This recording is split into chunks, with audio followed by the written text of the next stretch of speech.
for a number above 76. We come in below 75.7. Weakest since Nov of 25, Nov of 25. And unlike industrial production, we went from 76.3 to 76.1 in February. We see that interest rates remain in a very, very consolidated range, hitting very key points like 4.25 and 10s. Right now at 427, it's down 2 basis points. Squawk on the Street will return after a short break.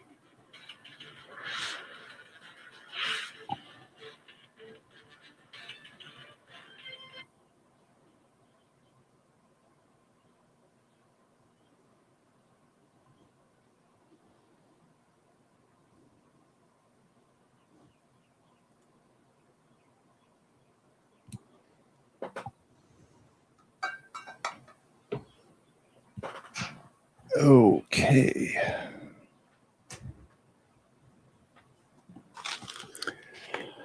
Good morning. Market's up again.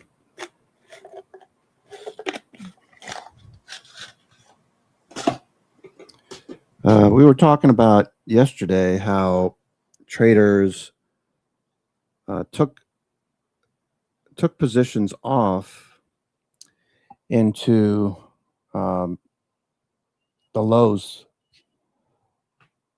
2.5 weeks ago, and many of the traders, investors, hedge funds, whatever, didn't expect the war or a resolution that we're seeing at the moment come so quickly. So they've had to get back into positions in order to position more bullishly. So we get this 3-week rally, and now we're a bit, I would say, overbought. Brent's looking for a little bit of a correction. That makes sense to me. I'd be looking out for that. Also, Money Magic told you yesterday there was, oops, sorry about that.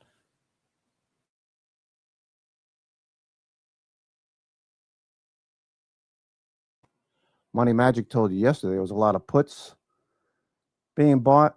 So I didn't catch exactly what he said, but I'd be taking a little bit off. Some of these positions like Oracle, I'll let these go for, I got options out June, July, September, and later.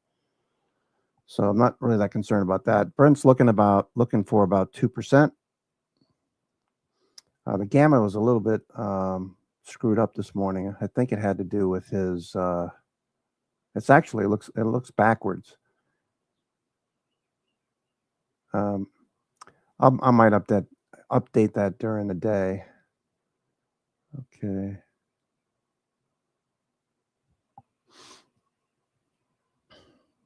Let me just do that. Okay.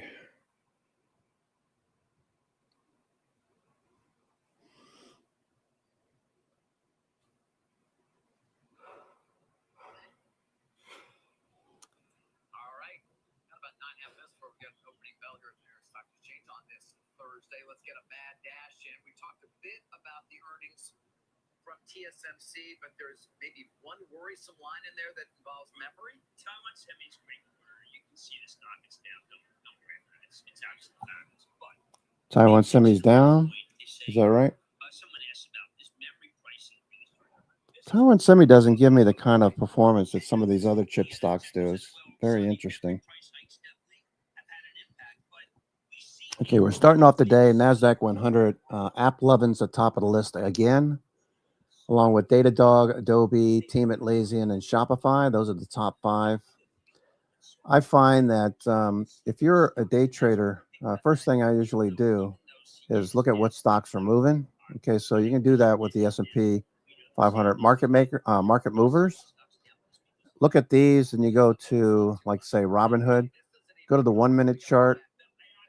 Okay, go to the 1-minute chart and then watch where RSI is. Okay, if RSI is oversold at the open or gets oversold at the open on a 1-minute chart, that's usually a good entry once it starts to turn, like it did here yesterday. I talked about this yesterday as well.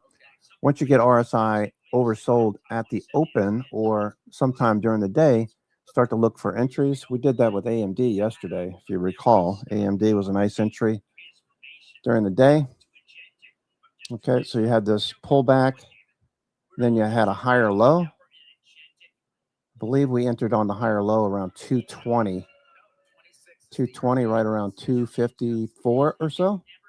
This morning, AMD is trading 264, so it's up 10 points from our entry yesterday.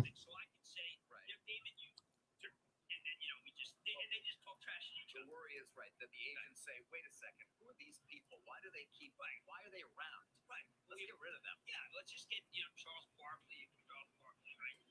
You ever watch, listen to one thing? I do. I love Charles Barkley. Basketball, the playoffs are starting. And the Sixers win the first game, and then they just lose it for the rest of the game. Okay. That's great, Jim. Thank you for that. From Mike Grant, Charles Barkley. Okay, we got private credits up again this morning. 7 minutes from now. Don't go anywhere.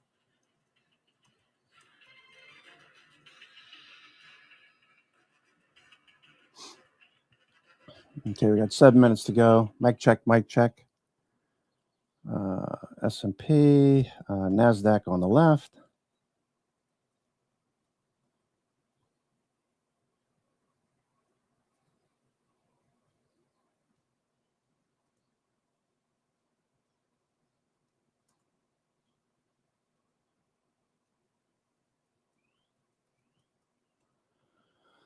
Okay, so we're up 10 points from our entry on AMD. That looks good. Maybe take a little profits off if you have shorter term options. Let me see what I have here. AMD. When do we take this exactly? View trades. We took it at 217. All right, so that's right here. AMD, just talking about AMD, it's up 10 points, more than 10 points from where we entered. Okay, so 217. We got the oversold condition. Okay, that's your first clue on a 1 minute chart. If you're day trading, MACD turns up. All of this looks really good. Okay, so at 217, I was waiting for this to continue. We had a higher low, this higher low. And we entered right at 217, right here. Okay, so that's our entry. Okay, prices at the time were 254. Okay, so it looks pretty good. So look for that in the morning. Okay, so first thing I do, like I said, is look at the number of what stocks are running. These are These are yesterday's runners. Robinhood is up, right? Robinhood is up this morning.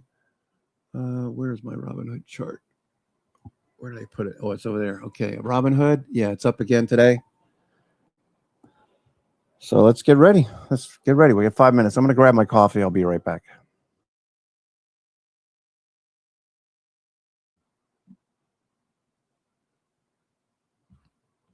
Skills with tailored education.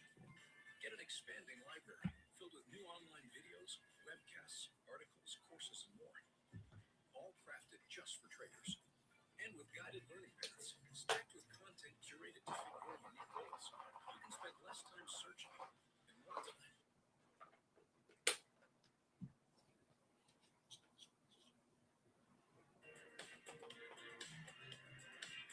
Welcome back to Opening Bell. We're watching for records this morning. We also got an industrial production, a manufacturing production, and capacity. A few minutes or so coming in a little softer than expected. Sam Bonus is with me, joining me, talking a lot about the big picture and all the things she's watching really closely. Good morning to you, Sam. Good morning. Yes, the industrial production coming in a tad soft there, as you said, Nicole. As far as jobless claims are concerned, showing resilience in this jobs market, the labor market. Going for a fourth quarter now of record profits with that 30%. Okay. Oh, we got 3 minutes. 3 minutes to go. 3 minutes to go. China overnight growing 5%. That was better than what the market was expecting. And certainly it seems like that export growth engine continues to rev up. So all in all, things look good. Of course, we are coming into Thursday's session with these record highs, the S&P and the NASDAQ. But I would mention that Japan became the latest Asian market to recoup all its losses from the war and actually hit a record high overnight as well. So we are starting to see this globally now, Nicole, and it's been really interesting. People have just been so surprised at the fashion in which we've got here. There's been a lot of stats being thrown out there. I've seen people talking about how since 1928, this is the first time the S&P has made a new all-time high in 11. All right, so we'll be looking for the stocks that are making the most progress for day trades. We're looking for, let's keep an eye on Bitcoin. What's Bitcoin doing? Oops. Really interesting dynamics in this market. Obviously, we've got Nvidia on 11-day winning streak as well. So Hit the wrong button there. Can't be hitting the wrong button. Bitcoin. Okay, that looks like it's going to grind higher too. Bitcoin. All right, so we are currently at 74,000 and change. Trying to cross 75,000. Watch Bitcoin. I have Coinbase, Strategy, and BITX. Okay, AMD is still going here. AMD is launching. All right, what's going on with AMD? AMD, we got 1 minute 20 to go. AMD is launching here. Okay, AMD. Advanced Micros maintain. Bernstein giving a market perform.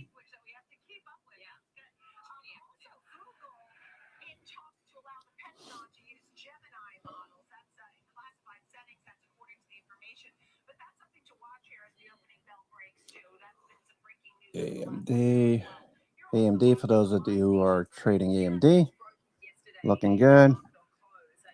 We'll look at the New York Fangs as well.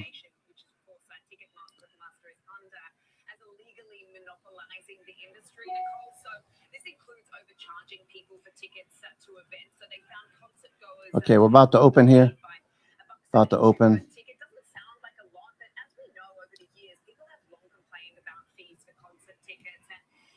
Okay.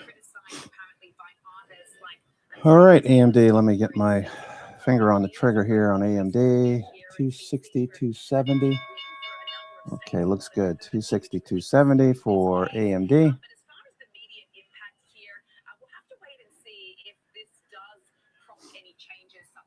Futures. Okay, AMD on the move.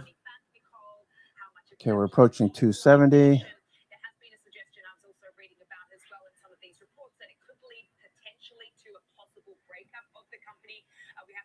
Particularly if they are talking about having illegally monopolized the industry, maybe a bit too big for their boots. But the next step is obviously working out the penalties and punishment for this. Now, obviously, just a fractional gain ahead of the cash open right now, but we did see that come off considerably. Okay. Breaking news just yesterday afternoon. Netflix, watching Netflix. Robinhood, a little profit taking at the open. Look for that to bounce.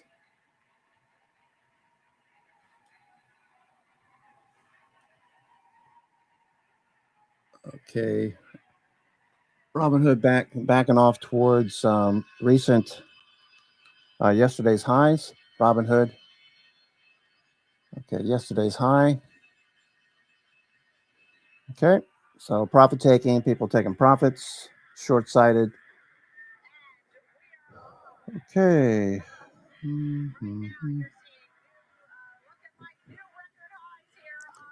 Okay. Private credit, a little profit taking there. Oracle's up again this morning. New York Fangs are mixed. Let's go take a look at those. New York Fang breaking out. Okay, New York Fangs breaking out. Okay. We're a bit overbought. We'll see if we back off at all. Watch your individual names if you're trading any of these.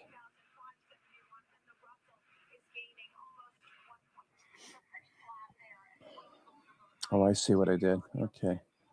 I see what I did. Okay.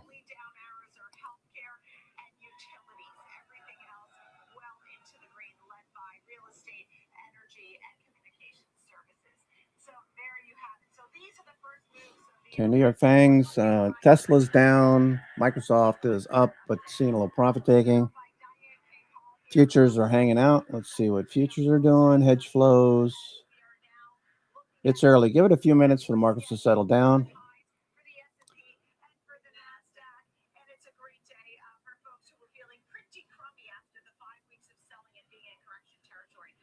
Okay, 0 day.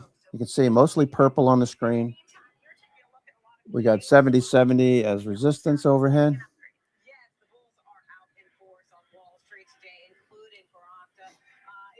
Okay, Apple is off. Okay, all the New York Fangs are seeing some profit taking. Pretty aggressive profit taking this morning. Futures.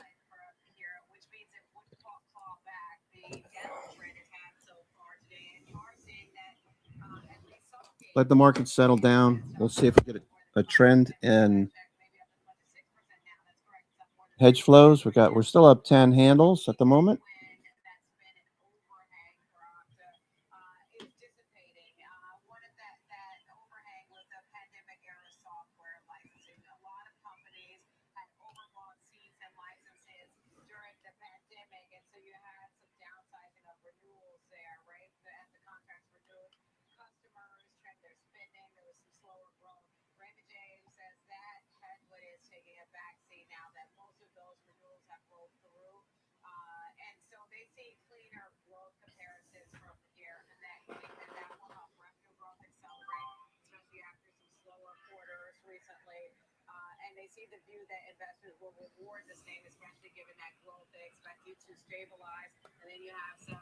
Okay, AMD approaching my 270 strike. I'm going to take some profits off here. AMD.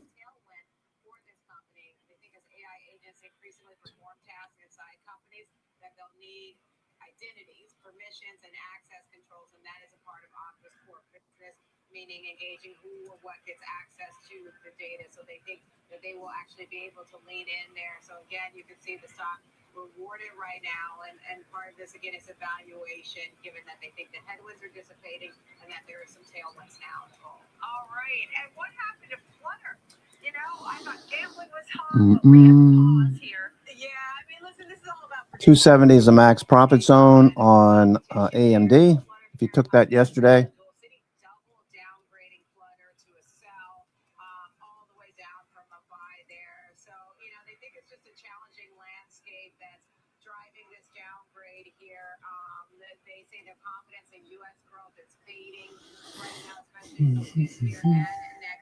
AMD is still running here. Okay, moving right up to 270. So that's my max profit zone. I'm going to take some profits here. If you trade spreads,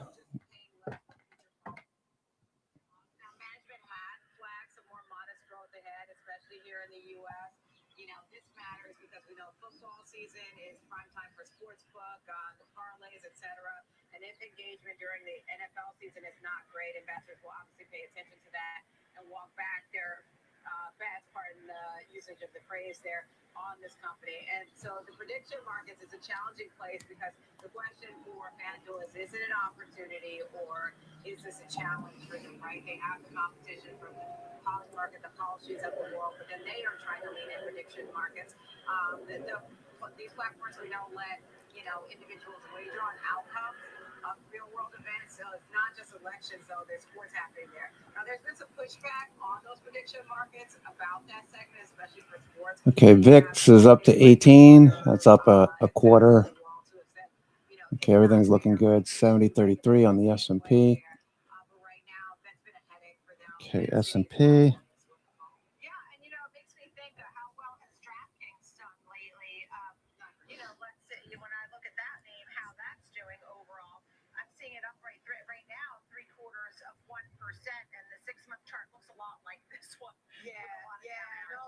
Challenging place for these companies, and this is all again about the challenge of the prediction markets. It's been in a downtrend so far this year for both those companies. Yeah, both those are to the downside. Okay, PayPal. Let's get a look at that one. So PayPal, Mizuho is downgrading this one.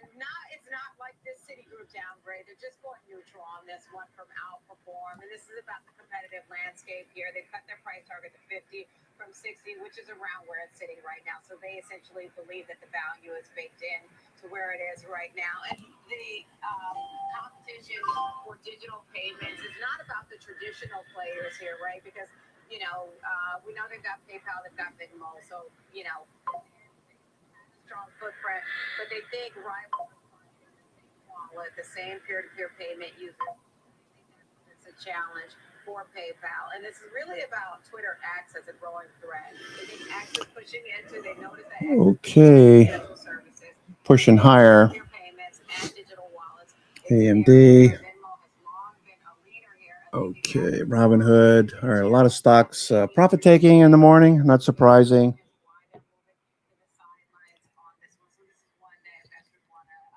We're looking for a trend after 9:45, 10 o'clock. I'm your host, Cousin Benny, coming to you from theclosingprint.com.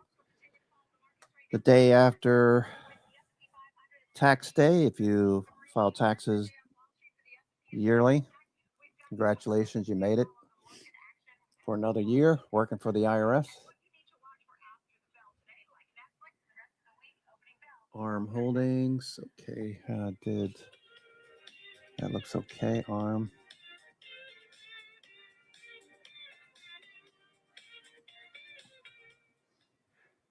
Oracle. Okay, Oracle. Looking for Oracle to be up in the near 200s at some point shortly. All of the things that the management has done to curtail the bearish sentiment has been accomplished. So I have to give it to the management over at Oracle, doing what they need to do, whether it's their debt load or their bond issuance. They said they're not going to issue any bonds I think they said for the next 3 years. Posted that in the room yesterday, so easy to find. So Oracle should be headed back up over the next several months. I think by the end of the year, we should be, I would think, north of 200, if not sooner. Futures are starting to back off a little bit.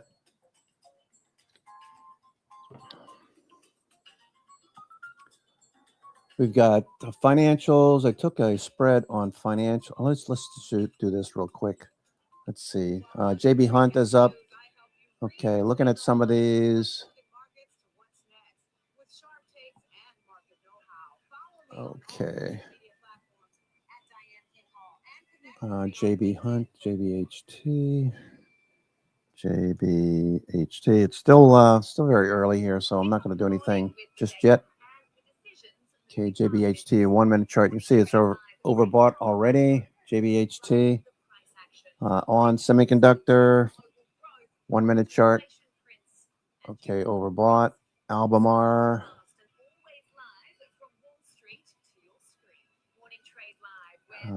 ALB, Albemarle. Overbought. Let's see, Team Atlassian. Okay, a lot of these stocks are already up quite a bit. Zscaler, Tesla. Let's watch Tesla. All right, Tesla oversold. Okay, so you're looking for a bounce on the 1 minute chart for Tesla. Netflix, same thing. Looking for a oversold condition. We're getting kind of oversold right now. Watch for this to bounce. This might be a good trade here. Microsoft also. It's not oversold though. Apple is getting oversold. Apple. Okay, so watch for this to bounce. I don't know what's going on with Apple. Back into yesterday's price action. Okay, Meta.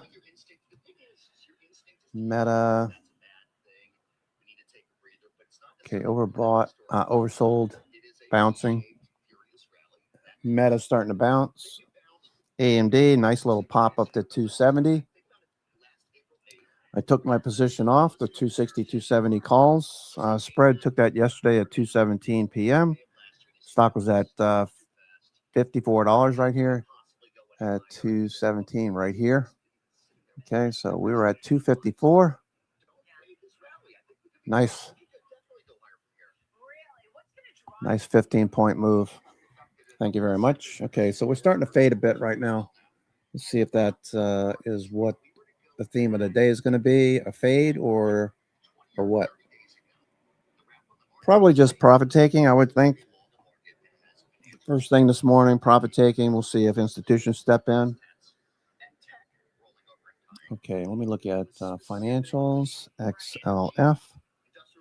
Financials at the 200-day, XLF. Private credit stocks have been up this week. KKR, little profit taking. We've seen that. Profit taking in the morning, and then it just continues along its way. These are turning the corner. They had a big issue with Blue Owl Capital some months ago, and it sold off. Now it's oversold, and a lot of people that need to reposition that took profits or took positions off in other stocks might be looking at private capital, private credit, Oracle, Blue Owl, and KKR, and Blackstone. These all look good. Blackstone gapping up again. Okay, these look good. METU. Okay, we're at overbought now. Okay, maybe take a little bit off of this. Look for it to drift a bit lower. Consolidate. Broadcom. Okay, Broadcom. It's been a winner for many of you who took lotto trades and keep held on to some of these.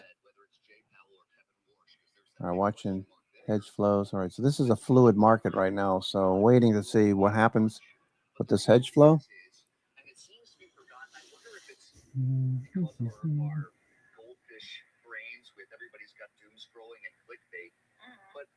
Hello, we got 175 basis points already over the last 6 quarters or so from Jay Powell. He cut back in the winter of 24 and then again in the winter of 25. Okay, some of these Chinese stocks like Coupang, CPNG, still trending. Okay, Coupang, AMD, of course, having a good day. Pinterest, Bollinger Bands exploding yesterday, opening up, looking for Pinterest to continue to move higher. Peloton had been trending lately, looking for that to keep trending. Cheap stocks. Okay, Team at Lazian atop of the NASDAQ 100, followed by Zscaler, number 2, Datadog. These don't really interest me that much. Datadog's breaking the 50-day, maybe something there. Dexcom was active last week and then rolled over a little bit this week, so we're looking for that to bounce. What's it? Old Dominion Freight, ODFL. Trending, looking for a breakout. Old Dominion Freight. AMD's number 6 on the NASDAQ 100. Doji, look like that might pull back in. If you've traded AMD before, you know that it tends to run up in the morning a lot of times, and then it'll fade during the day.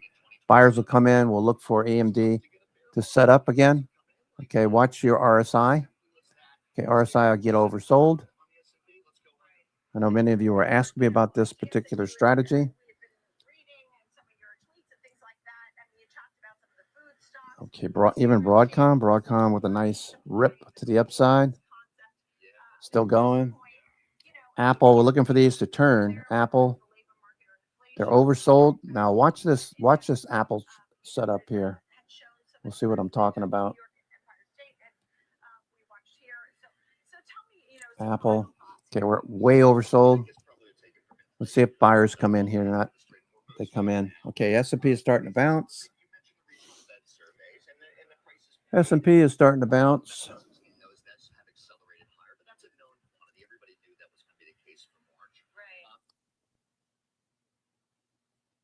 Revolutionists, a core weave of Jensen, and people who are basically saying you're going to action, but we're here to stay.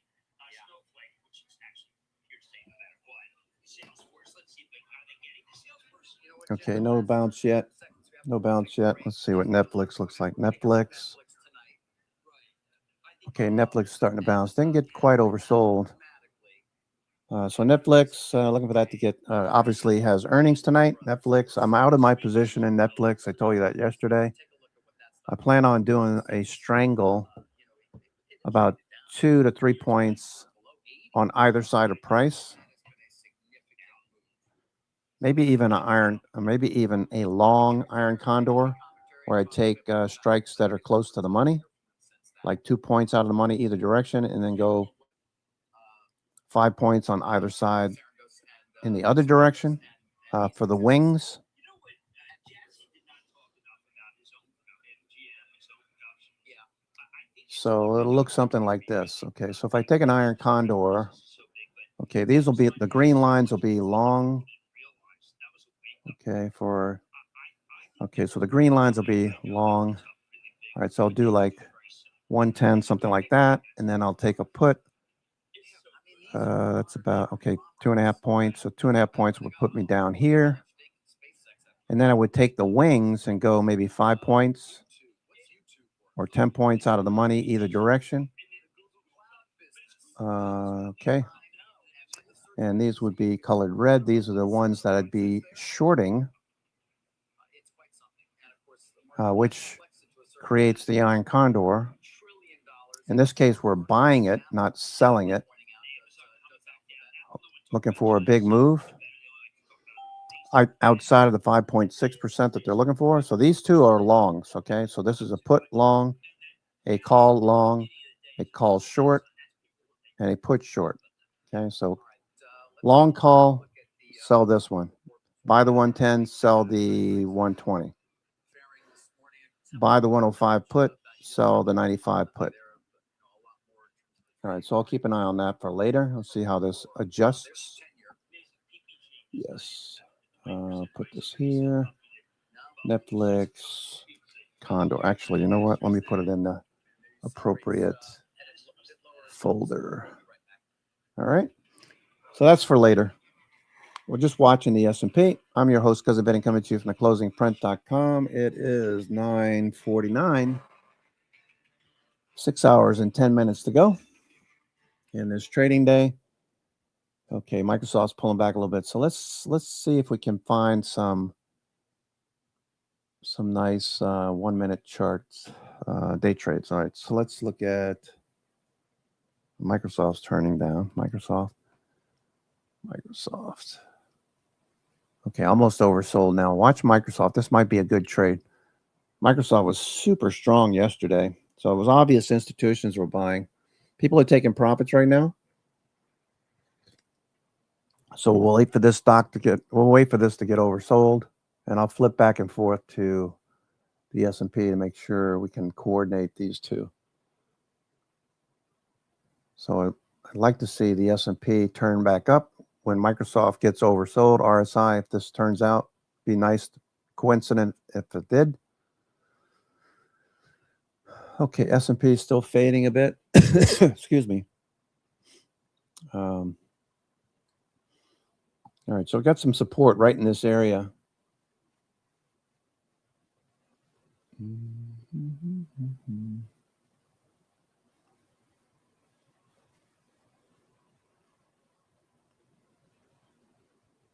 $70. Okay, so peak gamma is right at 71.41.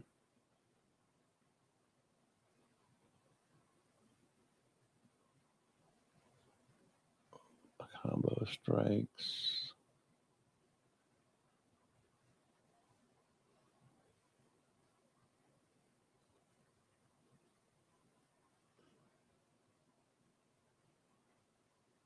$7,000. So there's a lot right here at 7,000. It's going to be a lot of hedging around this number, 7,000. Okay, so we're currently right above it. On the cash, 7,000. Microsoft, I'm looking for Microsoft to get oversold. Okay, starting to get oversold. Microsoft. Okay, all the New York Fangs are pulling back a bit. All right, so we had a nice run up in the New York Fangs. Not surprising, we're getting a little bit of profit taking. Okay, we're moving back into this week's price action. So we're waiting for a setup to go long if it works out and prices don't fade all day. Okay, Netflix back. Okay, let me see what junk bonds are doing real quick. Okay, junk bonds.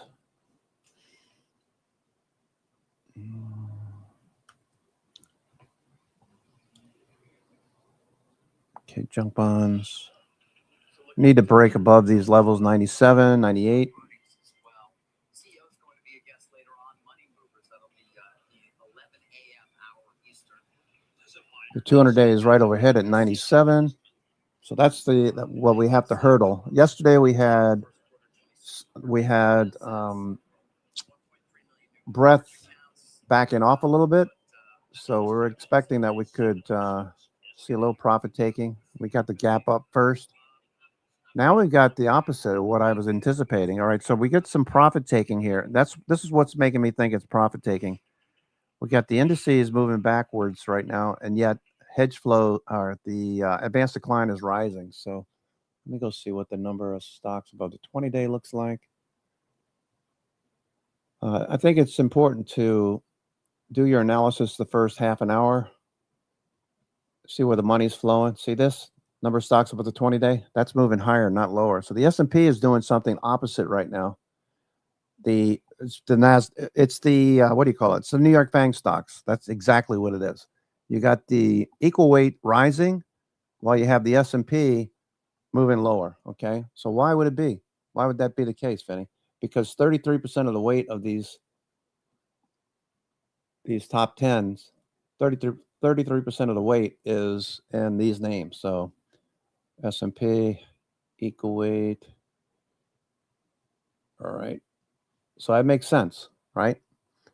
If these stocks over here are all pulling back, which they are, every single one of them, okay, 37% of the weight, okay, 37% of the weight is in 10 stocks, those New York FANG components. So the rest of the market is moving higher. So look outside of the New York FANGs, and that's what we're going to do. That's what we're going to do. So that's the plan for today. Watch Microsoft. That's outside, but this might actually set up here, Microsoft, while I'm talking through this. Okay, so we've got S&P equal weight. You see that? So why would that be the case? Pretty obvious. Pretty obvious to me. Every single one of these New York FANGs are lower right now. Okay, good. Watching that Microsoft. What are you doing, Microsoft? Microsoft is set up right now. Wow, that's dropping like a rock. What's going on with Microsoft? What's going on here? To get downgrade or something? We got earnings coming up.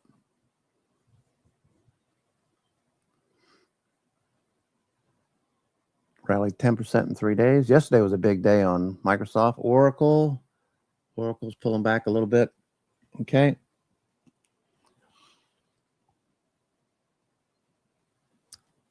Okay, let's take a look at what's going on with the sectors. Maybe we do that.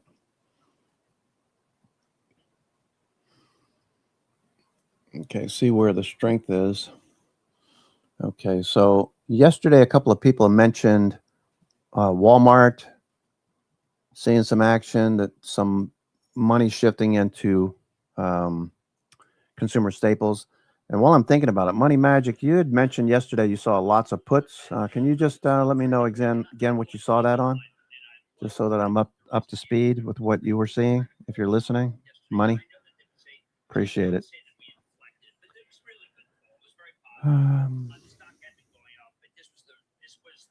Yeah, that makes sense, Mondo. Actually, it makes sense because the equal weight index is rising.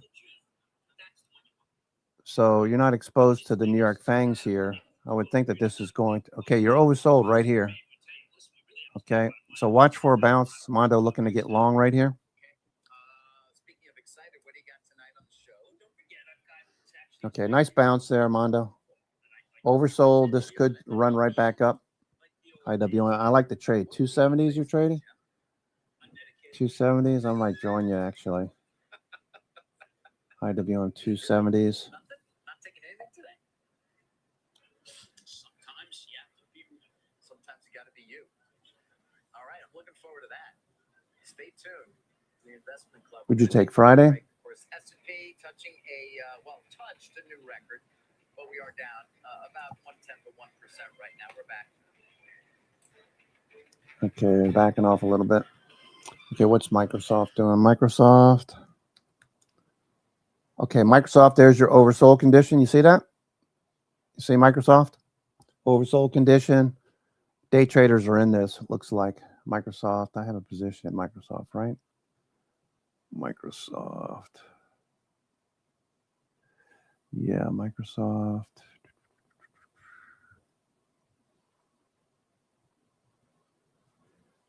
To 420. 420. Okay. Just out of the money. 420. Microsoft. I have 420, 430, and I have some 425, 430s. Looking for that to continue. Looking for this bounce. It's also a good thing to watch. Let's say you're in calls, right? And you see the price action pull back, and you look at your RSI and you say, "Oh, I don't want to sell. I don't want to sell right in here. I want to wait for the next bounce. See if this gets back up here." This is just profit taking, most likely. Microsoft. See if this follows through. IWM. Okay, consolidating. So we had some shorts cover right there. Let's see if this actually turns up. Netflix, same thing. We just looked at Netflix, looking for that oversold condition. Didn't happen. Apple, looking for oversold condition on the 1-minute chart. Starting to rise. See if this puts in a higher low before it takes off, if it does. Or it just feels like people taking profits. ARM Holdings pulling back as well. AMD for the reentry, maybe. AMD. It's worth a shot, AMD. AMD. MACD's turning too. See that? MACD's turning. What about 270? 270, 280. Let's see. Let me just do this. AMD. AMD, any new V/OI indicating indicators for a rally.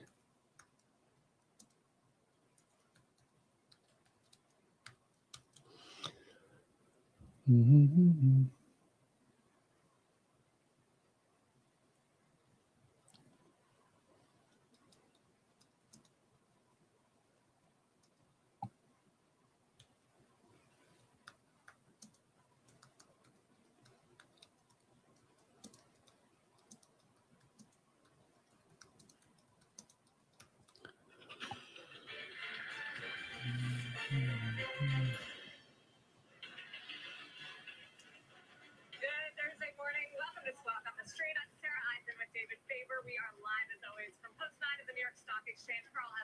275 calls.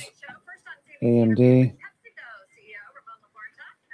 Okay, so AMD got a significant price target hike from Bernstein, raised to 265, and a positive read from its thoughts from Taiwan Semiconductor earnings. AMD. Okay, I might do this. I might take AMD here for a ride. Okay, I'm gonna try AMD. AMD. AMD two. I do 270, 270, 270, 280. AMD. AMD. June. When is that AMD earnings? Okay, we're starting to move here. AMD. AMD earnings are May 5th. Okay, May 5th. So I'll go out to May. AMD May. May 15th. 270, 280. Buy. Vertical. I'm going to scale into this 270, 280. See what happens here.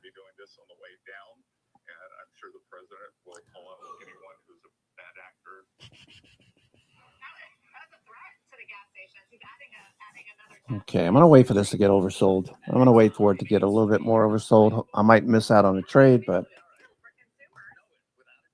don't want to be in too much of a hurry. S&P is starting to hold. That might turn the same time.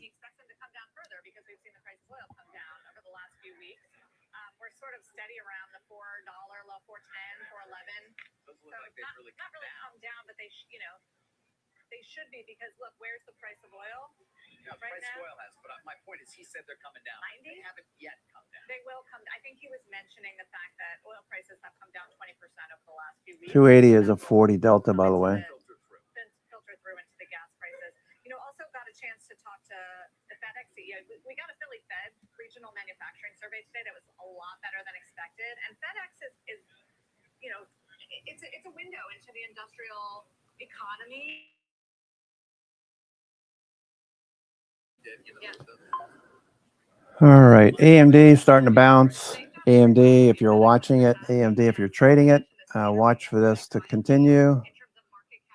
Let's see how far this goes. Got an upgrade from Bernstein to 265. Tariffs would have been a huge deal, and it was. I mean, they had to pay the tariffs, of course, because they're a shipping company. But who would have thought the stock would have been up so much at a time where we have all these tariffs? Listen to what CEO Raj Subramanian said about the whole tariff strategy and what. Okay, I'm going to take a 2-minute break. I'll be right back. Watch AMD. Also, keep an eye on Microsoft. All of these are oversold. Okay. Oversold. Watch that 1-minute chart. Watch your MACD. These are valid setups. Okay. They just need to fire, meaning you need to see some higher highs off of this. You need to see this move back above that red line. Okay. But RSI is turning from oversold and MACD is turning. This might work for Microsoft. Okay. If you want to trade Microsoft, I'm going to look at AMD. I got to take a 2-minute break. I'll be right back. AMD. Watch these two here. I'll be right back. I have not heard a CEO, especially a CEO that is so in the crosshairs of tariffs, actually say it's working. The point was to lower imports and raise exports. Make America a more industrial manufacturing exporter to the rest of the world. He said that's happening, and they're hiring, and the industrial economy is actually improving, meaning that the tariff strategy is working. What do the jobs numbers say in terms of actual additions of manufacturing jobs? And even if there are significant increases in manufacturing, as we well know, a lot of it can be automated. Absolutely. Especially in the age that we're in now. So where are we on the actual the jobs have been sluggish over the last few years. That's the promise, right? And I asked Secretary Bessent exactly about this. I said, look, there's tons of investment in manufacturing, but the output and the jobs, it's been a little uneven. We have recently started to see a little bit of pockets of strength in manufacturing. In other words, manufacturing jobs have been positive contribution in terms of job growth in the monthly reports, just in the last few months or so. Right. But according to Bessent, it's coming.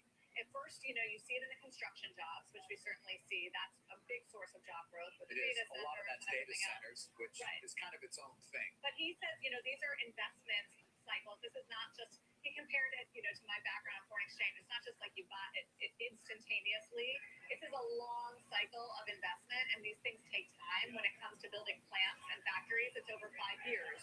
That's why a lot of these Invest in America pledges from companies are till 2028 or over the next few years, because it takes time. And so you announce the investment, and then you have to build a plant. So he actually expects those manufacturing jobs to come because, yes, automation is a big thing, and that's going to change factories. But, nobody I talked to, and I talked to GE Vernova CEO and Hyundai CEO, nobody was saying that it was going to replace necessarily fully factory jobs. It's going to make them more efficient, and it's going to change their capabilities and productivity. But they weren't really talking about having to hire less. Now, most CEOs probably wouldn't talk about that publicly. They typically try to shy away from that, without a doubt. I can, Brian Moynihan was a guest yesterday from Bank of America asking that question. Of course, it's the usual, like more jobs, huh? Yes, or some discussion of where they are, nutrition and everything else. Nobody actually wants to admit that they're laying off people. By the way, in the white collar world, of course, that's been more of a concern, as you well know. Today, he did. I thought he was pretty straightforward in terms of at least some of his, let's call them concerns or questions about just how deep the layoffs may be as a result of AI. And then the Journal today writing that story about large numbers, sort of 16% here, 20% here, and how that is being rewarded by shareholders, as we often know. I know, but then everybody, the skeptics will say, look at the companies that are actually doing the layoffs now. They're the ones that were bloated or they're struggling. Weak, right? It was a snap block, which was bloated, right? Exactly. I really wanted to share this. So U.S. Steel CEO Dave Burns, someone who you know and you covered this deal. It was the first time we've heard from him since the deal closed last summer. And you'll remember there was so much drama. They sued the Biden administration, remember, because CFIUS blocked the deal. And then on the Trump administration, he had to convince President to get this deal done. So for the first time, we got the inside story of how that happened. AMD running up, back up. Okay. If you've worked with him at all, you know he tries to keep you off balance. Reagan, the chalices in the back.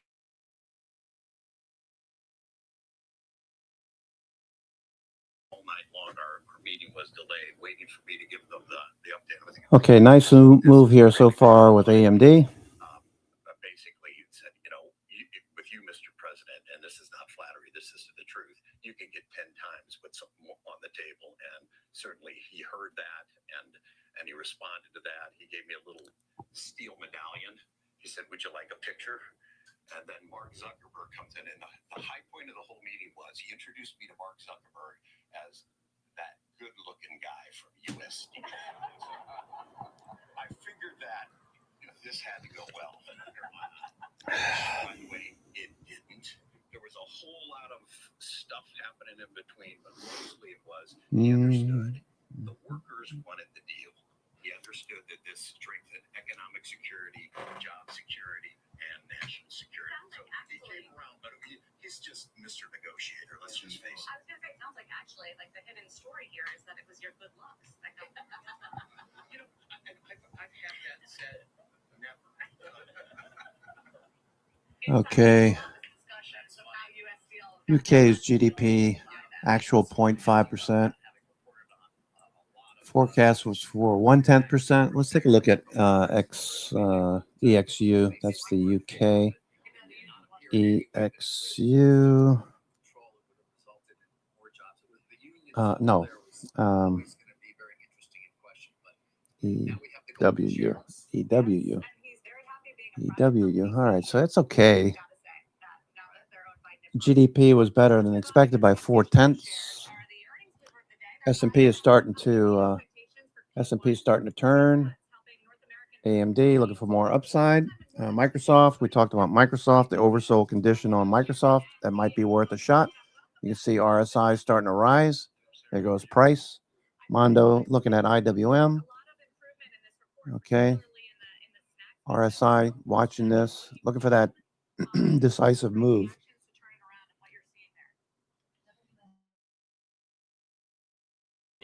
For an entry, AMD. Okay, so I got an upgrade today for 265. Let's see what else is working here. Okay, LITE, Frano's LITE, Lumentum, active again. Lumentum, looking good.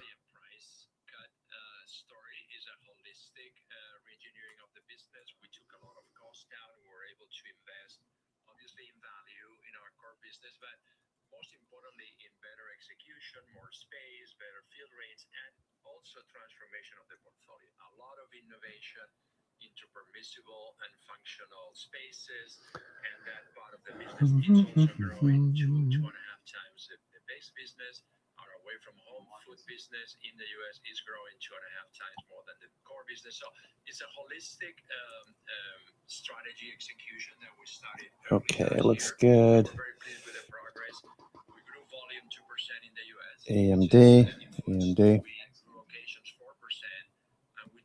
Squeezing. Occasions in our food business in the US in the first quarter, which is very encouraging for us. So what happens now with All right, private credit, a little profit taking this morning. the sort of inflationary backdrop that we're looking at? What can consumers expect? No, listen, in our case, obviously we're hedged for the balance of the year, and we will take our time to understand what happens and how we can, if there is inflation coming our way, how do we go about it? Obviously, priority will be growth. Second priority will be costs. And then if there are some surgical pricing decisions that we need to make globally because of inflation, we will make them. And we have 7 or 8 months before we do that. And so we will take our time. We will make sure that we play offense. We continue to grow this business. We're bringing a lot of consumers into the category. We're happy where we are. AMD still rising here. AMD. Okay, Microsoft, nice turn. So you got that RSI oversold condition with MACD turning as well. With Microsoft. Okay, Microsoft turning. Okay, higher low. MACD turning up. Okay, you can see Microsoft here is about ready to go again. I already have a position in Microsoft, so I'm looking for a bounce. So anyway, what I was saying before is like, it opens up in the morning. You could take profits there. If you miss the first, 10, 15 minutes, you might lose value in your calls if you start to sell in here. So you wait for this RSI to get oversold and turn up. The reasoning being the markets are bullish. All right, so we're positive gamma, so dips should get bought. So you should keep that in your back of your mind. Dips should get bought. So we got a dip here, and we're looking for it to move back up again. AMD, same thing. AMD. 1 minute chart, looking for this to rise back up. Okay, RSI.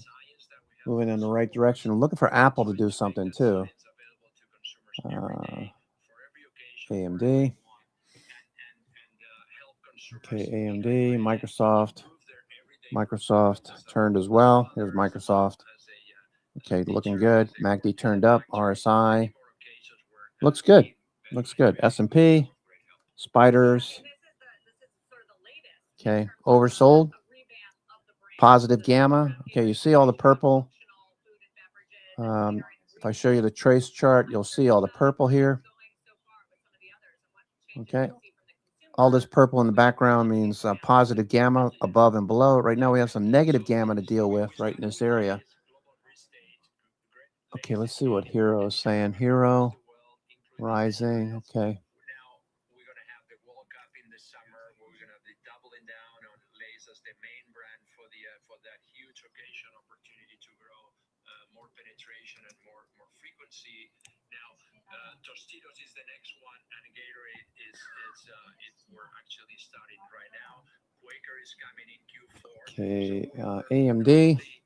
Okay, AMD, you can see calls are being bought. This is AMD. Calls are being bought.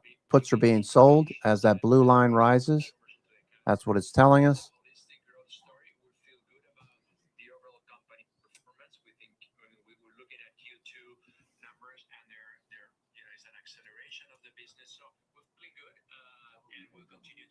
AMD. Starting to sputter a little bit. Netflix. Okay, we're looking at Netflix as well. Netflix was getting oversold. Didn't quite get there. Apple's starting to turn. Apple was way oversold. Okay, now we got a higher low. Okay, higher low in RSI, lower low in price. This should push higher. Let's keep an eye on it. Apple. Okay, Apple should rise here.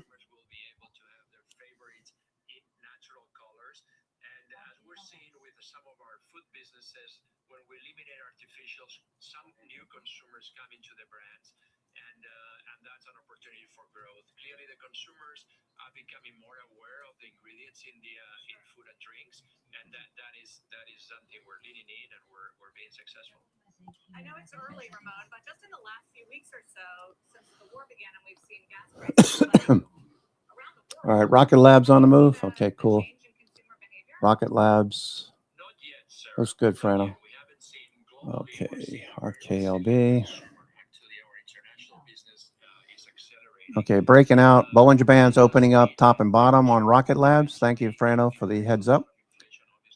Lower band. You can see over here on the right. Lower band, upper band moving away from each other.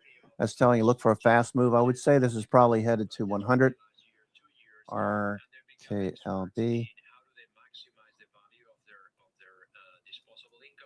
We're seeing obviously value being more relevant. We're seeing convenient. We're seeing functionality. We're seeing a very high adoption of digital grocery as a way of optimizing their budgets and maximizing their income. Okay, Robinhood moving back into yesterday's price action.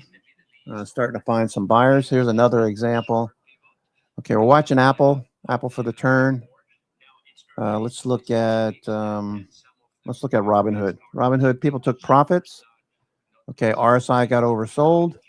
MACD turning up. Okay, so we'll see if this doesn't follow through and move right back up to the highs. For now, we're going to keep an eye on Apple, but Robinhood's doing the same thing. Apple. Okay, Oracle pulling back, so people taking profits.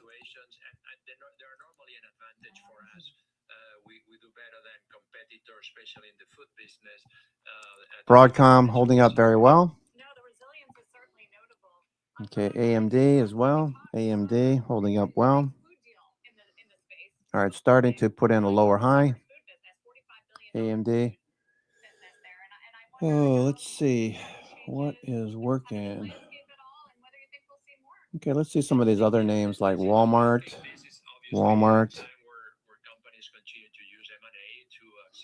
Okay, that looks okay. Walmart. PepsiCo. The PepsiCo CEO is talking right now. PepsiCo. Okay, that's rising. PepsiCo. Daily. Looks like that's going to try to get above the 50-day. Let's see what these private credit names are consolidating. All right, not surprising. We're not going to go straight up every single day. We got buyers off the low of the day. We'll look for that to follow through. Buy the dips. S&P is trying to bounce here. S&P is trying to bounce. Okay, 1 minute chart on S&P. Watching for the bounce.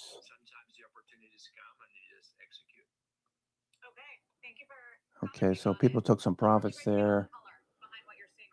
Hedge flows. PepsiCo, interestingly, not seeing a big impact in terms of consumer spending with the higher gas prices. So here's our roadmap for the rest of the hour. Up next, a broken record. We'll talk about how the market's pushed to new highs and how much more upside could be in the cards with Citigroup's Scott Kroner.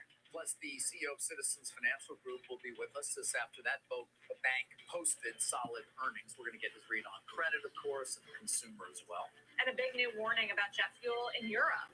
Just how quickly the continent could run dry and what it means for global travel. When Squawk on the Street comes right back.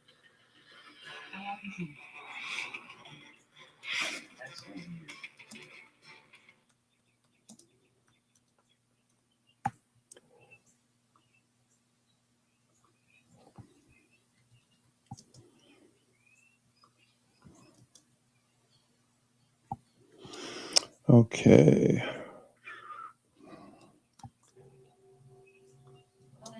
Rest in 10 seconds.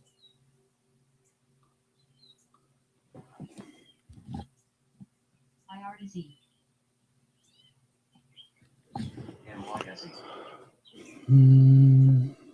Okay, S&P looking like it's going to make a new lower low here. Be careful.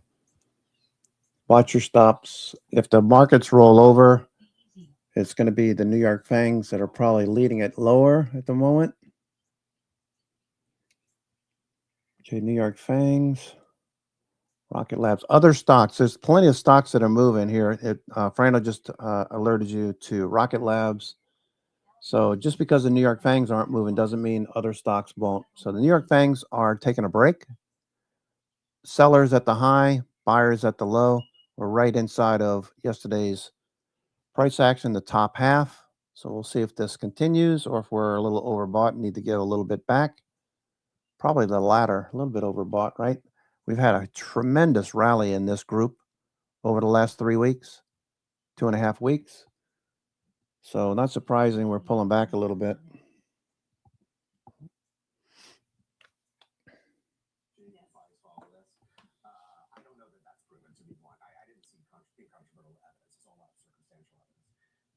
What's IWM doing? IWM, I wanted to take a trade on IWM.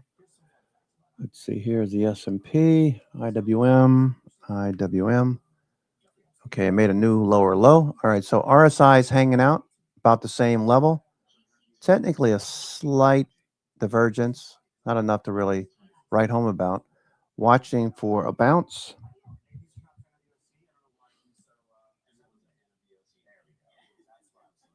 First hour or so here, almost an hour into the trading day. It feels like a lot of profit taking. New York Fangs have been up tremendous. made a tremendous rally, the New York FANG. So I'm not surprised to see a little bit of profit taking in these names. All of them are lower at the moment. So going to wait a little bit longer, see if we get a bigger bounce or a bounce. Okay, here's IWM. IWM.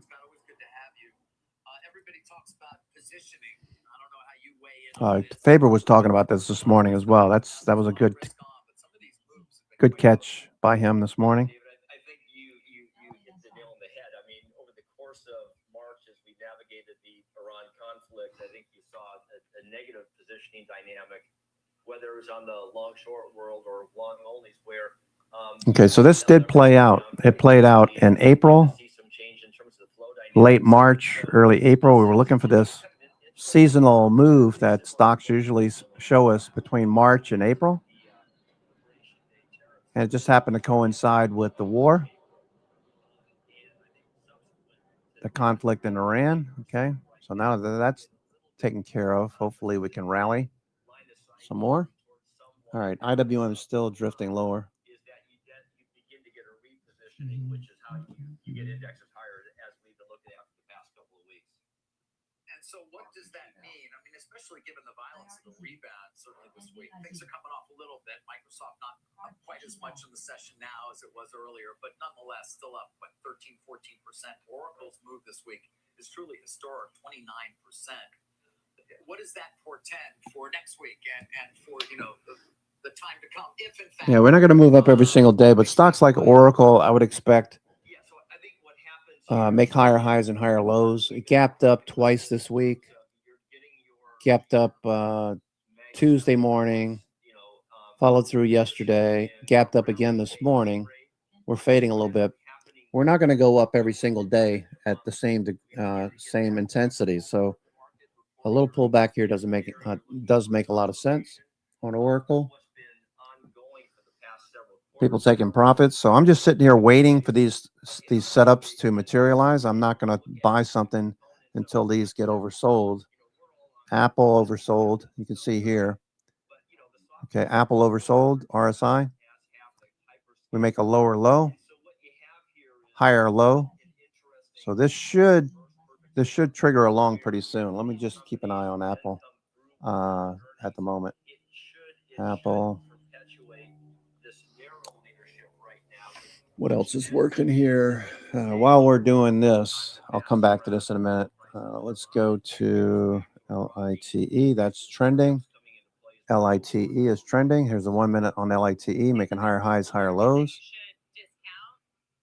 60-minute. Okay, Apple 60-minute as well. Okay, got very extended. Came right down to the 20 MA and it's tapping it right now. AMD got extended this morning, faded a little bit, got an upgrade from Bernstein. Nice trend though, AMD. What's Intel doing? Intel. Okay, ASML. Okay, ASML is going to set up again. We'll be ready for an entry on ASML. Sells $400 million machines to make chips. Advanced lithography machines. They're just, if you watch the video on how these things are put together and what they had to do to figure out how to make these 2-nanometer chips that have stacked overlays or whatever you want to call them. I forget exactly what the technical term is, but it's just incredible how these machines the size of a bus, a Greyhound bus, $400 million machine. The idea of how anyone could come up with the idea of how to make this is crazy. Anyway, ASML, it's highly advanced and an integral part of the AI next industrial revolution, or the current industrial revolution that we're seeing in AI. So this pullback to the 50-day is probably going to get bought. I'm just going to keep an eye on it. AMD. Okay, we showed you an AMD setup this morning. Okay, we advised on AMD that oversold conditions, Didn't quite get there. Now we're making a higher low. Okay, RSI is making a higher low. MACD's turning back up. This should keep going. It's got some news this morning. So it did the AMD thing where it fades from the open, giving us an opportunity. Now we're at 266.84. All right, so that AMD setup is working. Okay, perfect. Love when a plan comes together. AMD.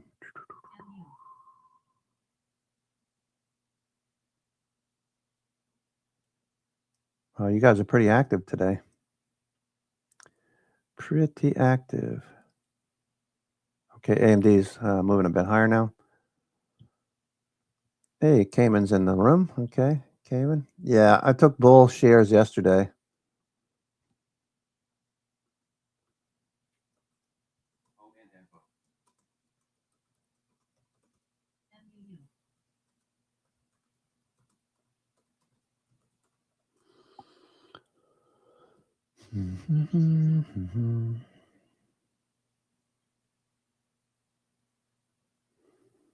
Looking good. All right, so AMD is rising on up here.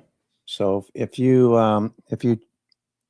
were listening in when I talked about the setup, it would have been better if we got oversold and then turned. But hey, I'll take it. The reasoning probably is that they're not going to let this dip very far with Bernstein upgrading and a lot of other people talking positive news about AMD regarding Taiwan Semiconductor in reference to. We did have Apple also get oversold. Now we got higher lows in RSI, and price action made a lower low. Now it's starting to make a higher low. So looking for Apple to turn here too. Microsoft, same thing. Microsoft got oversold right here at about 950. Now it's starting to rise. Good entry on Microsoft on the pullback. Apple, we're watching that one. Netflix as well. Netflix. Okay, watching Netflix. Got earnings tonight. Okay, AMD is really starting to cook now. AMD is cooking. 267. All right, so that's a move. That's a $3 move right there. AMD. Welcome back. Let's get a CBC News update. Mackenzie Sagales has that for us. Mackenzie. David, police in Virginia say former Lieutenant Governor Justin Fairfax shot and killed his wife overnight, then fatally shot himself. Police say the couple was going through a divorce. Fairfax served as lieutenant governor from 2018 to 2022, unsuccessfully running for governor in 2021 after a series of sexual assault allegations against him. The Trump administration has canceled an $11 million contract with Catholic Charities of Miami, which helps migrant children who enter the U.S. without a parent or guardian. The move comes amid tensions between President Trump and the Pope over the war with Iran and immigration policy. The Miami Herald reports the government reached out to the charity last month about canceling the funding. Spirit Airlines could face the prospect of liquidation as soon as this week. That's according to people familiar with the matter who say rising jet fuel prices due to the Iran war is continuing to strain the bankrupt airline's finances. The company says it doesn't comment on rumors and speculation. Sarah, sending it back to you. Okay, Netflix turning back up. Netflix as well. Netflix looking good. Thank you, Mackenzie. Oh, here goes Netflix. Okay. Regional Bank Citizens Financial here to break down the positive trends they're seeing right now. Netflix firing. And keep an eye on Abbott Labs today, one of the worst performers on the S&P after cutting its full-year earnings outlook. We're back in just Earnings tonight. Netflix earnings tonight. As America celebrates its 250th anniversary, CNBC spotlights the leaders driving business and the nation forward. I think what powered America's success for the last 250 years is a combination of the idea of democracy. Netflix on the move now. AMD. Capitalism. Beautiful. AMD. Anybody can recognize in that opportunity. And what that means is, for centuries, There it goes. come to this country, no matter who they were, and they could make their way. And that opportunity and possibility is what makes America. Okay, futures just kind of hanging out right here. 250 years and lead to future success. But that combination, democracy and capitalism, and the opportunity that creates really makes America special. Okay, what is KKR doing? KKR. Okay, turning off the low now. KKR. Okay, these got oversold. Looking for these to turn back up. Private credit, they're not going to go up every single day. So just know it. Be aware of it. Higher lows, higher highs should start to build now that we're above the 50-day. We talked about what we're looking for on private credit names. Okay, ground floor opportunity. They're not going to go straight up from this point, but we do have an idea what might happen, and what we're looking for is the right side of this pattern to play out. Okay, so keep in mind that this can also come back a little bit before moving higher, or even more. Okay, it could come back to, say, the 21-day or the 50-day and then move higher. If we're lucky, the dip buyers will come in pretty quick, because everybody's thinking this. A lot of people are thinking the same thing that we've been talking about, which is private credit was a concern, and now we're seeing a lack of concern. I don't know if that's good, but XLF in response, we've got the financials rising as well. The banks, Goldman Sachs had earnings to start the week. Goldman Sachs, okay, looking at those. Consolidating, looking for a break higher. Wells Fargo did move lower. Now it's bouncing. Dip buyers, that's a good thing to see. Bank of America gapped up on earnings yesterday. Citigroup at the highs. Morgan Stanley at the highs. JP Morgan bouncing. So the financials look okay. Let's see. All right. So the stocks that are moving the most here, LITE, Albemarle, On Semiconductor. Wow, that looks good. No doubt On Semiconductor and a lot of stocks like AMD are playing off of the Taiwan Semiconductor comments this morning. Taiwan Semi, this stock does not move as much as these stocks that are related to it move. It's a slow mover, that's for sure. Okay.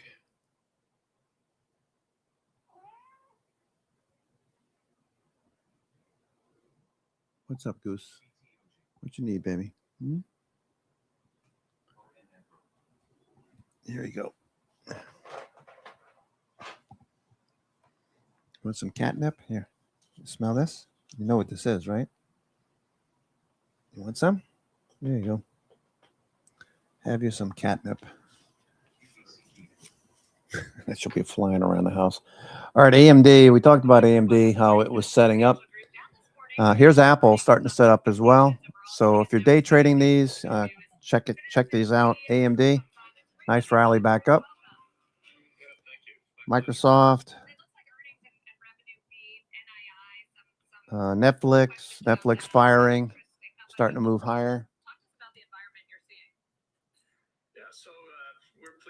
Broadcom sitting here. Okay, S&P looking for spiders to turn up. The Dow Industrials, okay, at the low here. Dow Industrials pulling back a little bit. What's the New York Stock Exchange doing? New York Stock Exchange, 2,400 components. It's okay. Junk bonds.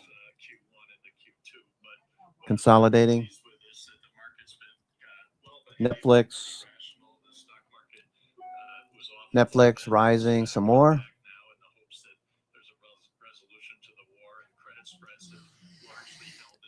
Netflix looking good. Netflix.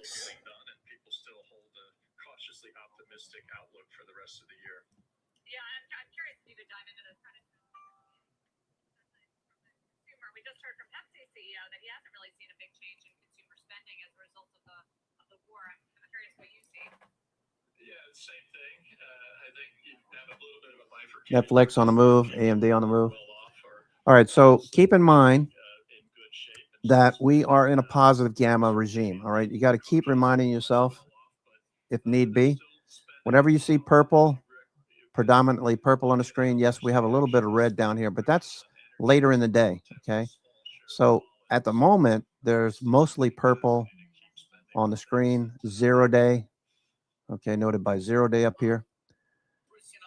Non-0 day, about the same.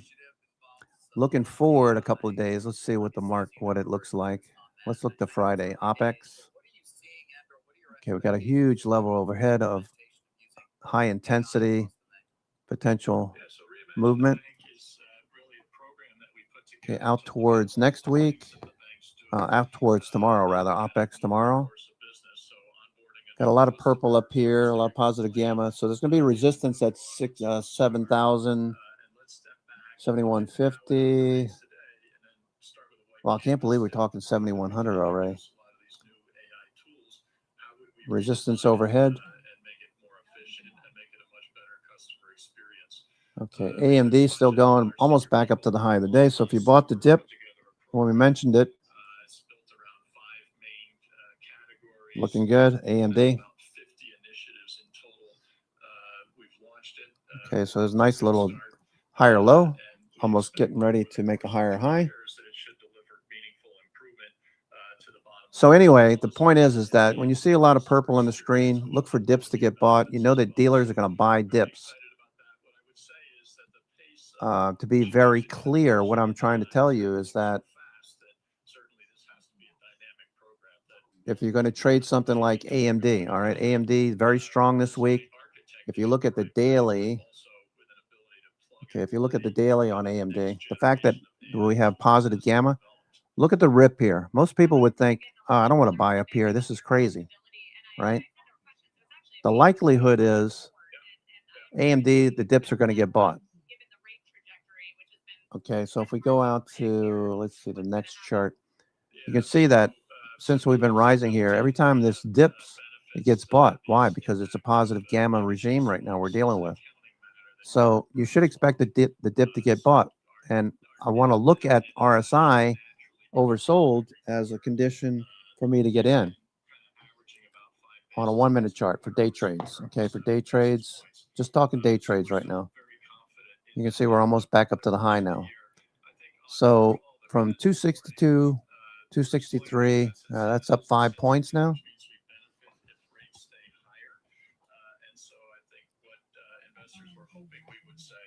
Oh, you want more of that? Yeah, so if that continues to be the case and the Fed doesn't cut, that we're going to take our kind of estimate for NII for the year higher, which we said it's a little too early to say. That, okay, AMD looks good. All right, so let's look at some other names. I don't want to get too focused on these and lose track of everything else that's going on in the markets. Let's see, Old Dominion Pay. We said T-Mobile. Let's see what T-Mobile's doing. That had last earnings. T-Mobile had moved up and it faded that entire move. Now you got a higher low and you see some buying coming in, shorts covering most likely. MACD stochastic. This looks pretty good. T-Mobile looks pretty good. All right, T-Mobile.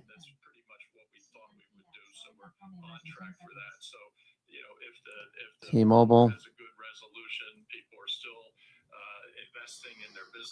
T-Mobile, nice setup on the long side.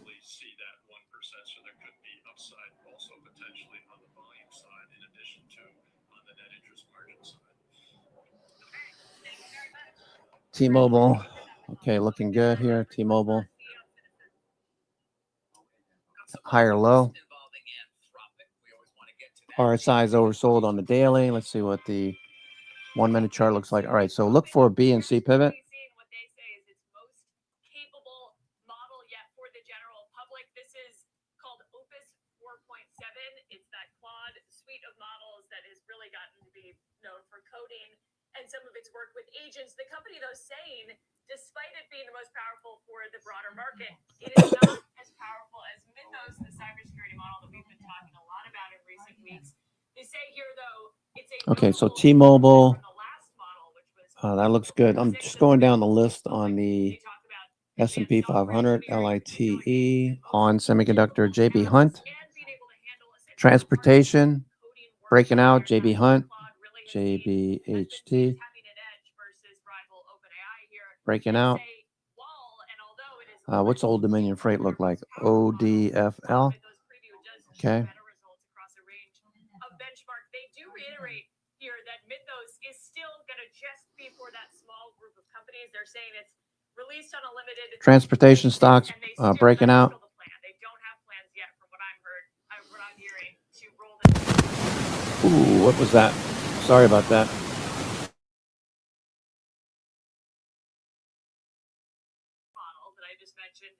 Killed your ears. I don't know what that was. I gotta replace this cable or something. Anyway, that's okay. So we're looking at Old Dominion Freight, SAIA, all these transports looking really good. Let me go look at transports real quick. Transports, trucking. What, if anything, it's going to disintermediate or, raise some concern and clamor around. CHRW, CH Robertson, trucking. There's been a big consolidation of trucking companies over the last couple of years, I guess. Some of them went out of business. Expeditors, EXPD, FedEx, Transports, JB Hunt, JetBlue, Kirby, Landstar, Marine Transport. Okay, the rails as well. Rider Systems, Union Pacific, UPS. All right, so transports, there's some nice looking charts there. S&P is still trying to hold this level. Okay, AMD, Akamai, that one was active this week. Akamai, gap down, drove lower last week on Friday. Now it's trying to bounce at the 200-day. Akamai, if you like buying dips, mean reversion trade. RSI is oversold. Okay, that looks pretty good. Akamai is bouncing. T-Mobile. All right. TRI, Thomson Reuters. Okay, second bounce or double bottom, Thomson Reuters. I might try this again. Thomson Reuters, we took it the last time. This rallied back in February. TRI. Okay. TRI. Right now it's up $2.90. It has an ATR of $3, basically another dollar you could get out of this one. You could wait for an ABCD pattern for entry. Okay, this is overbought at the moment, so you put it on your list. TRI. I'll put in a buy order at a lower level. There's no options here trading. Never mind. I'll pass on this one. No options at all trading on this one. July, October. Yeah, there's nothing. It looks okay, but there's just no options. I want to buy options out in June or July, and there's hardly anything in open interest. If you buy an option, you always got to pay attention to open interest. If there's no open interest and you buy 10 calls, you're the open interest. You're the person holding the bag at the end of the day. So whenever you take an options trade, I always check that. Do we have any volume? Do we have any open interest? If you have no open interest, you're you're kidding yourself. And you're going to get stuck, because when you try to get out of 10 calls and there's no open interest, you are the open interest. Okay, so let's see who's doing what today. What's most active? Okay. Energy getting a little bounce. Okay, energy. Okay. Below the 50-day. Still don't trust it. Semis still wildly profitable over the last 2 weeks. Until that changes, I'm not going to change my thesis. All right, there goes AMD. Okay, AMD going to make a new high now. If you took AMD on the dip.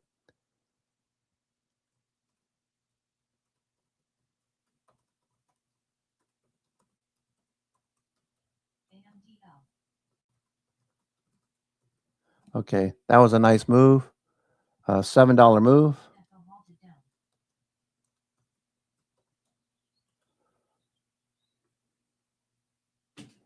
Okay, if you bought that dip, AMD, nice.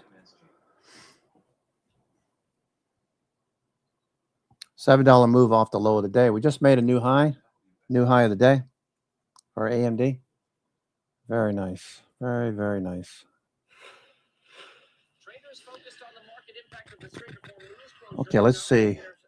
Today we got 281 stocks advancing, so that agrees with what we saw earlier, which is advanced decline percent is rising.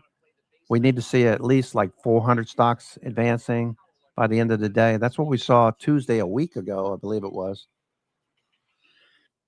And we had like 90 stocks out of 100 on the Qs also advancing. We need these New York FANGs to all turn. They are, except for Apple at the moment. Tesla, there goes Netflix. Okay, I told you Netflix was a good setup too, if you were watching the 1-minute chart with me. Okay, you got higher lows. RSI got oversold. Now we're somewhat overbought, but look where our price is over the last hour or so, 45 minutes. Nice move up. You got earnings tonight, so it's just day traders in this, running this back up. Okay, now NVIDIA is starting to set up. Here goes NVIDIA, okay? So we're oversold at the open. There goes NVIDIA. NVIDIA 1 minute now. NVIDIA 1 minute's going.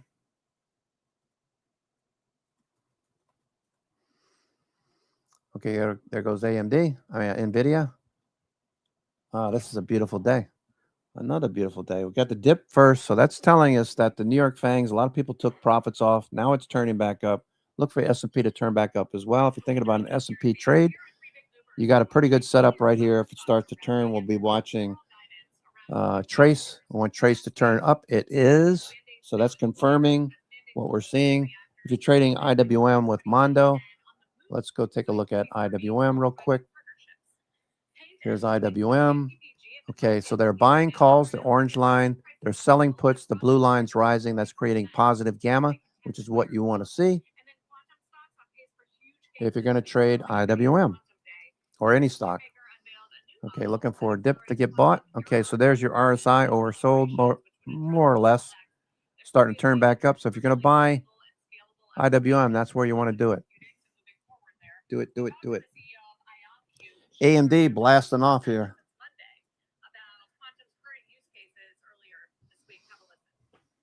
AMD is going. Okay, here goes AMD. This is great. Knowing we got positive gamma and knowing that the deal is going to show up, watching your RSI is such a great setup. Okay, there you go. AMD. NVIDIA is set up too. NVIDIA is going, moving a bit higher. Inside day for now. I didn't see any upgrades on AMD. Citron Research picks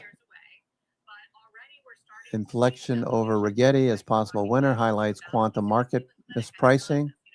What's that? Let's see what that has to say. Quantum markets mispricing. And what they do with atoms and molecules and how they make things interact with different drugs. I mean, that's one, I think, hopeful use case as well. So people are not. So what this researcher is saying is that NVIDIA has picked a lot of quantum partners, preferred quantum partners, but investors have not priced in those signals. So we'll have to look at what some of those names were. Rigetti, INFQ. Let's take a look at some of these. INFQ.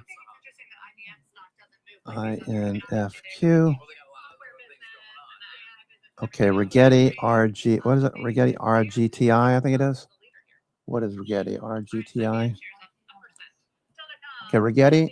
Okay, so these are coming off the low. So this is kind of like the buying the bargain basement or buying the what do you call it? The private credit stocks that we've been looking at lately. You can see this is coming off the low. Look at the volume right there. That was an institution buying. So Rigetti, yeah, I might buy some options on Rigetti, actually. Let's see what the intraday looks like. Yeah, it's oversold, starting to rise. Rigetti, RGTI, I'm going to buy some RGTI. Let me go out a ways here. Rigetti, RGTI. There it is. Okay.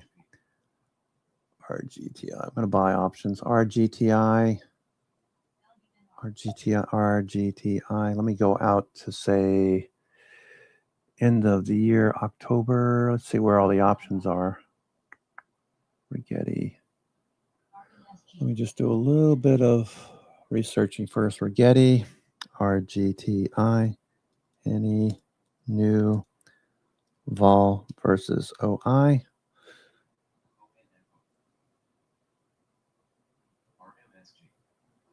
Massive put positions at the 16 put. Okay, so that might be somebody selling puts. Active call sweeps, the April 17th. That's tomorrow. 1450 calls.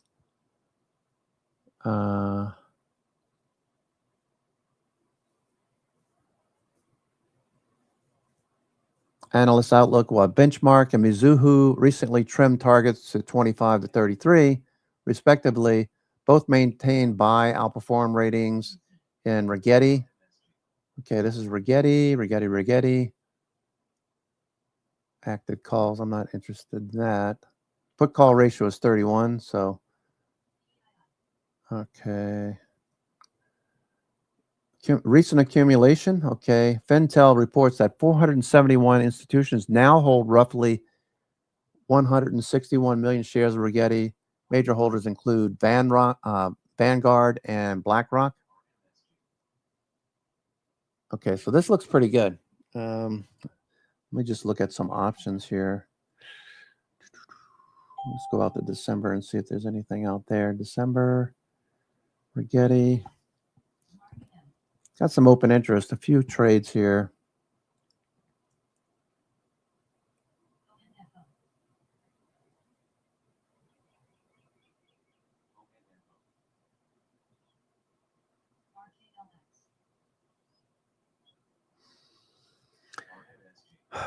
All right, I'll come back and look at Rigetti. Maybe I'll buy shares instead.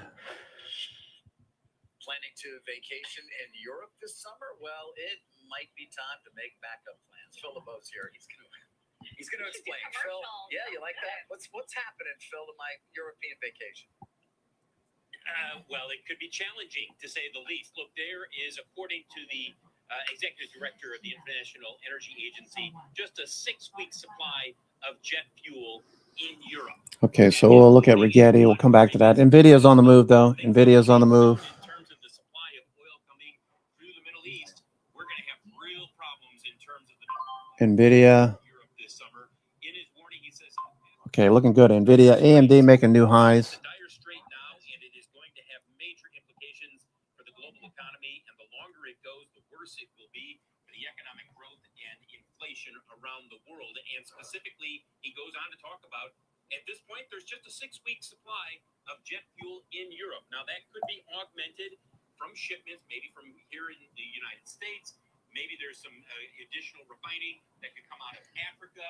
But the bottom line is this: as long as the strait remains essentially closed or limited supplies, you're going to see real problems in terms of jet fuel supply. That's why all the European airline stocks are down under pressure today. We haven't seen them dramatically cut flights yet, but we are seeing airfares go up around the world. That will continue.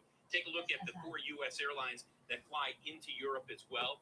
And it depends on who you're talking about here. JetBlue doesn't have a lot of exposure to Europe, but certainly American, Delta, and United do, and they would feel an impact. The first thing we see, guys, when you see a jet fuel shortage, big increase in prices in a particular region, and then they start to ration out fuel if it gets really tight. And that's when the airlines have to decide, and usually... Okay, S&P making higher lows. Saying, look, we're going to go to slot controls in terms of the number of flights. We're not there yet with Europe, but 6 weeks from now, early June, that is the beginning of... As we get closer to the end of the day, you can see that price action could pick up. Volatility could pick up.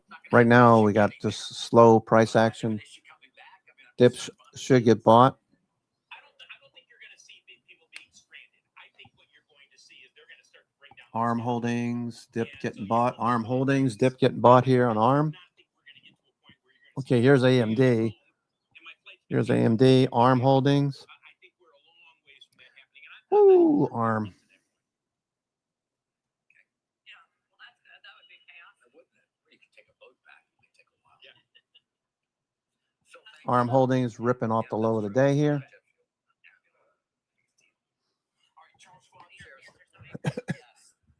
Okay, Robinhood catching a bid at the low.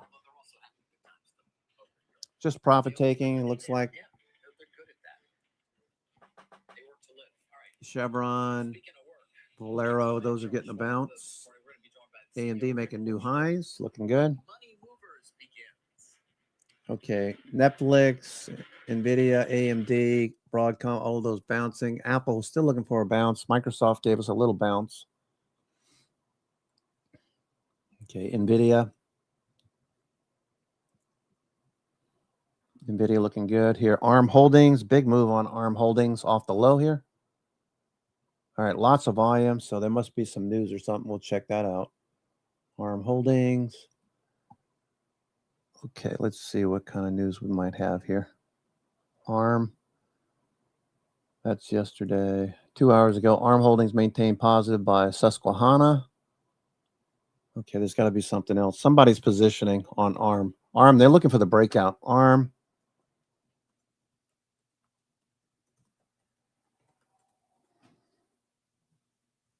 Looking for the breakout.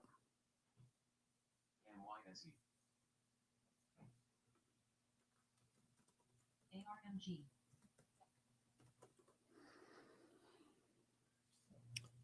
Okay, looking good. Nvidia following through. Okay, if you've been the chips, they saw some profit taking on the chips. Now we're seeing a follow through. Okay, stocks like Nvidia, big reversal here off the low. Nvidia. You got AMD, dipped, profit taking. ARM, dipped, profit taking, popping now. Palantir, software as a service, looking for that to follow through. Oracle, looking for more bounce in Oracle.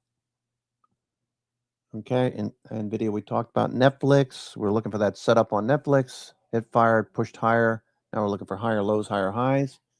AMD still going. AMD, very nice day on AMD. Taiwan Semi gap down. It had earnings. TSM, let's see what the earnings had to say. What they had to say about earnings. Okay, they beat by 18 cents, 508 million. Surprise. Wow. They 508 million. That's a nice move. Let's go see here. Oops, sorry about that.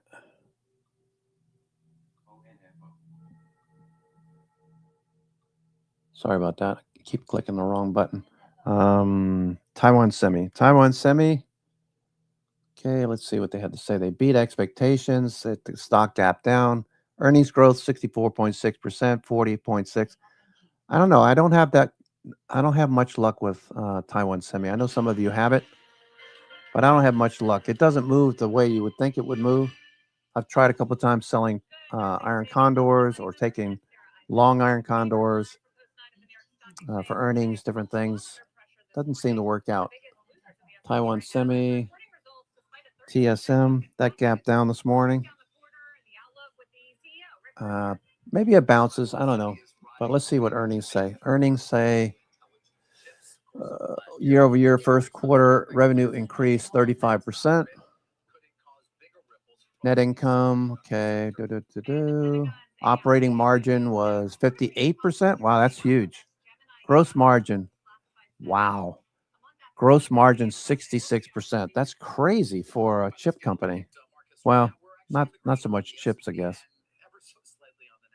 Like gross margin. Anybody have a restaurant out there? Gross margins on restaurants are single digit, right?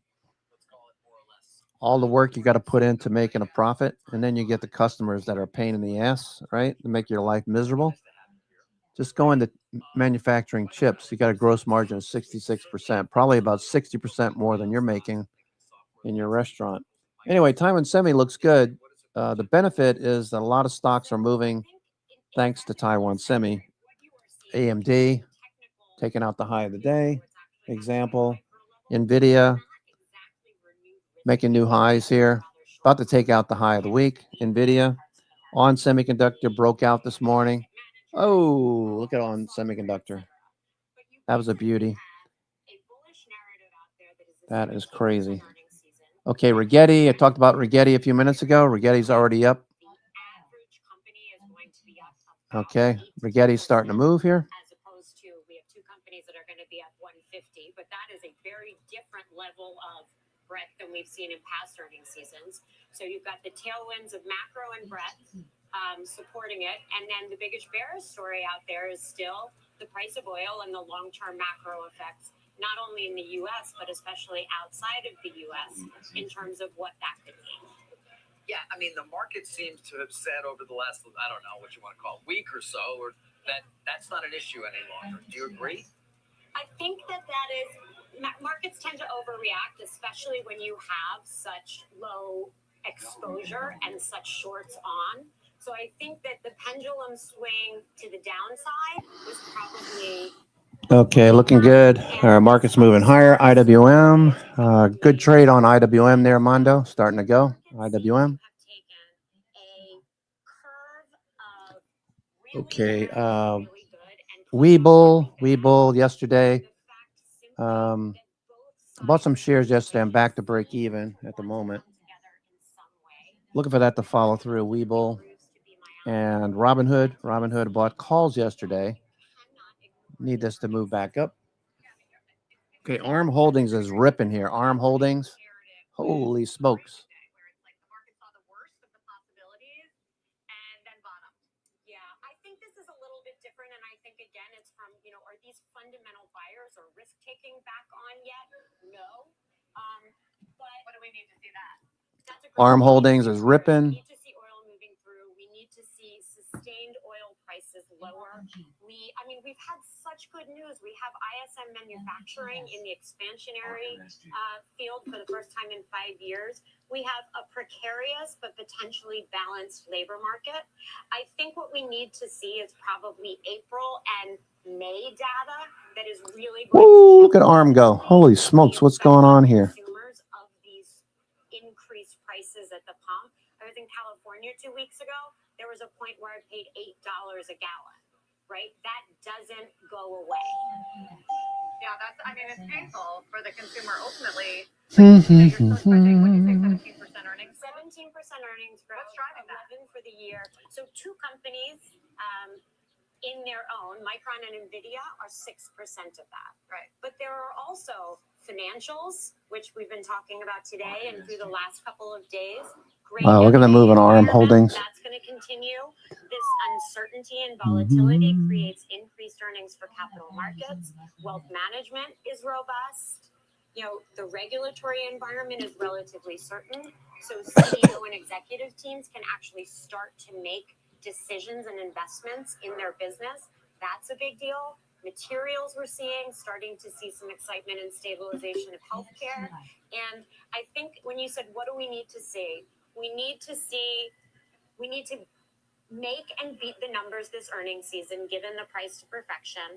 We need to see throughout, not just in the hyperscalers and the semiconductors, we need to see proof that AI is actually contributing to the bottom line. And we need to continue to see a macro story that is supportive of a continued bull market. Yeah, real quickly, do you own any privates as well for your clients? We do. Yeah, I'm just curious. SpaceX is going to come public, most likely. Yeah. We don't soon. Do you have an approach to it? Is it? And what is that conversation like? So the conversation is, do I need to be in it if I'm not already? And what do I need to sell, and how will the market be affected to accommodate an IPO that is 2 times larger than anything we've ever seen and is going to hit indices on a accelerated schedule? We have one product that we love that we do with Co2 that is a product that is semi-private. So one of these conversations we've been having a lot of conversation about semi-private, and that is an AI strategy that does have privates in them. So we do have clients that own them, either through the bank, through this strategy, or on their own, right? But there's a lot of curiosity about the IPOs this year and a lot of concern from individuals and from asset managers about what that is going to do to the rest of the market just from a liquidity perspective. Yeah. All right. Well, to be continued, because it's certainly an interesting. Okay, markets continue to rally up here. As we get closer. Ali, thank you. Absolutely. All right, Ben. Stephen Myron speaking in Washington this morning. Steve Leishman joins us with some of the new comments, Steve.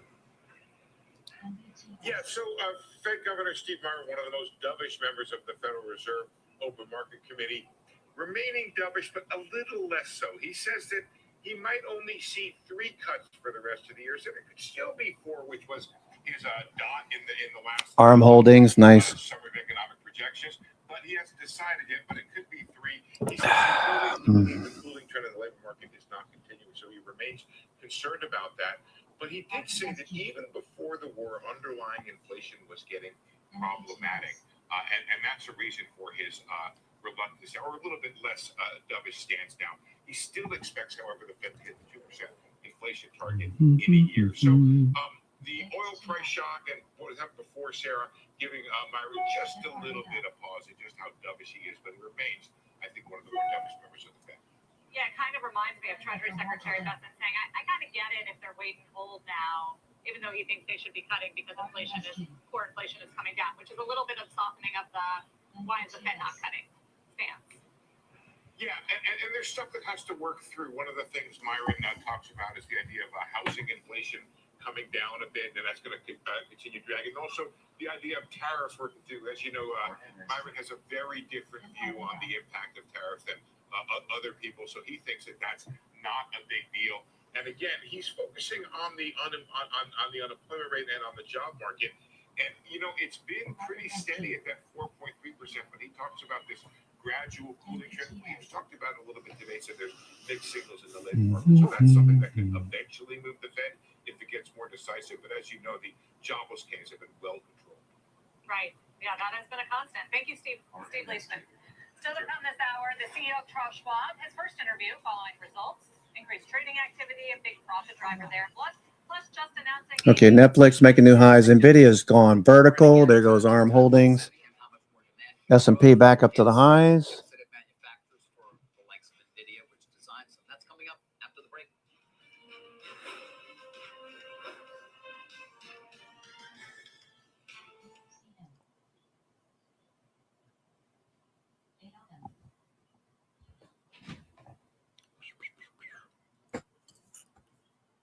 Okay, Nvidia looking. Oh, check out Nvidia. This looks good.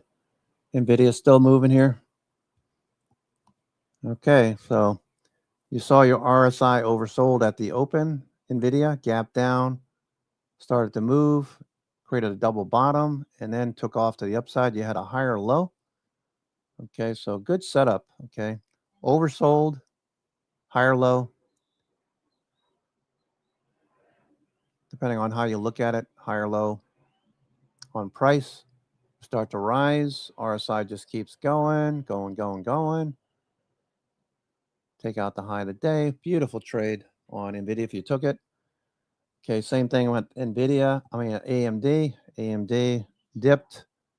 RSI got a little bit oversold right here on this pullback. Now AMD is just launching. Holy smokes, look at AMD going a bit more.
Sorry, got interrupted. My wife just walked into the office.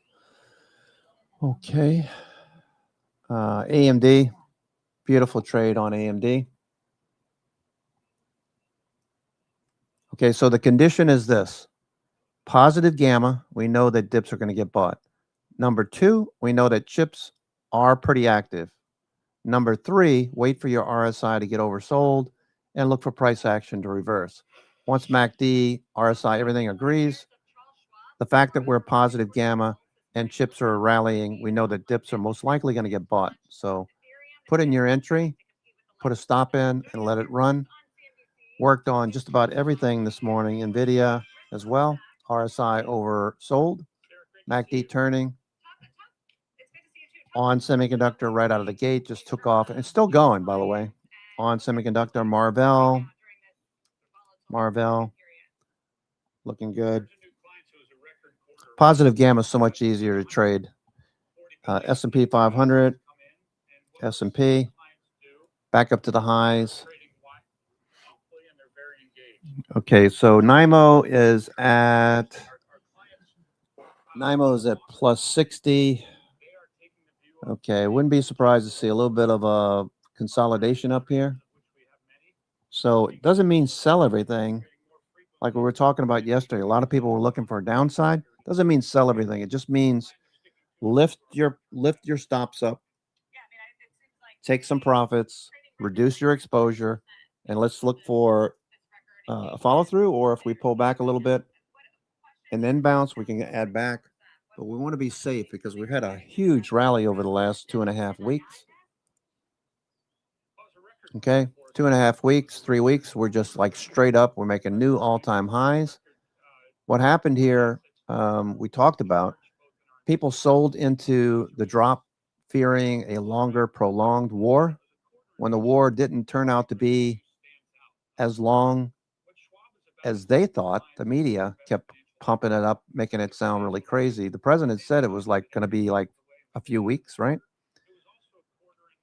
These people had to reposition, so they started buying the lows after selling into, the pullback. So now we've got this tremendous repositioning that's hitting the markets and pushing prices higher. So the bottom line is we want to take the profits off into strength, but we want to keep a little exposure. Stocks that have pulled back dramatically, like Oracle, I'm not going to do anything with that. I'm just going to let it keep going. AMD at the highs, that was a nice day trade. We know day trades are going to work. S&P is working good. S&P is working. You can see S&P got oversold here too. Same setup. RSI, price starts to make higher lows. You get long. There we go. Holy smokes. Look at this market. Look at this market.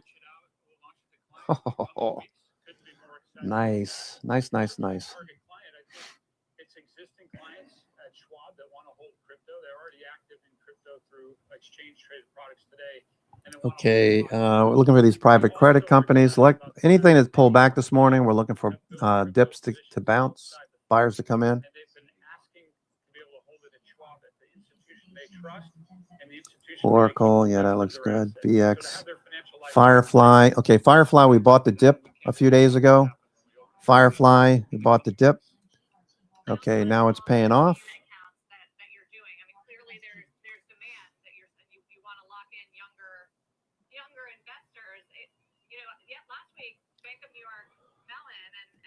Announced that they were participating in the Trump accounts, and I wonder if you see this as competitive now. This play to lock in kids early and take that kind of share. Well, our mission is to make clients better off in their financial life, and one of the most powerful ways to do that is to get people saving and investing early on in their life because they get to see the power of compounding. We're huge backers of the Trump accounts. I think that was a great move. There's so many people in our country who don't get it engaged in saving and investing, and to be able to offer them at first so they see the power of what compounding can do to your wealth, to your life, I think is an incredible move. The teen accounts will extend upon that, and we're thrilled about that. We're thrilled to support the Trump accounts as well. We're going to match the Treasury's contribution to our employees. We're excited about both programs and really want to do everything we can to help the young investor in our country thrive to recognize the power of saving and investing, and to be able to differentiate that from some of the messages they get on other platforms about gambling and things along those lines. Rick, last week we got the non-introduction of a incredibly powerful model from Claude called Mythos that conceivably could allow bad actors, were they ever to get a hold of it, to hack their way into all sorts of things. And of course, a lot of the concern is Okay, Firefly looking good. such as your own. You know, how do you think about that risk right now? What are you doing to mitigate it and make sure, obviously, that you are as secure as you can possibly be, given the incredible and exponential rise in the ability of some of these tools?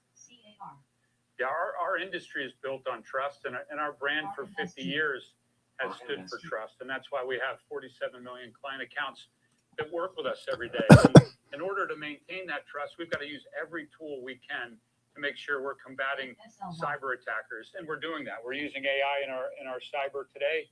We'll explore all new tools as they come out. Our main goal is we want to keep clients safe and help them in their saving and investing journey. And when it comes to AI overall, there was a period, you know, virtually every company has seen its stock perhaps go down in terms of fears about just being disintermediated by the likes of a Claude or an OpenAI. How do you view the risk, perhaps, that AI represents to you from the ability of people to do things without without Schwab? Well, AI is going to be a huge accelerant to our strategy, and it really already is. We'll be able to grow more quickly with AI, both through working with LLMs as a new distribution channel. We'll be able to deepen relationships with clients. We have a one-to-one personalized relationships with those clients at Schwab that have $1 million. But many of our clients don't have $1 million. We'll be able to serve them with many of the same insights that we provide through those one-on-one relationships through AI tools that we're launching, and we're excited about that. It's driving our scale and efficiency. Every call that comes into our firm, every interaction today that our sales or service professionals have with a client. Okay, so Firefly looks good. S&P at the highs. Got On Semiconductor at the highs. NVIDIA at the highs. Little consolidation. AMD at the highs. Everything is working right now. We are very confident that we will use the best of AI to meet their needs and to make sure Schwab becomes, it remains the platform of their choice. We're so proud to serve our 47 million clients. Any tool we can use to make their financial life better off, we're going to use. You know, we were just talking, David was asking Ally McCartney about the upcoming SpaceX IPO, but also OpenAI and Anthropic. And I wonder if you see that as a tailwind for your business as these companies go public. And also it's interesting that happening now at a time where you recently purchased Forge to give exposure to private companies. It is absolutely a tailwind to our business. AMD looks like it's going to keep going, eh? AMD. All right, ARM Holdings also. ARM Holdings having a good day. Big run up here. Wow. Very impressed. Very impressed. Okay, AMD is going to make a new high here. Looks like AMD wants to go some more. We can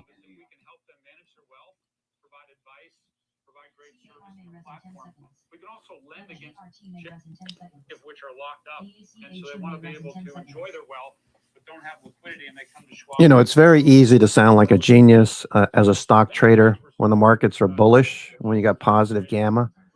You know, if you know what you're doing, it's the best time to be trading, right? Positive gamma. You know the dips are going to get bought, so you know exactly what the dealers are going to do. Most people just buy because somebody said it. But if you know what the markets are going to do, what the dealers are going to do in a given regime, in this case, positive gamma, it's so much easier because you know that you're going to buy the dip. Even if you buy the wrong time, you buy the high. If you just hang in there, price action should come back to where you erroneously got in. So easy to trade during a positive gamma. You know, you sound like a genius. Oh, everything you take is like bullish and it's taken off. The true test is when the markets pull back. Okay, and I just want to beat this to death one more time. I just want to beat this to death. And next time this happens, trust me, the next time this happens, you want to take the signal. Okay, you don't want to be holding when we drop below the 10 EMA. late January, early February, first week of February was the last area you should have been taking profits off and reducing your exposure. If you just pay attention to these few rules, you're going to make a much better trader, a much better investor in the future.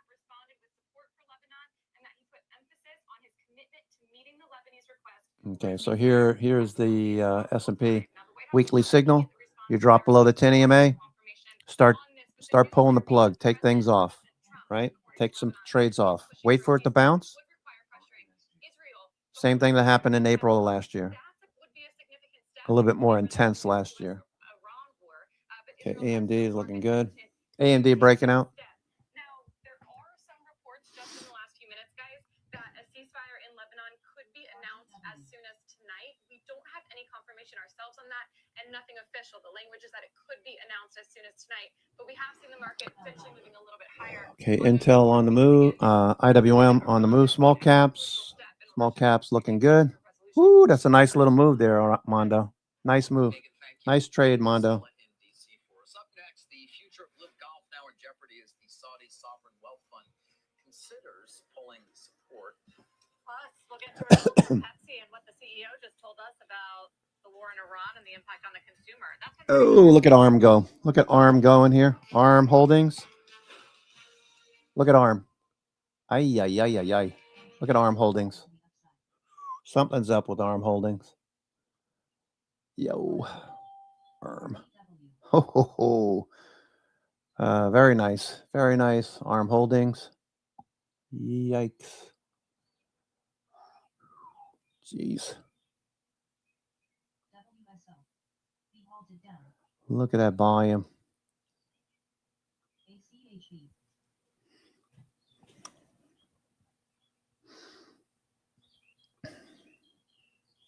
RMSG. RMM. RMSG.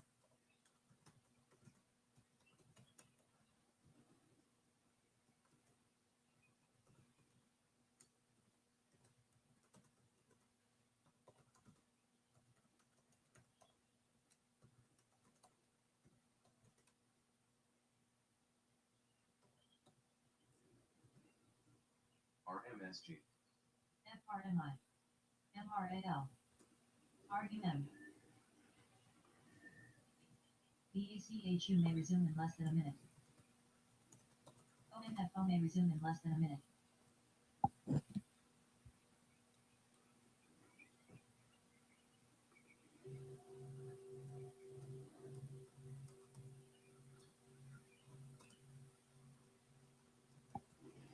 QBTS. QBTX. ALM.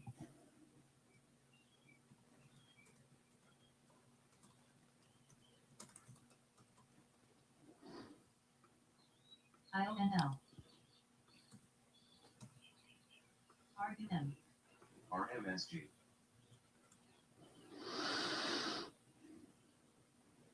BACHU may rise in 10 seconds. ONFO may rise in 10 seconds. QBTX. QBTS. ALM. BNAL.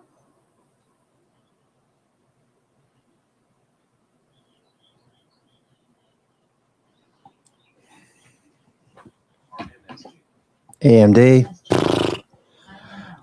This is crazy. Just let your winners run here. Markets are crushing the bears 3 weeks straight. We had the 9 week pullback. They're experiencing the wrath in 3 weeks what we experienced in 9 weeks. Much more excruciating pain, I would imagine. I wouldn't want to be short. Russell said so famously a couple of weeks ago what he was seeing. He didn't want to be short.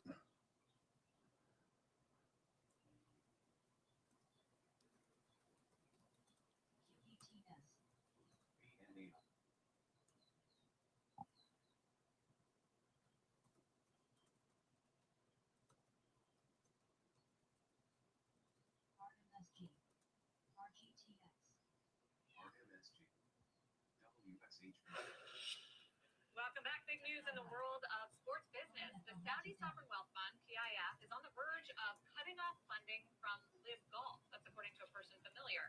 The timing, though, is uncertain and it's not final. Live Golf CEO, for his part, Scott O'Neill, sending a letter to staff yesterday saying the current 2026 season will go on as planned. This, of course, is part of a much broader story. It comes as PIF unveils its new 5-year plan, which has some key takeaways for American investors and businesses. It's all about driving the next phase of Saudi's domestic economy through key priorities like tourism, travel and entertainment, urban development. I mean, they're building all these projects, advanced manufacturing, clean energy.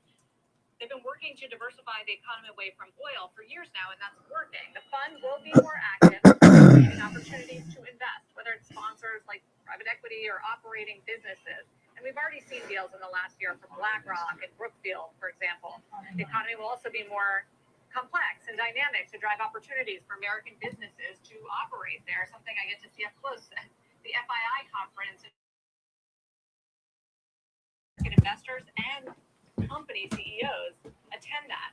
And importantly, even with all the focus domestically, PIF is still investing in the U.S.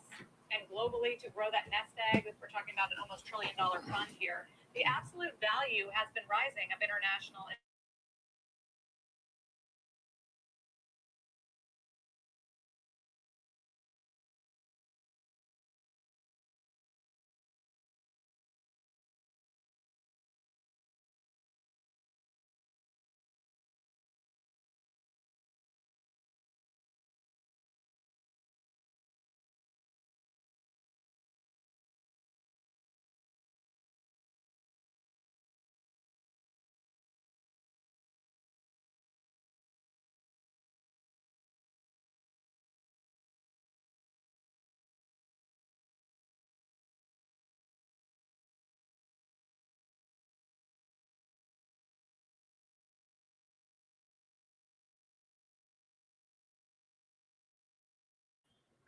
AMD is still crushing it. Look at AMD. AMD. I think this is bullish. I think this is bullish. Asking for a friend. I guess one key question is what impact is the war going to have on the Saudi economy? I see a lot of different estimates out there in terms of GDP. And will that have any impact at all in terms of the revenues and therefore what's available to PIF and or what they're spending? I think there are headwinds and tailwinds, right? I mean, the tailwinds we can see, first of all, higher oil prices, right? As a major oil producer. They're shipping 7 million. They've got it through the Red Sea. And they're there's, I think, it'll be interesting to see, but I would imagine there's a lot of investors that and governments that want to partner to help open those key arteries that Saudi has invested in and have, which is really so crucial right now to getting oil. Very nice. Very nice. All right. So stocks that had pulled back that have yet to bounce are starting to see shorts cover as well. Probably a little early to tell, but ultimately, I think the hope would be more stable region. Mark Rowan of Apollo yesterday said he sees this as a stabilization for the entire Gulf. Ultimately, if successful, in terms of removing a potential region nuclear overall, as you well know, has become an incredibly important source of investment for hedge funds and private equity, private credit, and so many other things. Think the Electronic Arts deal as well when it comes to the PIF, which Saudi's essentially that's buying. the money going out. Correct. But now, they wanted this domestic focus. It's been in place for some time. Wow, AMD is crushing it. Holy smokes. Wow. Where they're just throwing money at all the different parts of the economy. They're figuring out, which ones are working, how they work together. So just to end on Live, though, do we know, is it going to be, I've seen different reports, is it going to actually go away? I mean, what I'm told is that, they're close. All right, Oracle, time to bounce. Oracle, looking for Oracle to bounce. ARM Holdings at the high of the day, trying to break out above recent highs, north of 166, I guess. ARM Holdings, ARM Holdings. Okay, looking for this to break out above this high over here. ARM Holdings. That's 166.66. Okay, ARM Holdings. Okay, swing high here. Okay. Okay, swing high on that one. Looking good. Okay, ARM Holdings. Man, this is crazy. This is crazy.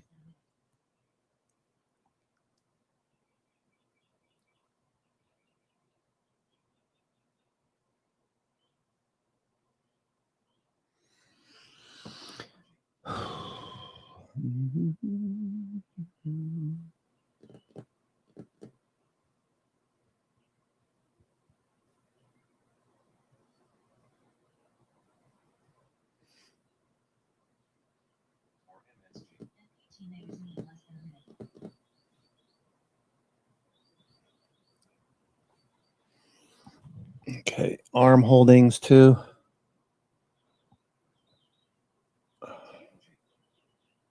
Oh man, everywhere I see. Everywhere I look, I'm seeing green.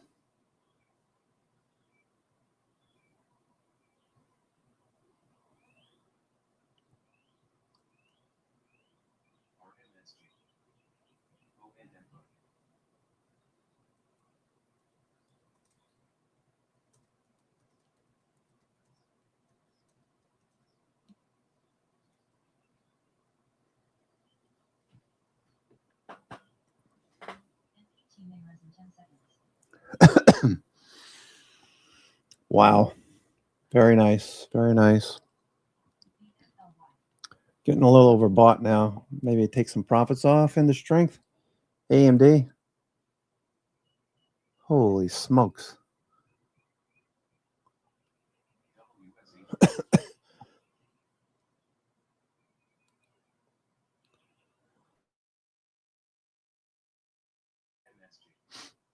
All right, looking good. Looking good.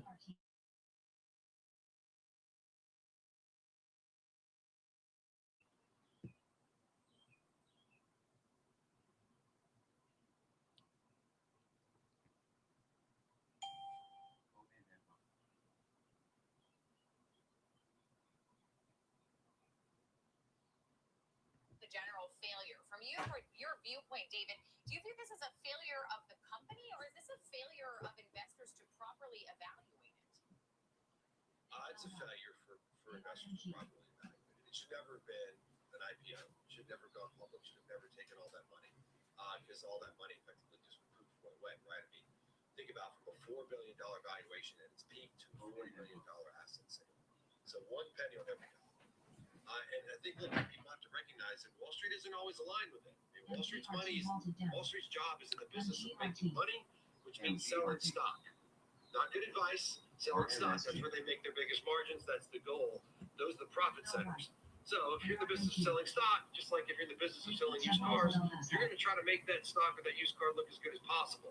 Maybe you don't really care what happens after you sell it because you're in and you're out. And so, that's, I think Marley, the answer, or the honest answer is it's as much a failure of investors as it is of management. Okay, so if the initial success that Allbirds saw was narrative driven and hype driven, because sustainability was a huge hype theme when they came on the scene, now you've highlighted AI as the hype theme. Are you just in the same trap again? Have they pulled the rug out in the exact same way here? I think that's the idea. In fact, I've seen some really smart people who, experts in valuation, pointing out that this is so ridiculous that it may be the biggest and best sign so far that we are in an AI bubble. And I think a great point made by a really smart professor at MIT, Eric So, MIT Sloan School of Management, pointed out that, hey, you're not really in a bubble when valuations are bad. You're in a bubble when the narrative gets so ridiculous that it allows companies to do things like what Allbirds did, or what the Lemonade Company did with blockchain, right? Where you can literally just put the word AI in the name of your company or in your mission, and all of a sudden you're getting ridiculous valuation. All right, S&P, we're still seeing a rising hedge flow line. This is telling us to look for more upside. Your market cap goes up.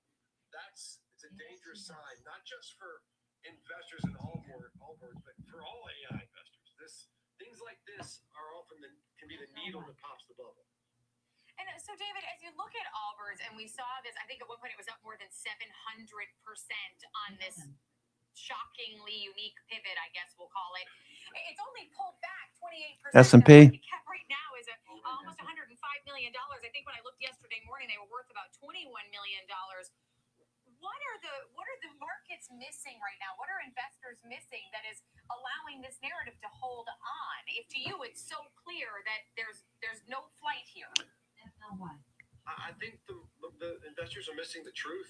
You know, in the same way we talk in new constructs about the difference between the earnings companies talk about and the real core earnings, and the demonstrated alpha and understanding the true core earnings speaks for itself. But people they're speculators. I mean, look at the growth in poly markets and all these other sort of betting markets. People want to swing for the fences, and that's what I think Allbirds here with this pivot is really nothing more than a way to sucker people into believing they're going to get a home run for no effort, to get rich quick. I don't think anyone's going to make a straight-faced argument that this pivot is real. But can they make real money if they and board apes, right? There's nothing. All right, we'll continue to see upward momentum, positive gamma. Oh wow! Ride this train until it runs out of gas. But you got to do the work, right? I mean, you don't get to make money without work. There are no free lunches. The quid pro quo is you do the work, you get the truth, you can have an investing advantage. Otherwise, you're speculating. It's like playing the slots here with AI and meme stocks and pivots to AI. Well, David, thank you for being with us to talk about this wild pivot with Allbirds. As I'm even talking about it with you, it sounds silly, but I appreciate you breaking it down from the fundamental perspective and also the hype following. Allbirds down about 27% right now, but still up about 400% overall on the week. David Trainer, founder and CEO over at New Constructs. Coming up next, we've got the disruptors. Kevin Green will be taking us through the earnings from Taiwan Semi after recording record profit for the fourth quarter in a row. We'll have that for you and an example trade next.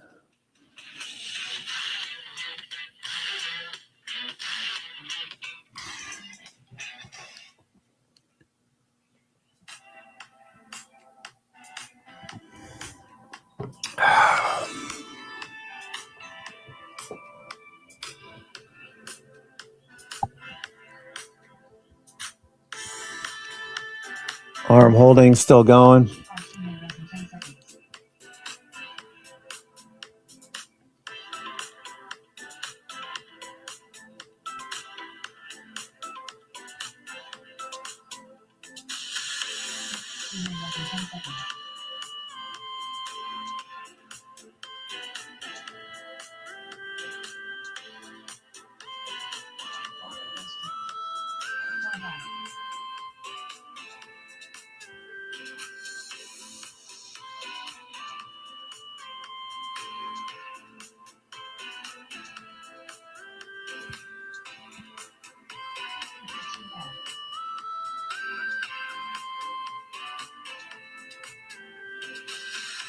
Wow. A massive move that nobody saw coming. The Lebanese government has imposed a full ban on all Islamic Revolutionary Guard Corps activities inside Lebanese territory. Security forces have been ordered to hunt down, arrest, and deport any IRGC members found operating there. That's a positive message.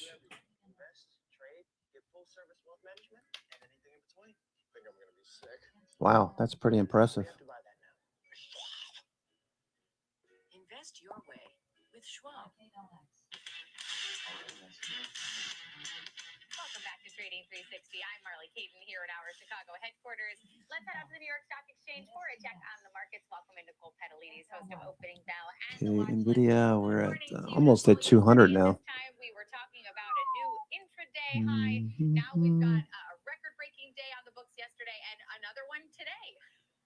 Yeah, without a doubt, S&P new high, NASDAQ new high, and the Dow Jones Transportation Average was at a high yesterday. I didn't double check that one, and the Russell really is within a 1% of a high as well. we did see some back and forth action after the opening bell rang, and we were covering everything, and we moved to the new All right. we started to sell off, and so we saw some pressure. Starting to see some profit taking here at the high.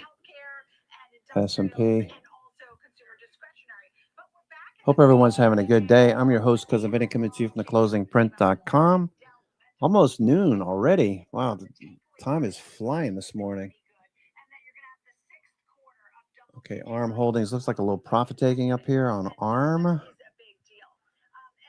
Okay, let me see what I'm going to do with ARM. I have a pretty big position in ARM. I'll let this go a little bit more. I have the 165, 175 call spread for July, so I have plenty of time on this one. Pretty decent sized position. I'll leave that alone for now.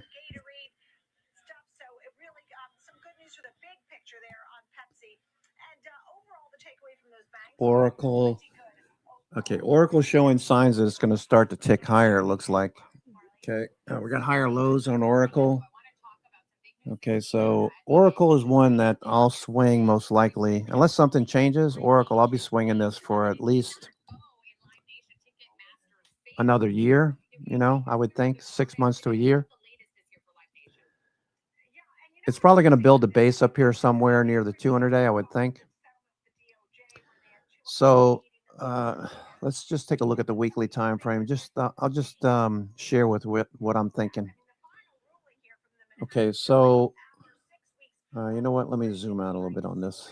Let me add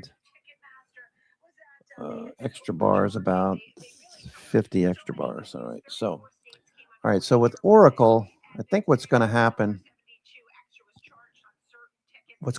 is we'll get a Fibonacci retracement first off. Okay, so we have the high, we have the low.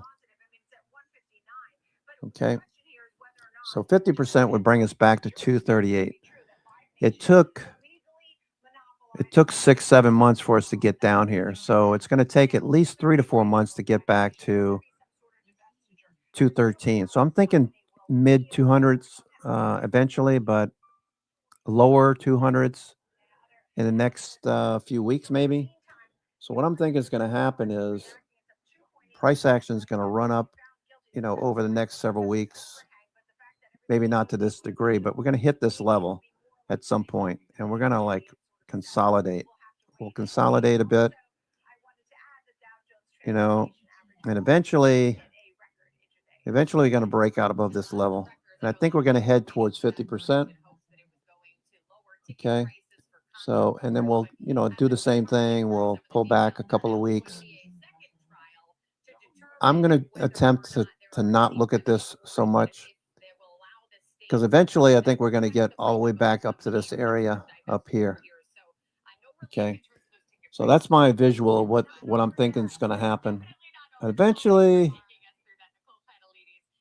all things continuing to fire, eventually we're going to see prices move back up to here. That's my visual. Okay.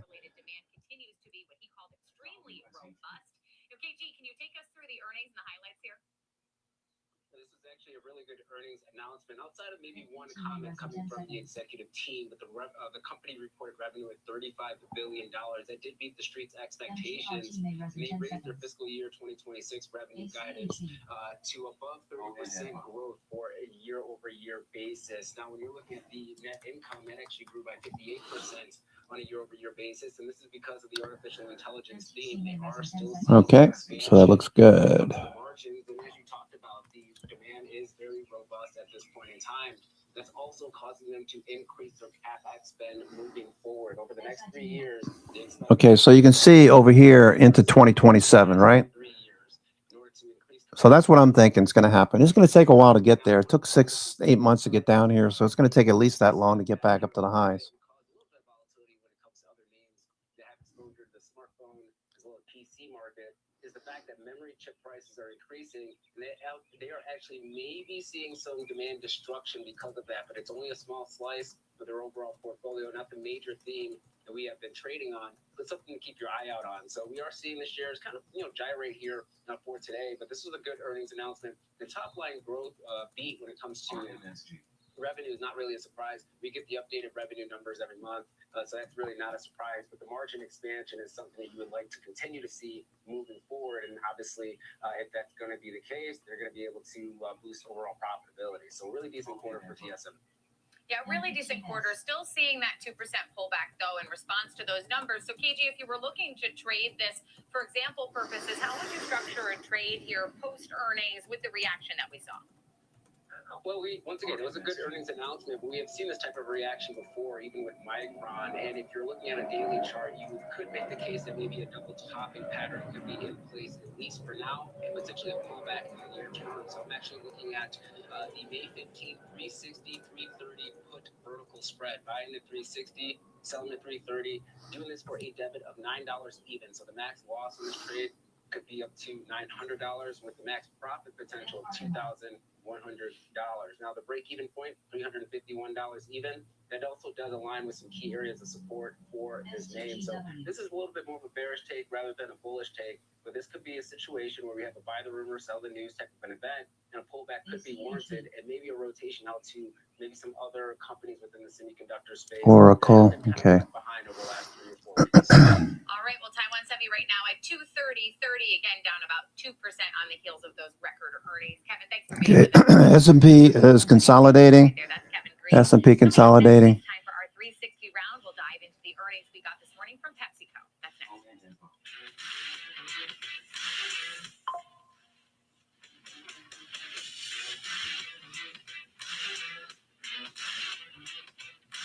Trading at Schwab is powered by Ameritrade, unlocking the power of Thinkorswim, the award-winning trading platforms. Bring your trades into focus on Thinkorswim desktop with robust charting and analysis tools, including over 400 technical studies. Tailor the platforms to your unique needs with nearly endless customization, and track market trends with up-to-the-minute news and insights.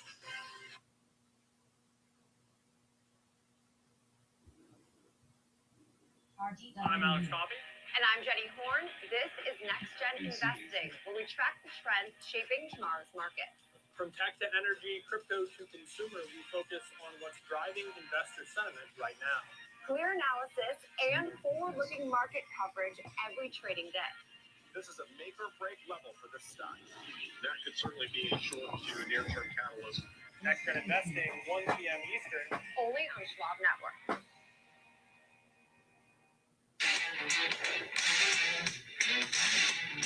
Welcome back to Trading 360. I'm Marley Caden. It's time now for our 360 round to discuss PepsiCo.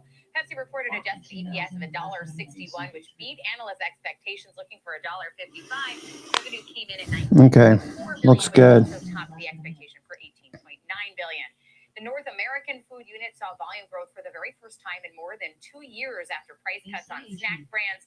Joining us now to take a closer look, Phil Kaparakis, the CEO of the IFMA, the Food Away from Home Association, and Karen Nelson, Vice President and Senior Equity Analyst over at CFRA Research. Great to have you both with us. Phil, would love your thoughts on this report we got from Pepsi. We're seeing Pepsi move higher, about 2% higher, particularly on that North American growth. Yeah, it's a great pivot moment for them with the strategic implications that they've been putting in. Volume growth is definitely where they're headed.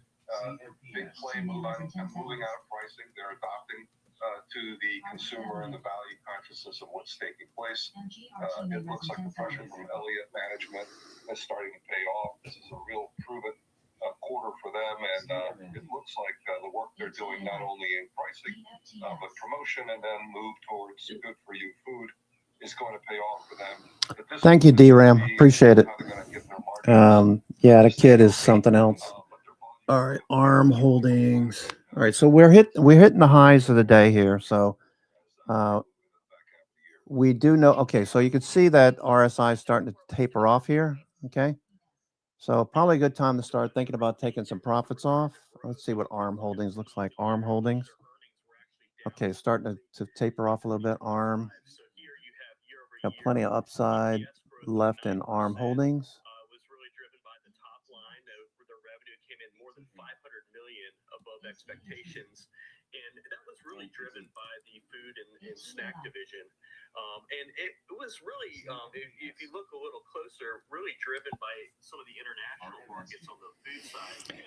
Okay, I'm going to take about a 5-minute break. I'm just going to throw something in the oven for lunch, and I shall return. Let's say ARM Holdings, AMD. AMD's still going here. Yikes. AMD. All right, give me about 5 minutes. I'm going to take a 5-minute break. I'll be right back.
Netflix. For all the context and clarity you need. There's going to be now tons of tariff headlines until midterm elections. Hear it first on Bloomberg. I'm David Weston. Join me each week on Wall Street Week for stories of capitalism. And this week, former Treasury Secretary Nick Paulson takes us to the IMF World Bank meeting. Microsoft had a big day yesterday. Microsoft had a big day yesterday, bouncing. Okay, another one.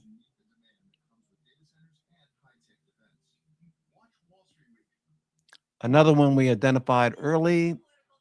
If you're paying attention to the 1-minute chart for day trades. Okay, this got oversold this morning right here. RSI was oversold. We started to move higher. Now we're back up to the high of the day.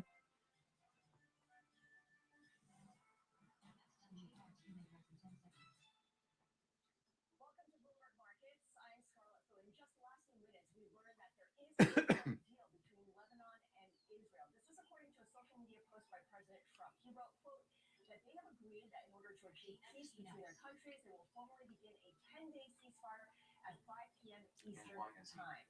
So let's show you how that is affecting markets right now. You can see the S&P 500 is gaining ground right now, right around session highs, in fact, up 1/3 of 1% after yesterday closing above 7,000 for the first time ever. Clearly, even before this morning's announcement, investors were looking for signs of progress on talks aimed at a longer ceasefire between the U.S. and Iran, Israel and Lebanon, all of the different parties involved. The Nasdaq 100 also gaining by about 2/3 of 1% at the moment. New York crude prices up by more than 2%, so holding above that $90 level. That is the same for the global benchmark Brent as well. And the dollar marginally higher, but the reason I included it is because it has snapped an 8-day losing streak. The Bloomberg Dollar Index gaining for the first time in 9 days. Excuse me. Earlier on Bloomberg today, we spoke with the CEO of Barclays about markets and their general resilience in the face of all this volatility in the world. Let's take a listen. There is a short-term look-through in the markets, especially the equity markets, as to the prospects of both the war ending quickly and exuberant spirits and investments and IPO calendar and gains. That's what keeps the stock market going. All right, let's get the latest on the geopolitical front with the headlines out of the White House, in particular, President Trump's social media, Truth Social posts on social media. Our Washington correspondent Tyler joins us now from Washington. Tyler, give us the latest here when it comes Nice job there, Armando. ceasefire between Lebanon and Israel. Okay, Scarlett, so you mentioned it, President Trump posting on Truth Social Netflix going. half an hour announcing that there will be a 10-day ceasefire. Congratulations on Netflix. Nice trade there.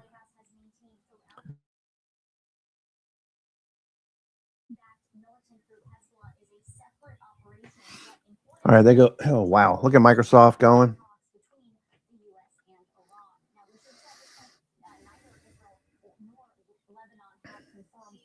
Ceasefire is in place, but President Trump says that he has invited the leaders of those two countries to the White House, and that Secretary of State Marco Rubio, along with Vice President J.D. Vance, who is now leading the U.S.-Iran negotiations, will take a role in helping to ensure that Israel and Lebanon can have a longer-term agreement. We know that the talks between the two countries did kick off this week in Washington at the State Department. This is considered to be welcome news for potential momentum in the U.S. talks as well. Potentially starting an extension of the experiment at this point. The White House maintains that negotiations are ongoing, that they feel positive about the potential for a deal. We have not gotten that formal confirmation that there will be an extension or another round of in-person talks. Yeah, and that's where I want to go to next. What do we know about who the principals are in any kind of further discussion this time between Iran and the U.S.? Last time around, it was Vice President negotiating in Pakistan. Well, the White House maintains and was asked yesterday during that briefing. She says that it's still going to be the same negotiating team. The White House press secretary also highlighted the role that Pakistan has played as a mediator, seeming to allude to the fact that if we do see another round of in-person talks, they will be held again by Islamabad. Importantly, our own reporting indicates that a potential 2-week extension would give some time, not at the leadership level, but really at the technical level, to try to get a little bit more momentum on those main sticking points. Because Scarlett, take yesterday, for example, we heard from Iran's foreign minister saying that Iran's nuclear enrichment is something. All right, it's 12 o'clock. Okay, Microsoft doing really well here. Microsoft. All right, good stuff. Tyler, thank you so much for giving us the latest here and the stakes of these discussions. Tyler Kendall, our Bloomberg Washington correspondent. Now, our next guest says that she's not so confident the U.S. will necessarily push for a resolution by the end of April to front-run President Trump's trip to Beijing, his planned summit with Xi Jinping. She says the best-case scenario is an extension of the ceasefire. Joining us live right now is Suzanne Maloney, Vice President and Director of the Foreign Policy Program at the Brookings Institution. She is a former advisor to both Democratic and Republican administrations on Iran policy. Suzanne, great to speak with you. And there's a lot to dig through here first, but I want to get, first of all, your reaction to this announcement from President Trump that Lebanon and Israel have agreed to the 10-day ceasefire that should begin at 5 p.m. Eastern Time. Well, it's obviously great news. The Israeli offensive in Lebanon has been very, very destructive and has produced a number of casualties. And, given that Microsoft's still going here, looking good. It wasn't clear that this was going to be a conflict that would be easily wound down. All of these looking really good. Looking really good. Don't forget to take some profits off the table, though.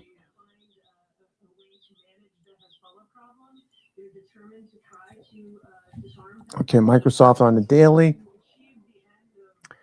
Microsoft daily finally giving us reason to believe this is going to continue. Okay, finally starting to turn.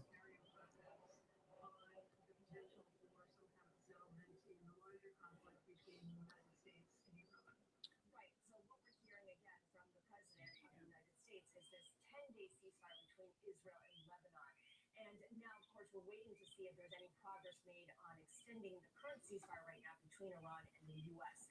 What if instead of any kind of lasting peace plan, what we just get are these series of 2-week extensions that kind of get renewed constantly? I think that may be at least a short to midterm scenario, simply because the two sides are still very far apart in terms of what they're demanding. The real challenge, though, is that the United States and frankly the rest of the world can't afford to have this very limited to no transit through the Strait of Hormuz for a sustained period of time. We already have seen the impact on oil prices, on the availability of natural gas supplies, and all the other commodities that transit the Gulf, whether it's fertilizer or helium for silicon chips. So we are, really, I think, in a position where there's a high degree of urgency to this, but the two sides are not yet prepared to compromise. And the U.S. this week imposed this naval blockade on the Strait of Hormuz on Iranian ports. 13 vessels reportedly have turned around rather than trying to test it, according to the U.S. Do you see this blockade? Oh, no doubt, no doubt. And traders exited. Have felt that time is on their side, that they have been able to be resilient in the face of the bombardment by the United States and Israel. They've been judicious in how they've utilized their missiles and drones, and so they still have capabilities to retaliate, even as the supply of interceptors and munitions for America's partners in the region has been dwindling very quickly. And so, Arm Holdings, man, FOMO. The closure of the strait really gives them the upper hand. I think the blockade evens the scales a little bit, although it does appear that the Iranians can continue to hold out as long as they have somewhere to store oil, and assessments suggest that that's about 2 months, which is far longer than I think anyone wants the Strait of Hormuz to remain closed. Yeah, well said. Since the start of the war in March, we've seen oil prices surge, we've seen stock prices tumble, bond prices tumble as well, although investors now do seem to be pricing in some kind of end to the conflict, or at least more comfort with the fact that things are very uncertain. You look at the MSCI All Country World Index, which measures global stocks, you look at the S&P 500, they're back at record highs once again. Do you see these market moves, this price action in financial markets, influencing negotiations, or at least willingness to negotiate on either side? Absolutely. I think the president is acutely aware of both the implications for gasoline prices and the sort of day-to-day economics of ordinary Americans.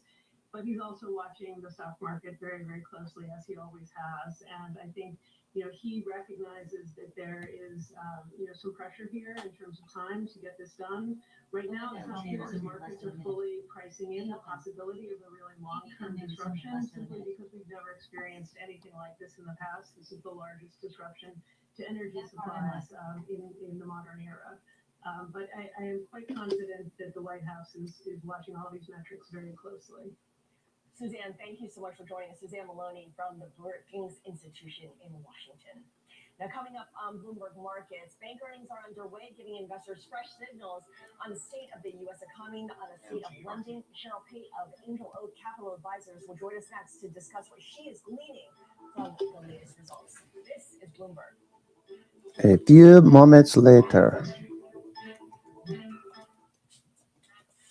No city is immune from financial challenges, but with Assured Guarantees municipal bond insurance, investors' bonds can be.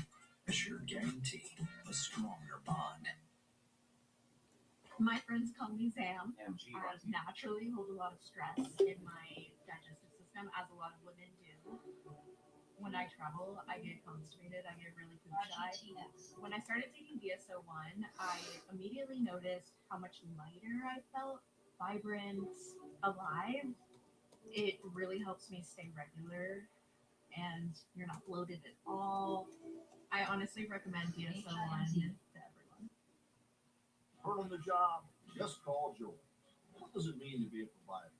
It means working hard, spending wisely, and saving what you can. But it also means making smart choices in times of crisis. Find something to work into. Calling the workers' compensation lawyers at the Joy Law Firm is a smart choice. It can protect your job and wages. Help you keep providing for your family. Just call Joy. 843-888-8880. Adobe Acrobat AI Assistant helps me build trust with clients. With AI Assistant, I can find contract details quickly. Having all of this together helps position myself as an expert, and it gives me that confidence to talk to clients. What's the new talent paradigm look like? How do you want to change roles? Don't miss Bloomberg Deals live every week. In case you missed it on the close.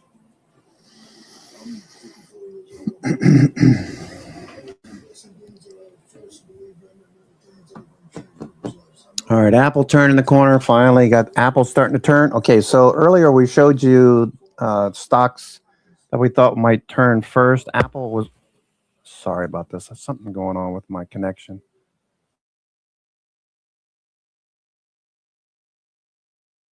Got a loose cable somewhere. Okay, so this morning we showed you Microsoft, etc. These got oversold. We looked for the bounce. Okay. Also talked about Apple. Apple didn't give it to us until just a few minutes ago. Okay, back here at around 10:50, we started to see a double bottom, and RSI was oversold. Now Apple's turning up. It's only about 3382 Fibonacci retracement from the low. So Apple is next. Apple's next.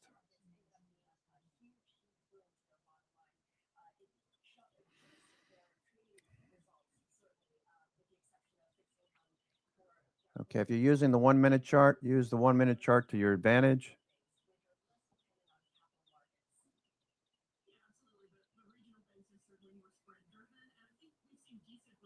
From the regional banks thus far as well.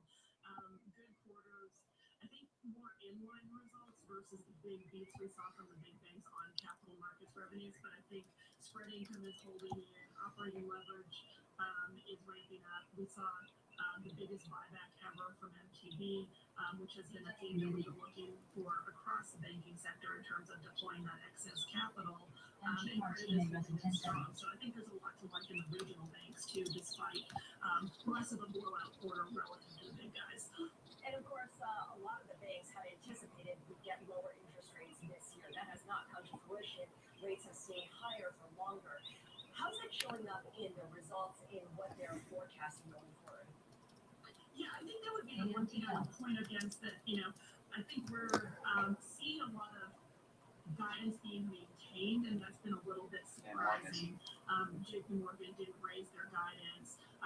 We are seeing some of that start to happen in some names, but I think it's a little bit disappointing to the market that higher for longer is not translating into increased guidance on the spread income side. At the start of this year, there was a lot of anticipation have a much more business-friendly. Best way to play it. Best way to play it, JJ.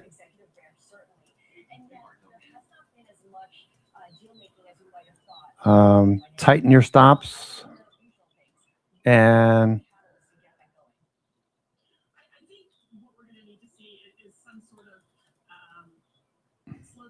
by raising them up and reduce exposure.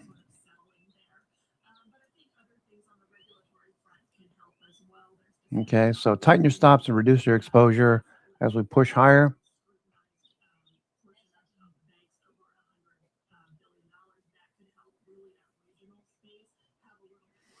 Okay, look at Apple coming off the low here.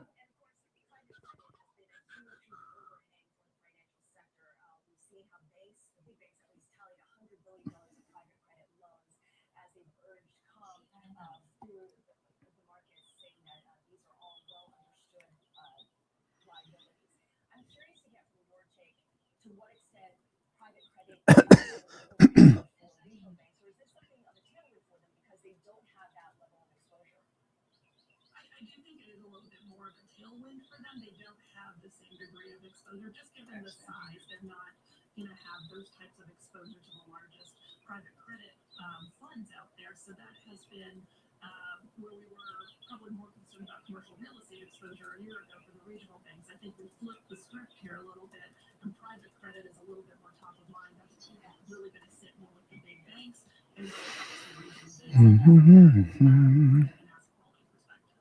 As I mentioned, your portfolio manager, you own bank stocks and bank debt as well. Which names do you like? Which names are you I think clear winners that we've seen this earnings season. I think Citi probably the best out of the big banks. There's a lot to like at Bank of America as well. On the regional side, I think MTB and Key have probably been the most solid. And then when we think about widening some positions, I think it's where we're not seeing guidance increase, buybacks increase, a lot of the themes that we're Okay, Apple doing well. All right, so Meta's breaking out now. Meta as well. Okay, let's take a look at Meta. Okay, that also gave us an oversold condition. Okay, so Meta. Okay, here's Meta. Same thing we've been seeing. Okay, you get oversold. You get oversold RSI early. You make a higher low. Okay, so you can see higher lows in RSI. Okay, you can see lower lows in price action. Then we make a higher low, start to take out these levels back above the 100 period moving average, the EMA, continues to move higher. Now it's starting to accelerate. Meta looking really good. Okay, so you can see what we're doing here with the 1 minute chart. A little bit erratic, but it finally pushed higher. So what you could do if you take this a little early and it looks like it might be faltering, first you get the divergence in your RSI at the same time. Okay, you just keep moving your stops up. Okay, just keep moving your stops up. Obviously, okay, looks really good. MACD, everything's good. So you could also shift to a longer time frame, which makes it a little bit easier to follow. Okay, once you get the lower low and the higher low in RSI, shift to your 5 minute and just watch that as well. Looks good. 5 minute, higher lows, higher lows, higher lows. Still going. RSI, you can see RSI shifting from the 1 minute to the 5 minute to filter out some of the noise. We got higher lows. Everything's cooking with gas here. Looking really nice. Okay, cool. ARM Holdings. Jeez. ARM Holdings is gone. Okay, I got 165, 175 call spreads. So these are getting in the money and starting to work very nicely. Yes. Thank you very much. I have the July 165, 175. I don't think I'm going to need that much time. Into the reversal. Okay. I just want to say one thing here. You might have noticed a change. Okay. So into the reversal here. Okay. We had this downward movement. I was telling you that I'm going to take calls on some of these dips. I'm going to take calls, but I'm going to go out to June, July, August. Now I can start to bring those back in instead of having to be so far out. August, September, I can bring these back to I would at least be doing June. Okay, buying the dips. Okay, because I had gone from having April calls spreads rolling out to May. And then as we started to get to these even lower lows, as I was buying some of these dips, I was going from May and rolling out to June. Just about everything I have now is June. So I can start to bring this back in from July back to June. Just focus on June for now. Okay. So the Netflix trade, I might take a iron condor long or a strangle. I'm not sure what I'm going to do just yet. Okay. All right. S&P is hitting the highs right now, starting to fade a little bit. So maybe you want to take some profits off. Microsoft is rolling over a little bit here. Let me see. Let me take some Microsoft off. Mm-hmm.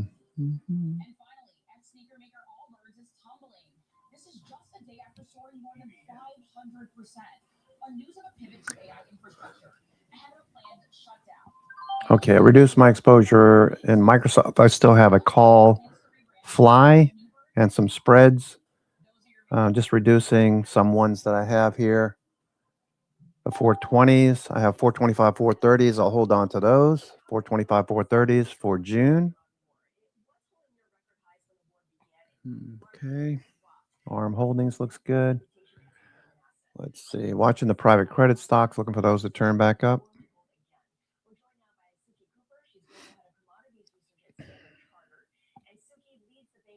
Okay, financials. Let's see what XLF is doing here. XLF.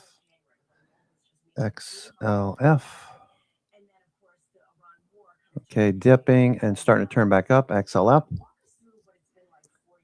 KKR, the private credit companies, those pulled back a little bit today after running up a few days in a row.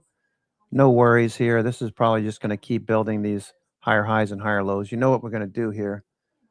Talked about this morning. Looking for KKR. Okay, to continue to build out this right side. Okay, so we're not going to go straight up every single day. It's probably going to fade a little bit, maybe consolidate and then follow through. Maybe it just follows through. I don't know. Very strong market, though. Dips keep getting bought. AMD is at the high of the day. So is ARM Holdings. ARM Holdings looking for that breakout. Okay, looking for a breakout of this pivot right here, 166.70. Okay, currently pricing in a nice rally and follow through. Volume looks good. Volume so far today, 3.28 million. Okay, so volume needs to pick up a little bit more, but we are definitely moving higher. Bitcoin, what's Bitcoin doing? I haven't looked at Bitcoin today. BTC USD, this would be another risk on indicator. Okay, we got buyers at the low of the day, looking for this to break 76,000 and continue this trend. I have some Coinbase, which is rising, average just below this level. I have some MicroStrategy, MSTR strategy. I have some BITX and some Mara. I don't have Riot. I want to buy some Riot. That's pulling back right now, so I'll buy the dip on Riot at some point. Okay, so go to your 1 minute chart on Riot. Okay, go to your 1 minute chart. Okay, it's was oversold earlier. Watching this, could double dip like what was it? NVIDIA did yesterday. AMD still going. NVIDIA still going. All right, starting to consolidate right now. NVIDIA, AMD, and ARM stealing the show here. Okay, it's after 12. Let me Let me go back to what these guys are talking about.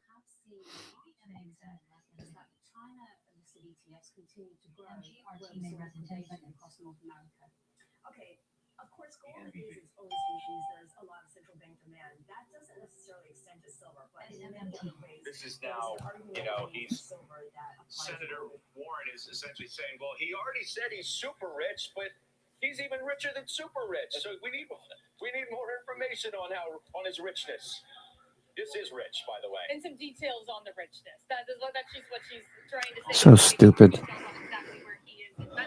Focus on the markets, not people's individual wealth. This is so stupid. All right. Emily, thanks. Emily Wilkins down the hill. As we said, coming up, more committee moves. Carrie is ready with yet another trade. We'll tell you what it is. Plus, Josh Brown has his best stocks in the market. He is seeing a breakout in one big industrial player. I'll tell you what it is when we come back. Okay, Oracle. Looking for Oracle to break out and continue. It's building a nice little spending top. It was a doji earlier, coming off the low, higher highs, higher lows. Oracle, I really like this one. You know what I'm thinking on Oracle. This is going to take a while. And looking for that to happen. Oracle.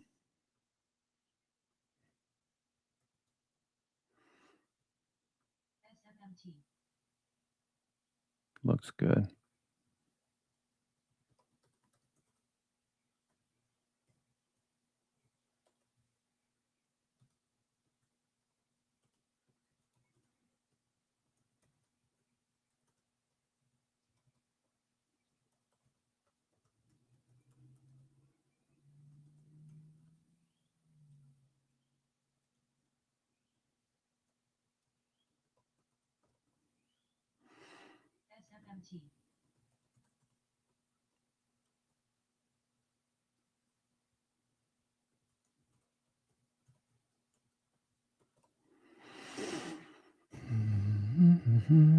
Oracle.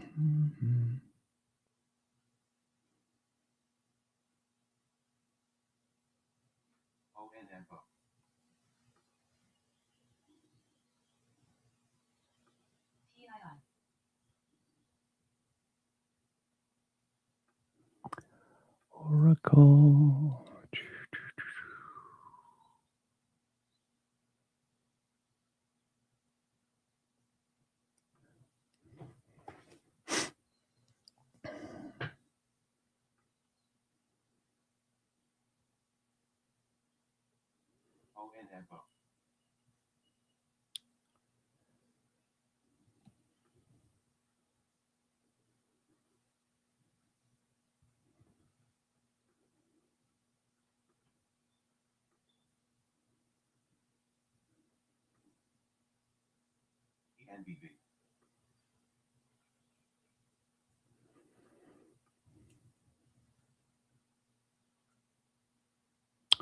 Looking good. Let me just get a couple of charts here I'm looking for.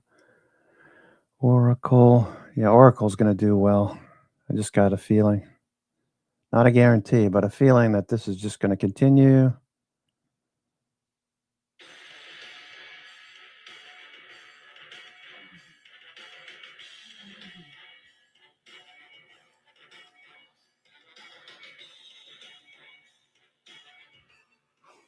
All right, welcome back. And another move from Carrie.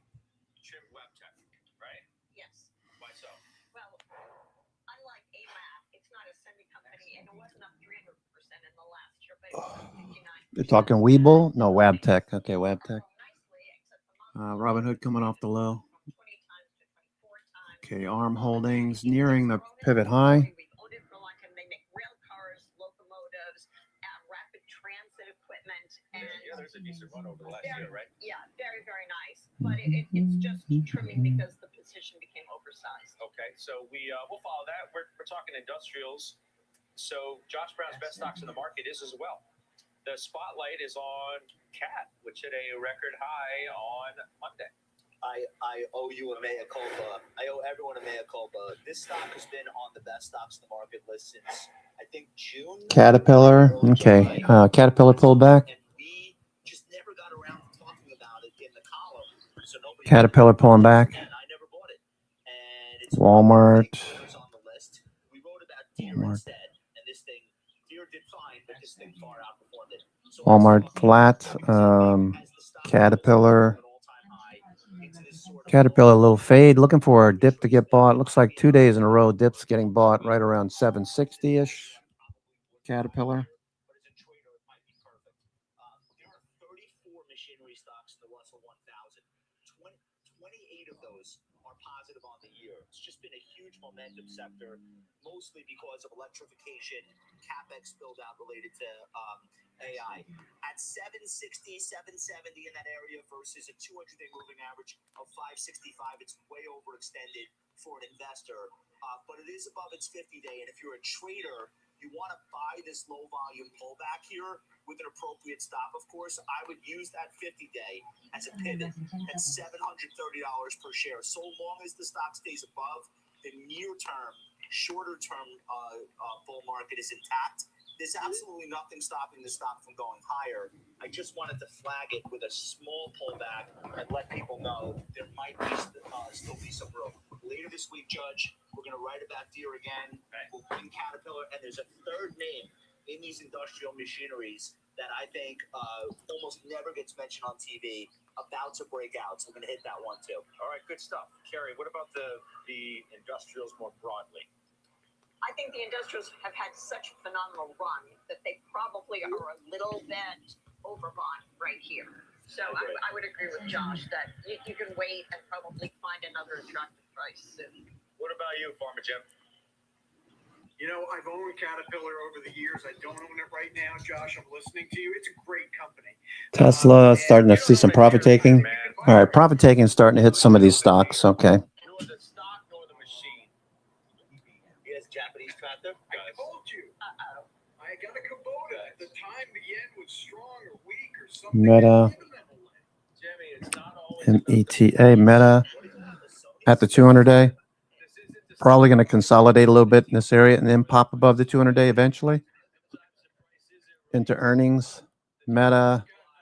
All right, so we're just quickly seeing some profit taking in Meta right here. We would never ever question that, of course. Serving this great country. Got August calls on Meta. I know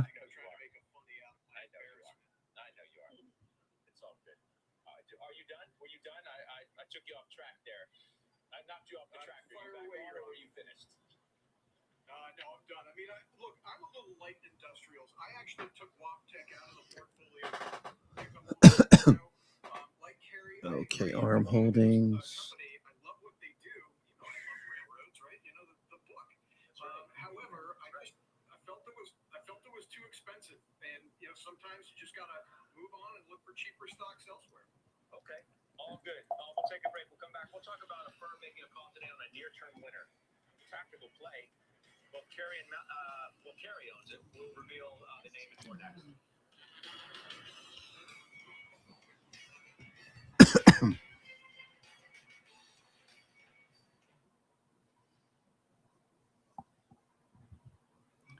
Okay, S&P is coming back rather quickly here. S&P is coming back rather quickly. Hopefully, you're taking some profits off the table. Okay. Low tick alert minus. All right, low tick alert. Okay, low tick alert.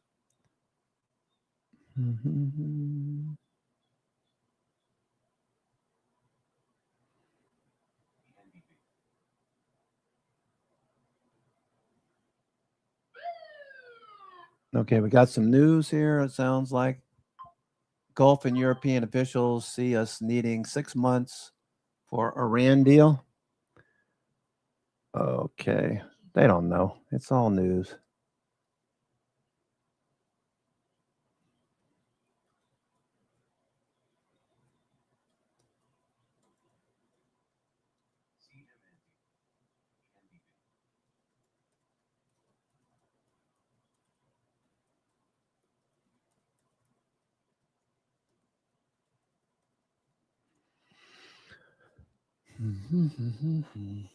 All right, so a little dip there on Reuters headlines.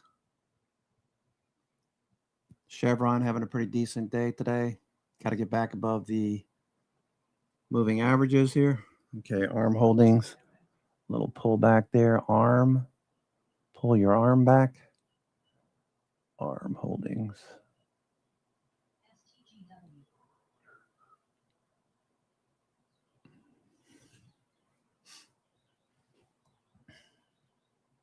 Gulf and European officials see U.S. taking it 6 months to get an Iran deal.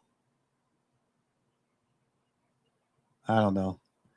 I think that's pure speculation. We don't know how long it's going to take. Saying it out loud so it affects the markets. They're trying to get the markets to pull back a little bit. That's one way to do it. Throw news out there. Who the hell knows it's going to take 6 months? Everybody thought that this war would take forever as well. Didn't happen. Here we are back above those levels. You got to take it with a grain of salt, all this speculation by the news media, like they know what the hell is going to happen. Just keep an eye on price action. S&P did dip shortly there. S&P dipped, but starting to bounce already. Russia reportedly killed at least 18 and injured 100 in strikes in Ukraine overnight, making it the deadliest attack in the war so far this year. Ukraine's air forces say 44 missiles and about 660 drones were fired at the country in the last 24 hours. The strikes followed Ukraine's drone. Man, they need to take Putin out. Guy's lost his freaking mind, just killing indiscriminately. All these years. Is it 4 years? Going on 4 years?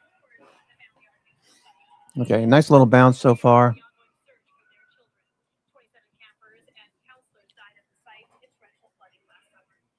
The U.S. Commission of Fine Arts today will review President Trump's proposal to build an arch in D.C. The arch would stand 250 feet tall and sit across the Potomac River from the Lincoln Memorial. The project is facing backlash in federal court from veteran and historian groups for disrupting the sightline at Arlington National Cemetery.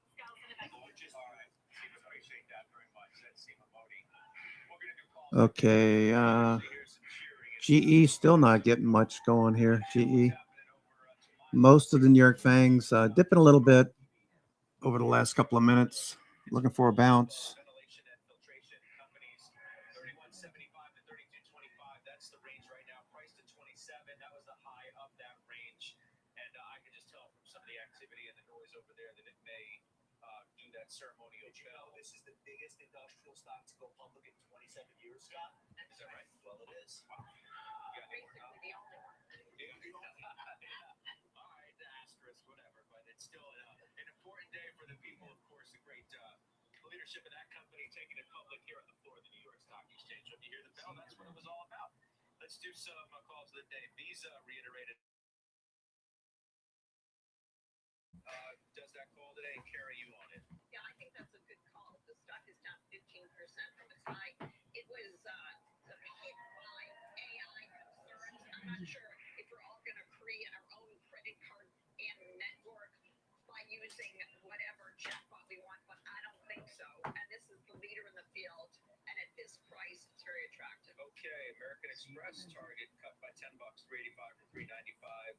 Morgan Stanley, you want to take a shot at that one too? Again, I think that the wealthy are continuing to spend, and they're attracting many of the Gen Z and younger Americans who have money to spend on whatever travel, luxury services, experiences. Try to get it to an Amex lounge at an airport. Do your best. Nice bounce here. S&P.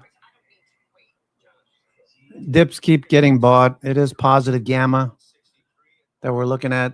Positive gamma. Still a lot of purple here. Gets redder towards the close. So we could see some volatility towards the end of the day as we approach this level on the right. Right now, we're still in the purple. Support here. Support here at 70.35. Resistance at 70.70. About a 35-point range from here on out into the end of the day.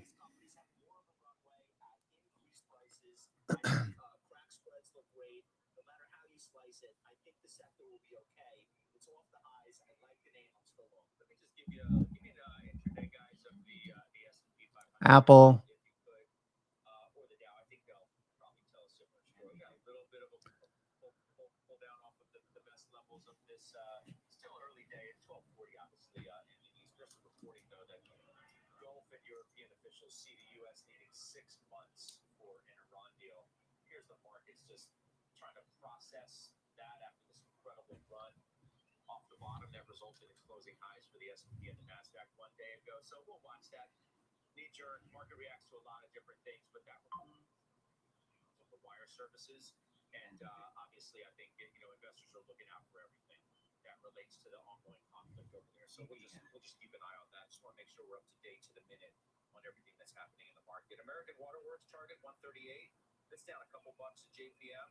I think we're good there. Cheniere Energy price target goes to 288 from 285. I think we're good there. That's at Oppenheimer. Wynn Resorts target reduced by a few bucks here and there. Jimmy, you give me something quick, but I mean, when a firm's taking a target down or up by a couple bucks, I don't necessarily think we need to discuss it in great degree. But if you want to give me something quick on Wynn, I'll Just give you real the quickly, gaming industry expectations are very low, particularly in Las Vegas, but also in Macau. I think there's room in both of those markets to see upside surprises. Okay. Santoli, he's next with the paper.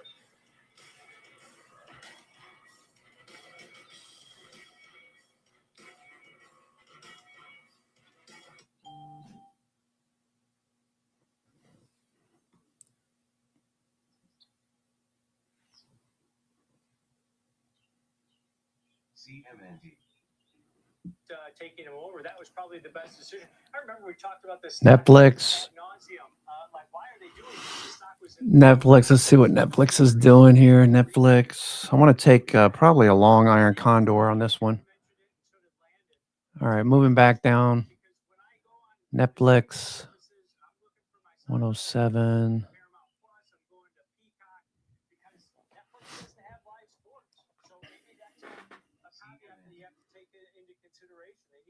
some money and maybe get some of these live sporting events because they do well when they're on Netflix. We saw that from the NFL during the Christmas break. But Kevin, if you look at this, because of the rally that we've seen, it seems like implied volatility typically is lower than it typically is going into earnings. They're only expecting about a $7.10 move either way. But that's probably due to the fact that the markets rally and Netflix is rallying a little bit more. How do you want to look at this one from an example trade? Because, you know, typically, like Folio is pretty positive on Netflix, not so much this time. Yeah, exactly right, Tom. Well, I still think the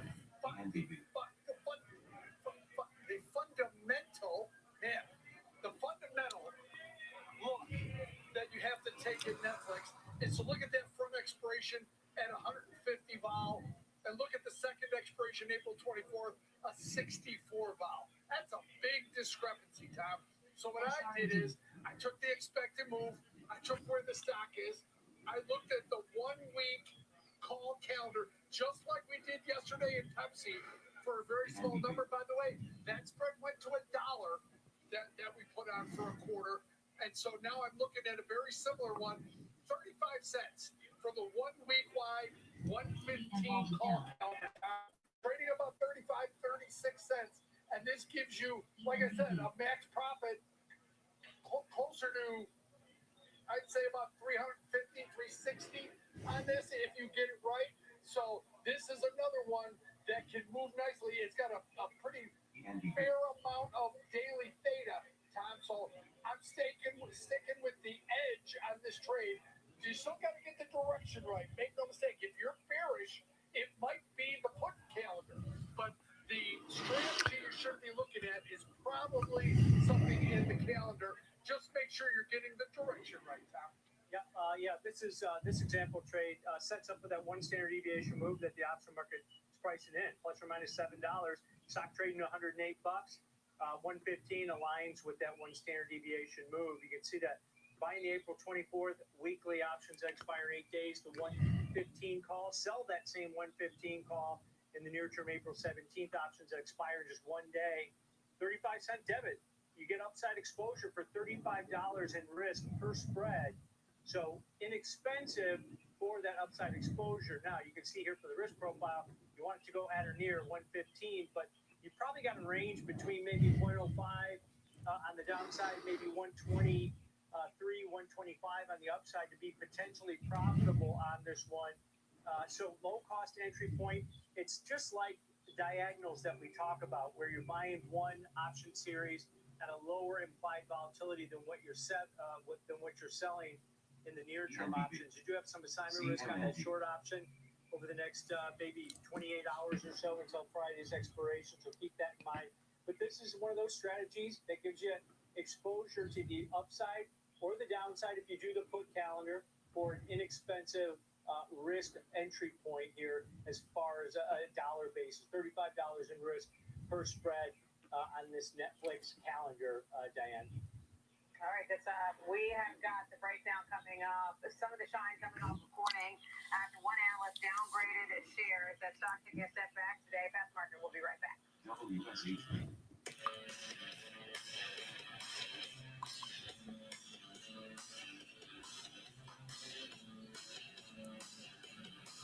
Watching Microsoft bouncing here. Microsoft.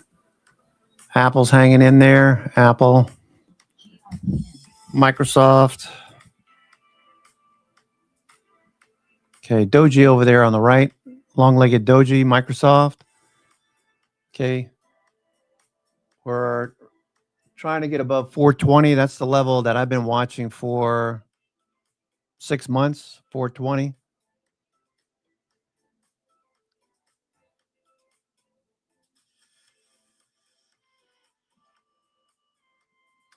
Over the last 12 weeks or so, been watching the 420 level.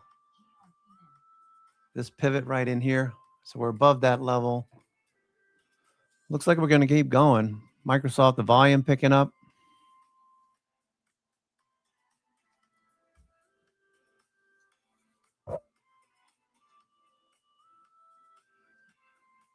Okay, midday. Let's see what Microsoft looks like. Microsoft just dipped a few minutes ago, giving an opportunity. AMD just dipped as well. AMD still going. Here goes AMD. Okay, AMD, a little dip. RSI got oversold, starting to turn back up.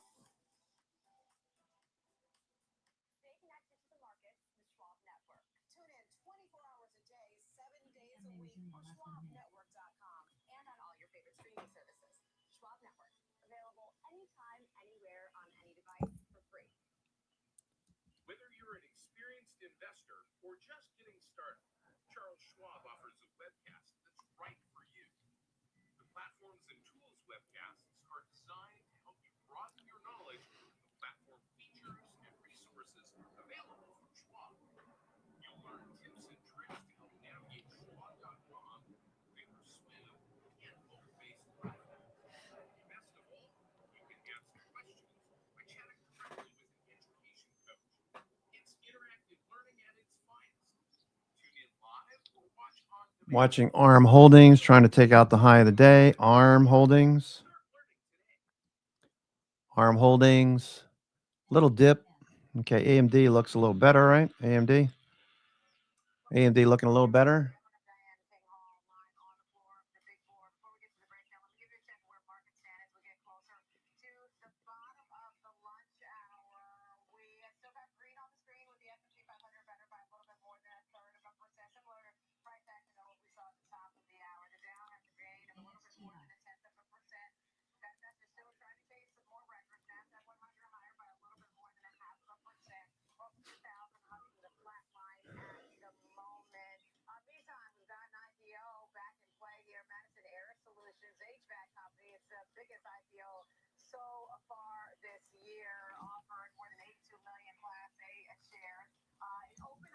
It is rallying right now by 16%.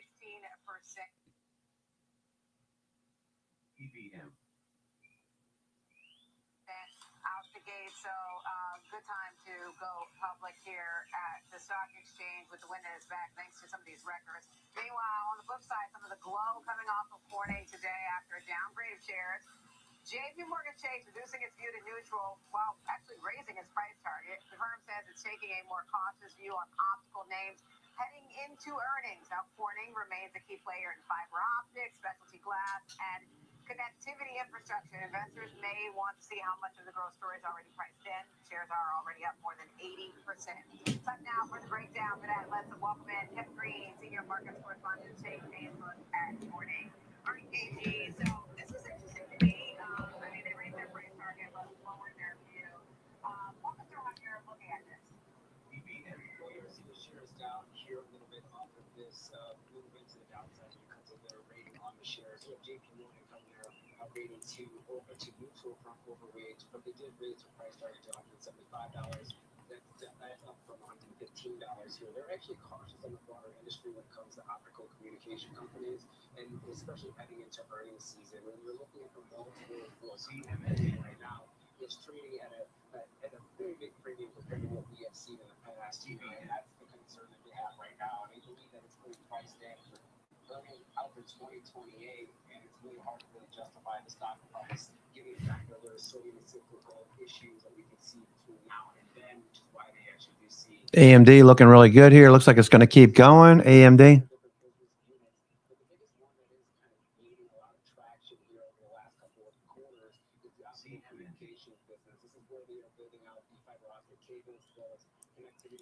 solutions for these data centers as well as telecom networks. And so they have been able to not only see a rise in demand and see their backlog orders rise to the upside, but you are still seeing maybe some commodity pressures that are putting their input costs a little bit higher, but they're able to pass that cost on to their consumer relatively well. And what happens usually when you have these commodity cycles, as those prices start to come down, they will keep these prices at elevated levels, which will expand the margins, which is why you're seeing a tailwind here. Now, we also have a business within display technology. Yeah, pricing out options for Netflix earnings. I think I'm going to pass. I'm going to wait until Netflix reports earnings, and then we'll take a trade after that, a swing trade most likely.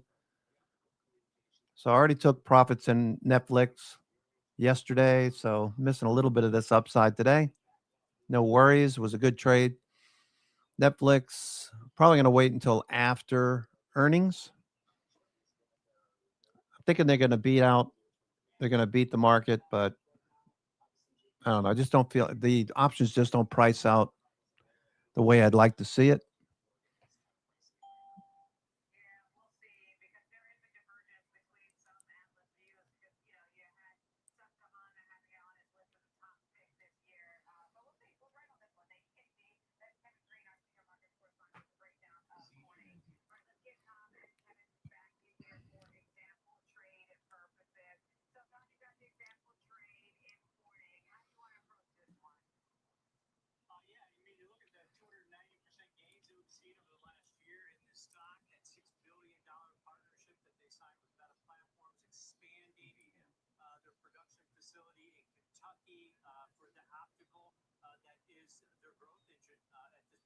Besides that, you know, this company used to be known for Gorilla Glass, right? They're on every Apple smartphone or most smartphones here at this point. But they've got tens of thousands of products and partnerships from this 175-year-old company. So, yeah, this is the growth area, and that's going to be focused on optical and their infusion into the AI infrastructure build out here for this company. But that's why you're seeing those gains. It's up 85% so far just this year. So maybe a 3% pullback warranted at this point. So I looked at a strategy. They report earnings later this month. They report on the 28th of April. So I want to avoid that earnings consolidation here after this downgrade, even though they hiked the price target. So I looked at a neutral strategy here, four-legged short iron condor that takes advantage of a wide range to be potentially profitable over the next 8 days. I went out to the April 24th option series, avoiding that earnings event on the 28th. Selling an out-of-the-money call vertical. I'll sell the 175 call, buy the 180 call. And then on the put side, sell an out-of-the-money put vertical. Sell the 155 put, buy the 150 strike put. Short $5 wide neutral iron condor, collecting roughly about 220 credit. That's what you can make, $220 per spread with about $280 in risk, but that's all the way below 150 or above 180 on this one. Kevin, you got a pretty decent range here between about 150, 280 on the downside break even, and 177.20 on the upside. But you're just looking for some consolidation after this massive rally that we've seen in the share. Yeah, exactly right. A range-bound strategy where your short strikes are the 175 and 155. You're looking for something, in between those two numbers. You got $20 spot. What you don't want is a big move out towards 150 or towards 180. S&P still fading here. S&P. Hedge flows have topped out for now. We're right in this support zone.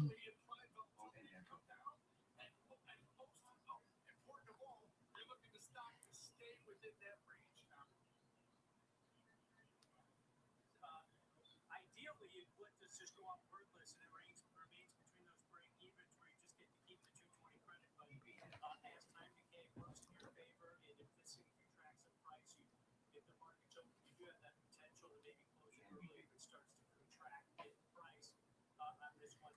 Probability that 155 short put on the downside will be out of the money at expiration, about 65%, but on the upside, if we get a rebound, that 175 short call, about 78% probability of finishing on the money. So there you go, Diane, looking for a little bit of consolidation here in GLW, but staying risk to mind. That makes sense. So stay risk to mind, especially, listen, it's been a strong outperformer. Yes, you have the JP Morgan downgrade today to neutral. At the same time, you've got another analyst who has it on his top pick this year. All right, good stuff, guys. That's going to do it for us today on Fast Market. I'm Diane King Hall alongside Kevin Hanks and Tom White. Download the Schwab Network app. It's available in the App Store. Tune in 24/7 on schwabnetwork.com. Stick around. Who's up next in investing? Coming up.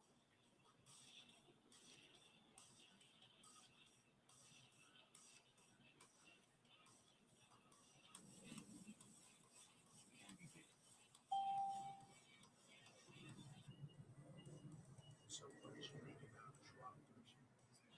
There's a lot of energy, like just speak second around top hands.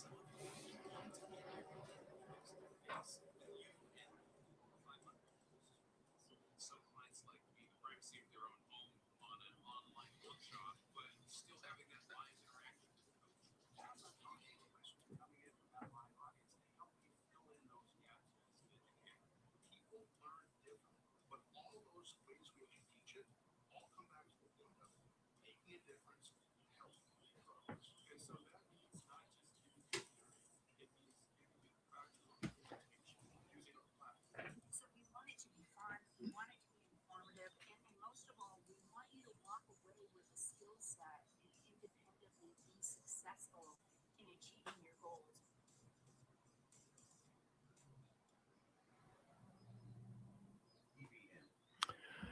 All right. Hope everyone's having a good day. I'm your host, Cousin Benny, coming to you from theclosingprint.com. We're coming into the 1 o'clock hour.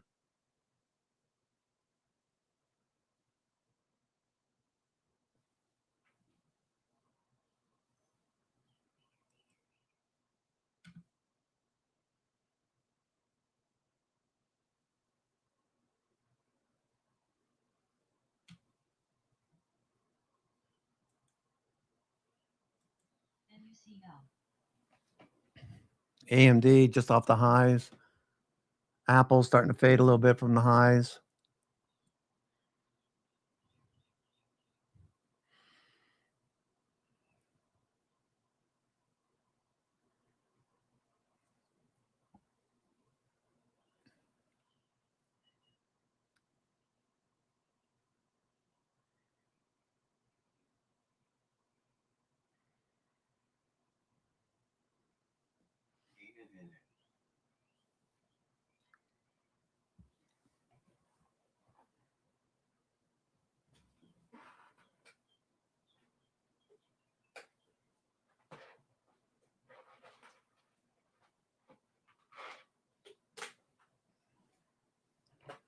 XNDU.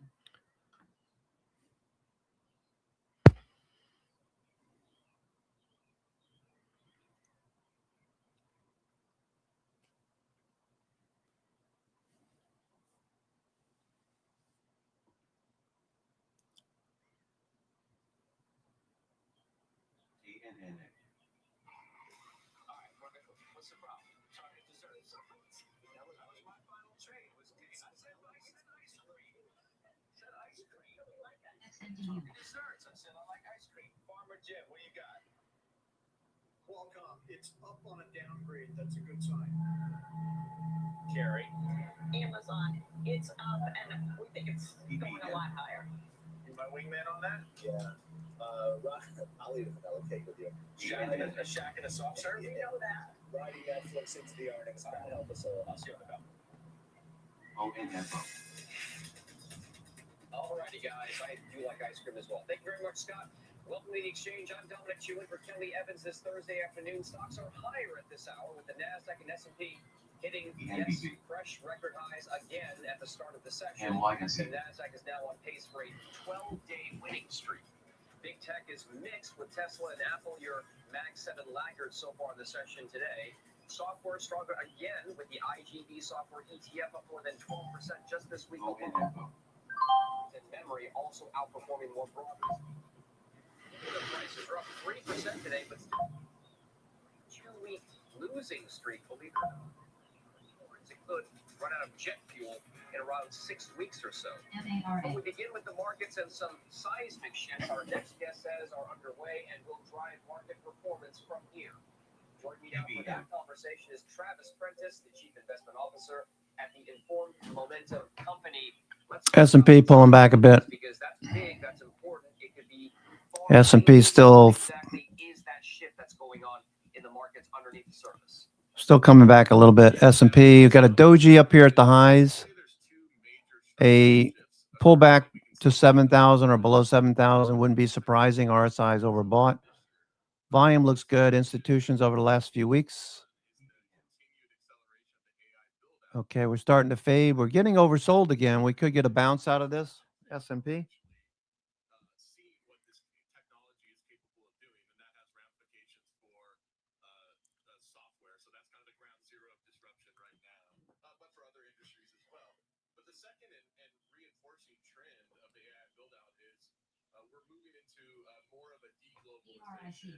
Or nearshoring from 30 years of globalization.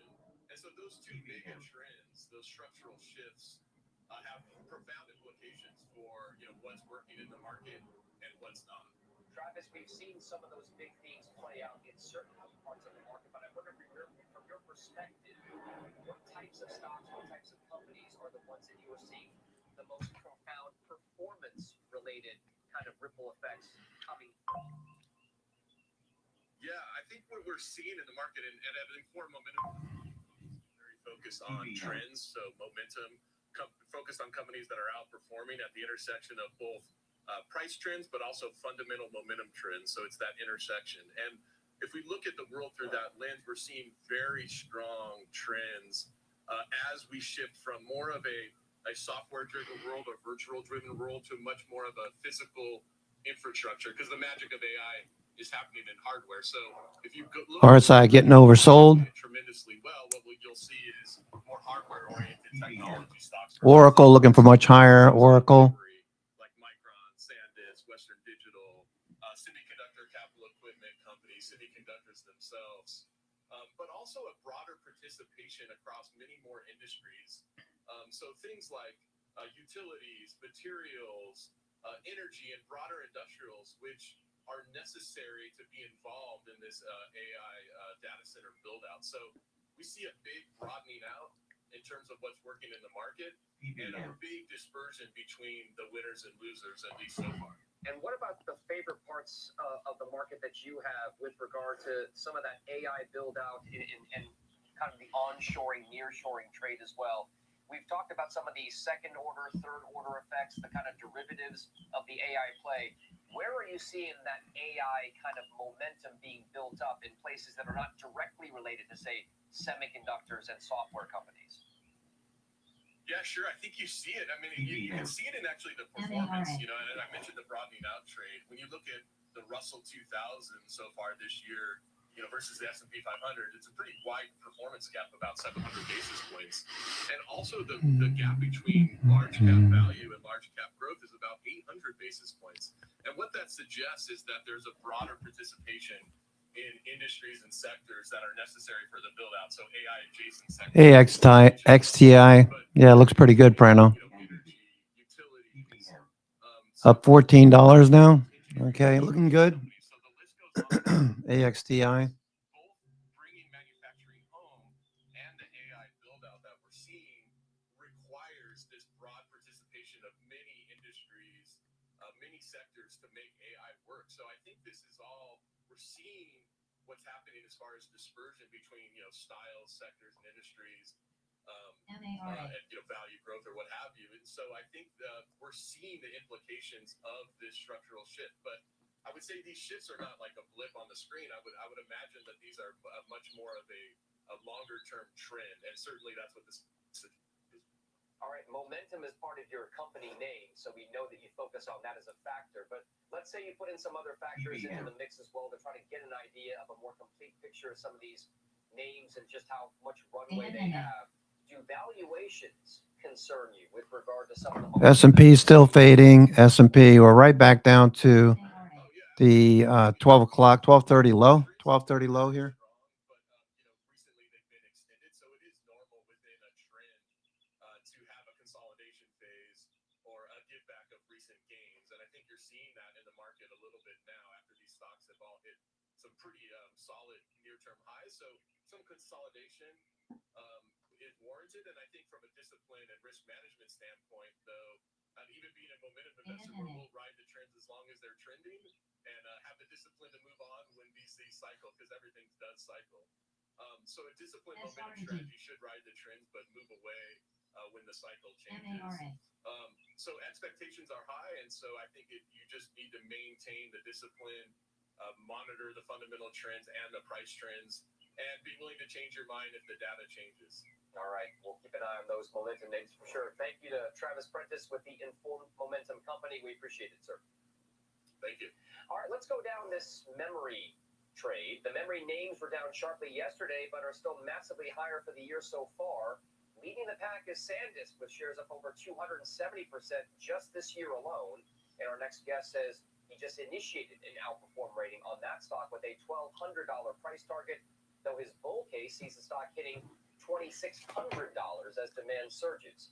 So join me now for that conversation is Amit Daryanani, the Senior Managing Director over at Evercore, covers many of these memory names. It was a good setup having Travis on just ahead of you because he mentioned specifically those memory stocks and just how critical they could be from a momentum standpoint.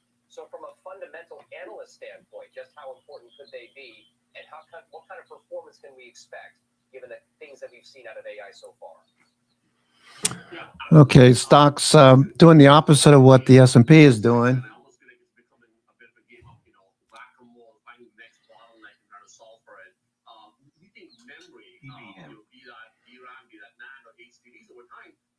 Is the ultimate bottleneck when it comes to AI inferencing. And so as you see more dollars shift from training to inferencing, we think investments in memory will have to go up more dramatically. And to the extent that happens, I think at the like SanDisk, for example, our call is, they could end up doing 125 to 130 EPS power. And then this is less cyclical, a little more secular, not all the way, but if it's more secular, then at 125, 130 earnings power, the stock's trading at 70 times earnings. I get it's how they use move up. But the move up is really being more driven by EPS going up. We think there's a second leg there, which is as you see more durability on this growth, the valuation could improve as well. So how exactly, we spoke about it with Travis Prentice as well. You mentioned the long runway that he sees for some of these things. Just how durable are these rallies that we are seeing, these memory names, after triple-digit performance already in just about a few months' time? XND. SRED. At a very, very high level, they're going to be all driven by what hyperscale CapEx dollars look like, right? So to the extent these hyperscalers are willing to keep investing aggressively to build the most digital god out there, you think memory will continue to see a lot of tailwinds, right? So I think that high level, say hyperscale CapEx matters a lot. Once you kind of imagine that that's going to continue on, as you go to inferencing, you think memory, especially DRAM, especially NAND, is the ultimate bottleneck. And so you have to almost invest in it. Our take is we don't think there's any new capacity that comes on board from the supply side at least till late 28, more likely 29. So at least for the next 2-3 years, this is more of a demand-driven cycle. And I think all the demand signals are more positive as well. I mean, if we are demand-driven and supply constrained, that one of the first things I think of is what that affects in terms of pricing, right? So average selling prices for some of these memory type products, is there going to be a continued tailwind for those ASPs, so to speak, because of the supply bottleneck and the continued demand? Absolutely. It's, I think there are two things that are play out here.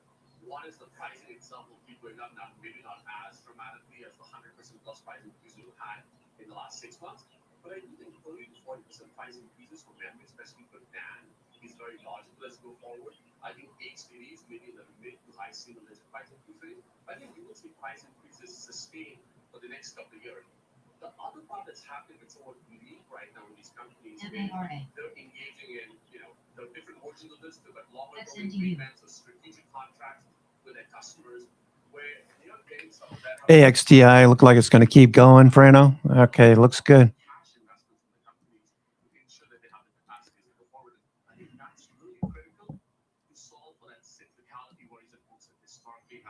Especially in the NAND side. Amit, you basically said that SanDisk is one of your top picks here now with regard to memory. You cover all kinds of computer hardware type items. If you could pick another one that's outside of that memory chip space, what's your top pick given these AI tailwinds? Well, I'll say this at a very high level. I'll tell you Apple and Megacap that we cover, which made a very attractive name. I think it's the one that will actually have AI at the end point when that happens and be the ultimate winner. We think the other bottleneck away from inferencing memory, I think networking is a big bottleneck on the trading side.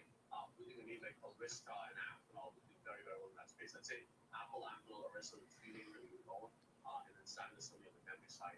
High risk, high reward over here. All right, picks there from Ari Daryanani of Evercore. Thank you very much. We appreciate it, sir. Thank you. All right, coming up on the show, nuclear stocks are surging this week, including Oklo, up nearly 30% just since Monday. The move comes after news from the White House. We've got that story and the Oklo CEO live after the break, so keep it right here. And as we head out to that break, shares of Madison Air Solutions topping in their trading debut.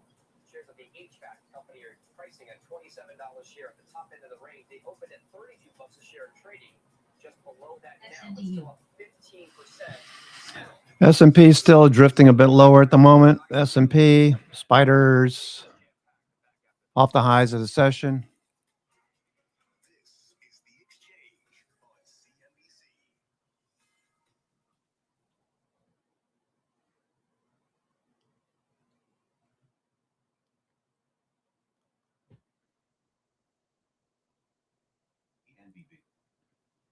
Said the jury awarded $1.72 per ticket for a limited number of sales. Ticket sales across 257 venues and applying only to certain fan purchases over the past 5 years.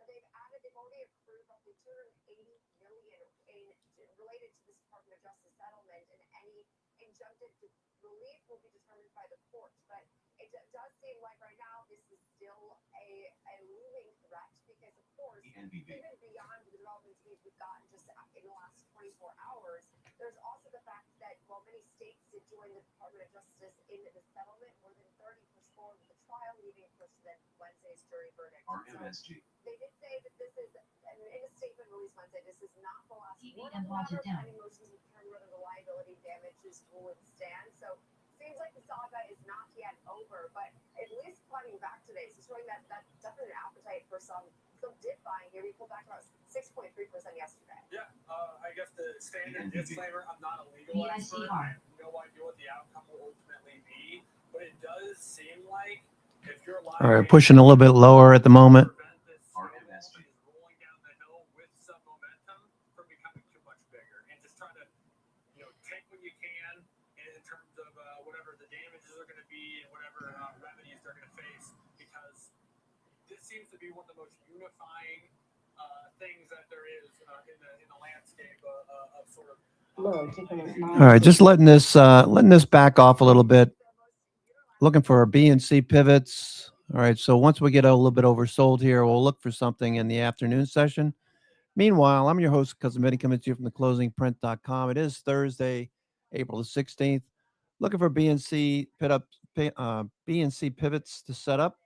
So I'm going to make some lunch and wait for this pullback to complete and look for a bounce in the afternoon session.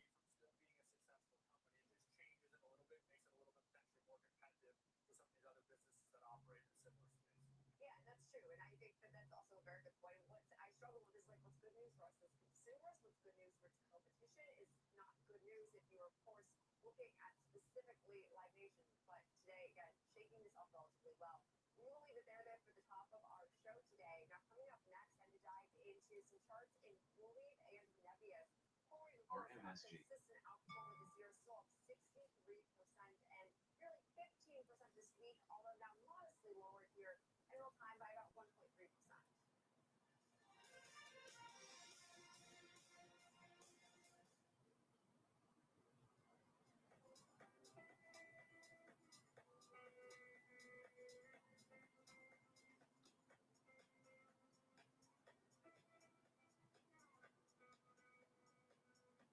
RMSG.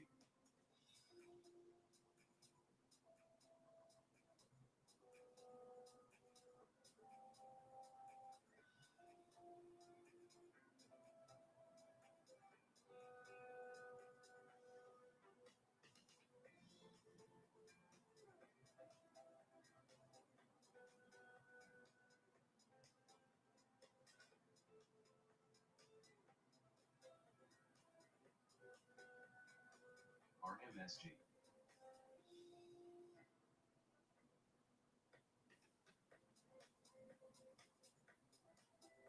Stay open. To what moves markets. Download the Schwab Network app and NYSE. stream live coverage wherever you are. Intern, this place is incredible. It's where I get all your office supplies. Your golf balls, your fancy coffee, giant TV. It's everything in one place. It's like RMSG. Schwab. Everything investors need, all in one place. So again, yeah, at Schwab they can do everything. Invest, trade, get full service wealth management, and anything in between. I think I'm gonna be sick. We have to buy that now. Schwab. Invest your way with Schwab. Whether you're a bull or a bear, you want to catch the latest WSHP. market action on Morning Movers with me, Diane King Hall, live from the floor of the New York Stock Exchange, only on Schwab Network.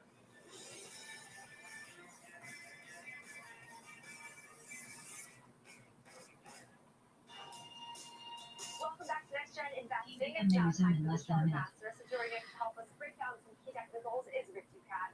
And we're discussing two names in, the broader, innovative tech world, CoolWeave and Nebius. We'll start things off with CoolWeave, which has been, I know this is not necessarily really the strength of the move we've seen this year because we've pulled back so substantially, but it's still been a really nice performer this year.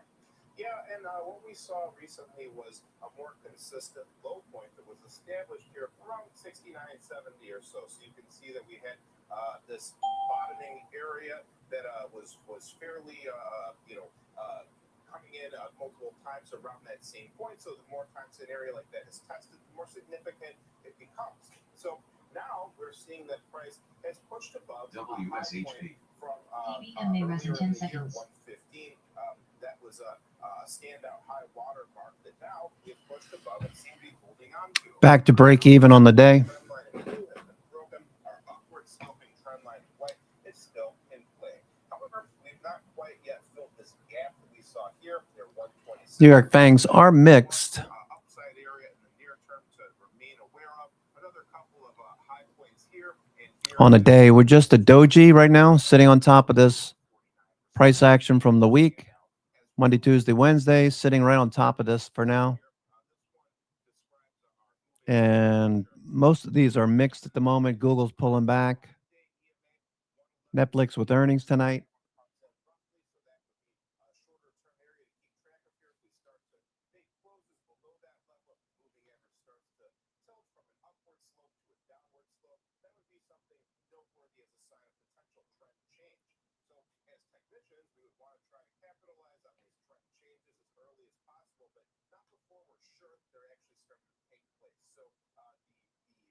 Shift that I just described of starting to move below significant moving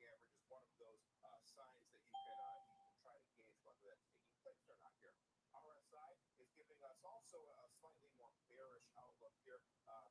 Even though it's overbought above that 70 level, it does look like we could be starting to break downward below our trend line here. If we start to also break below that 70 level and cross out of the overbought area, that would be more of a bearish signal as well. So look for price to follow suit if that starts to happen.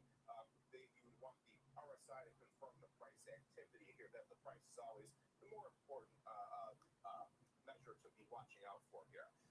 Volume's pretty interesting here. We saw several days of heavy volume spikes all right in a row during our upswing here. Now we find ourselves in this volume node area between about 114 to 123 or so.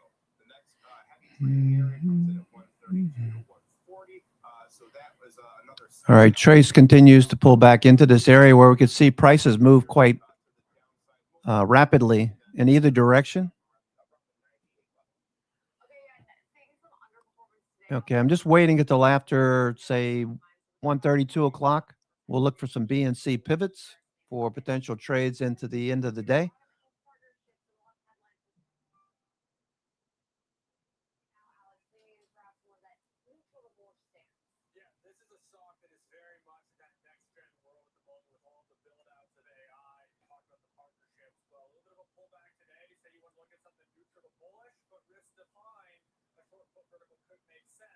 Given the higher volatility that a name like CoreWeave trades with. So looking at a 112, 109 short put vertical. Now this just expires at the end of next week. So it's a relatively short dated trade, collecting $1. If you're able to get that, it creates a 2-to-1 risk reward. 111 the break even. You subtract that $1 from 112, you risk 200, and then you have a chance to make 100. So that's that 2-to-1 risk reward. A little bit of a cushion given where the stock's currently trading versus that even point. But you don't need upside. You see this stuff to maintain, hold its ground through the end of the next week and a chance to make $100, hold that $200 in theoretical risk. Okay, now to shift gears into another name that is also very much next generation, very much in that high growth oriented space. That being Nebius shares, which is also down about 3% today. But I mean, talk about a name that has been on a tear as of late, Rick. Yes, a similar push to the upside in this name as well here. Although the chart is very different, the short-term trajectory has been very strong to the upside. So when we backtrack in this case, around 133 or so stands out. That was around where we started to hit some highs. That was around where we had another subsequent high point here that we have since left behind pretty convincingly. 156 was a recent low point. 168.71 was today's intraday high. So some short-term boundaries you could consider as well. It can be harder to assess, some of these levels when you're seeing such a strong move to the upside here. So sometimes the best you can do is to identify those relative highs and lows during a sharp rally such as this one here. So now in this case, we can see that our 5-day EMA is quite close to our trend line in this case, so around 156. It was still drifting a bit lower. The next moving average that has any closeness to our price activity is down around near 130 at this point. So still pretty far off. Moving averages are inherently a lagging indicator here, so it can take them some time to catch up when you see such a swift move to the upside. So in this case now, we're seeing a very similar RSI picture here where our green trend line has been broken. We're still overbought, but we haven't given up the overall 70 level here that signifies that overbought area. So this one looks perhaps a little bit weaker than our last one here, and that the trend line has seen a bigger breach, but still, we're still above that 70 threshold here. So look for that to generate a potential bearish signal. So in this case, now volume profile, not really all that helpful in this case because we are far above our most active node closest to our current price. So between about 123 to 129 is where things pick up. You can see that we have had some activity at these elevated levels around 160 or so. So that's kind of noteworthy that there's still some takers at these high levels. But the volume picture overall, not quite as strong as our last one here. So not that same level of very explosive buying or activity during the rally. So 129 to 123 roughly, that's where the heavy trading activity starts to pick up again. But here is a more significant node near about 113. Okay, yeah, and again, a pullback today, but has been a name to watch, and of course, operating in that AI data center infrastructure world. But appreciate you, Kat, for all of the technical help here. And now, as we think through trading Nebius for example purposes, Alex, walk us through how you think about this thing. Yeah, very similar style of trade, but a little bit longer duration and a little bit bigger size, given that it's a $5 wide spread. But still sound put vertical in this case, going out to the May 15th cycle. It's about a month away. And so when you look at this one, it's the 135, 130, so using some of those technical levels that could be relevant. And then also looking to collect the $1.25. If you're able to do that, it creates a 3-to-1 risk reward. So before we were talking 2-to-1, now we're talking 3-to-1. 133.75. You subtract out that $1.25 credit from the short strike, and with that, though, you're left with 125 max profit, and then of course 375. There's a max loss potential. There's that 3-to-1. But same thesis. Hold on to the gains that this stock has had throughout this this run, and if it does, a chance for this one to be profitable. Yeah, and obviously going out through May 15th, so a bit of time there, but we will be, pretty much in May before we know it, so one to keep on your radar. That'll do it for Chartmaster today. Now, coming up next, we'll dive into the move lower we're seeing in Taiwan Semiconductor after delivering strong guidance, strong earnings, strong revenues. We'll discuss what is not resonating today, perhaps coming up next.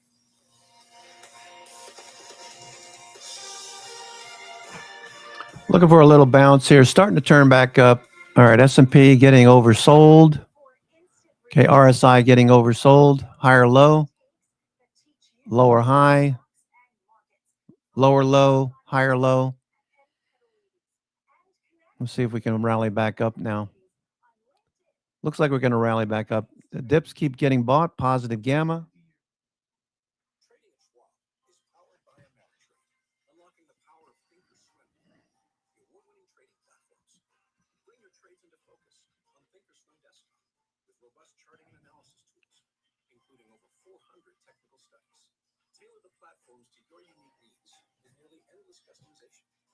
Track market trends with up-to-the-minute news and insights.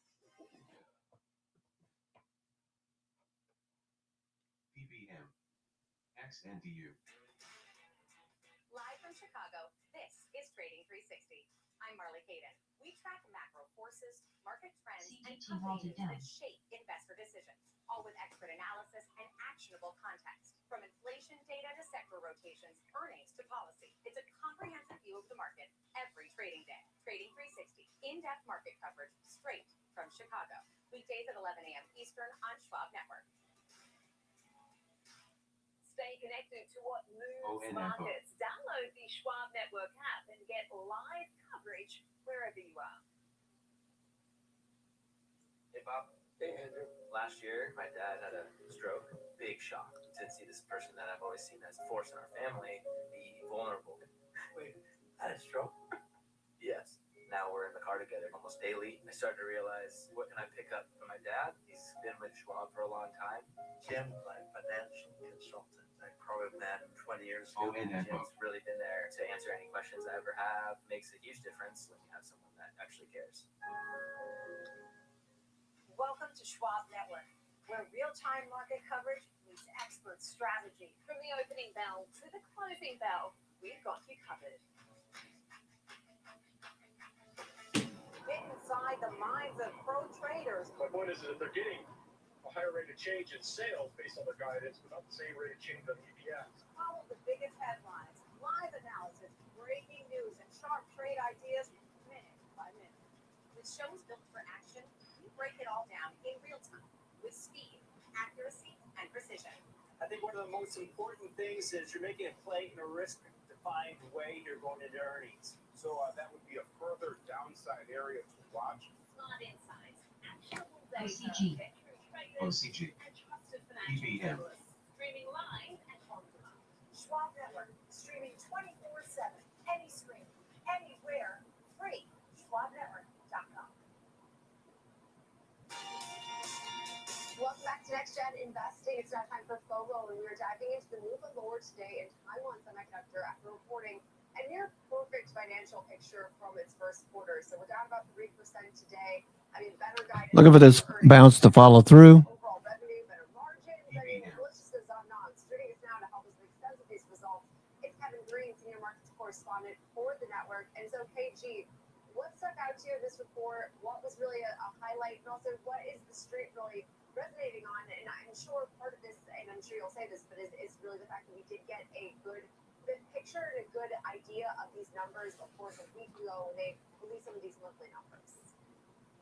I would agree. I mean, we are seeing the shares down about 3% here. It's not a really aggressive move to the downside compared to what we have seen for this stock over the last year, and it's a positive performance. But the company did report Q1 revenue coming in at $35 billion. That did beat the street's expectations. They also raised their fiscal year 2026 revenue guidance, or their growth guidance up to 30% on a year-over-year basis. Now, that's in U.S. dollar terms. They've also increased their gross margin projection as well as their operating margin projection for Q2 as well as full year moving forward as well. They continue to see high demand when it comes to the AI chips that they are developing, and the CEO did discuss that on the conference call. That this cycle that they are seeing is going to last for a very long time. He called it very robust at this point, and that's why we are seeing and continue to see this positive optimism when it comes to this game over the long term. Now, we're kind of looking for a reason why we might be seeing a pullback outside of the 5 minutes of the news at an event. They did mention the fact that rising memory costs and prices. Looking for the follow through. When it comes to selling smartphones as well as PCs, which is potentially being Looking good so far. RSI turning up. You got Grover's weighted signal. Didn't drop that much, but the bounce is starting to show some bullish momentum now.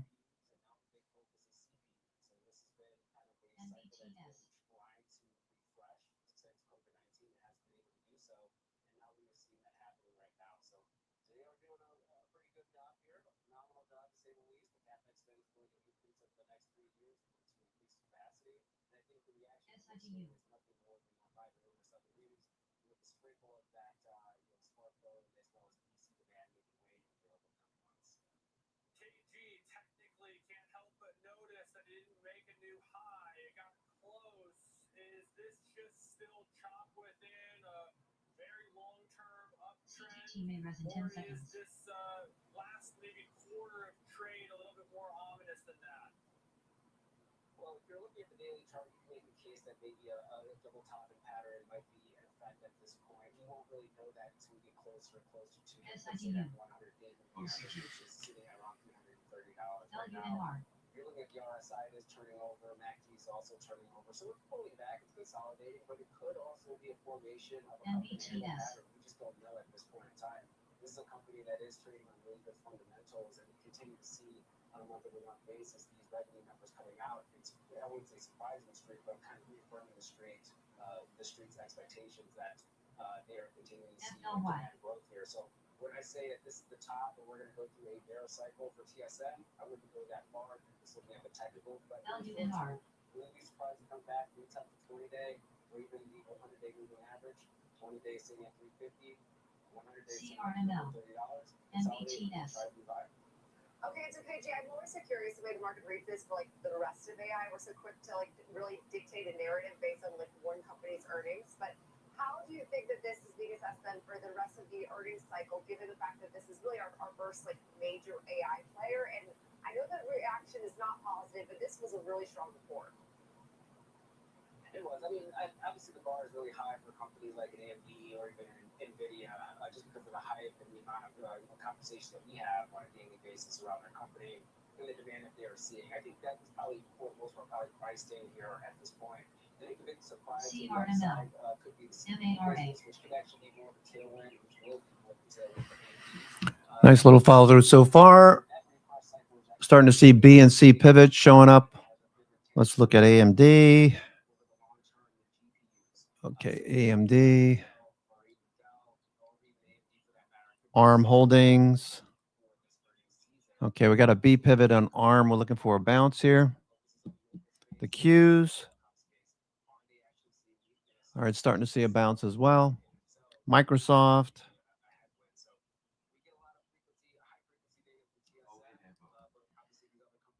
Okay. Netflix with earnings tonight. Netflix.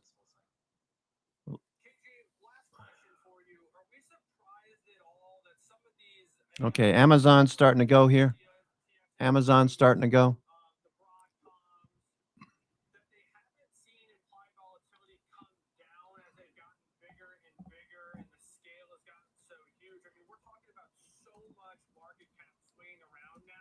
or that's just the nature of a hardware business in a growth cycle? I think it's mechanical. I mean, obviously, there's a lot of enthusiasm for this. Anytime that we see the type of industry that has a bull market, the option traders as well as just the stock traders like to come in on that, right? As trading itself. But if these companies also have higher notational values or dollar values for their stock, premiums also go up, and the market does expect that the same type of volatility will. So it could have kind of this re-rating effect higher. So I'm not really too surprised by that. In fact, if you even look at a company like a Micron or a SanDisk, that's probably one of the more interesting option structures that I've seen in a very long time.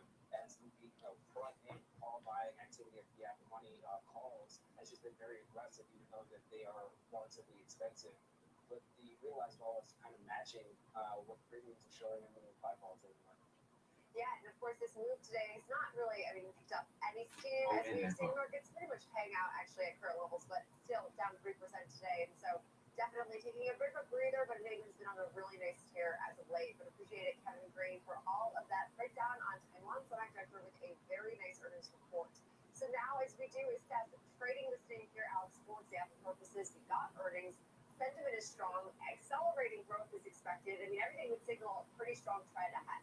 Yeah, one month EMA represented by 21 days is right at 355. That is acted as a level of support in this name.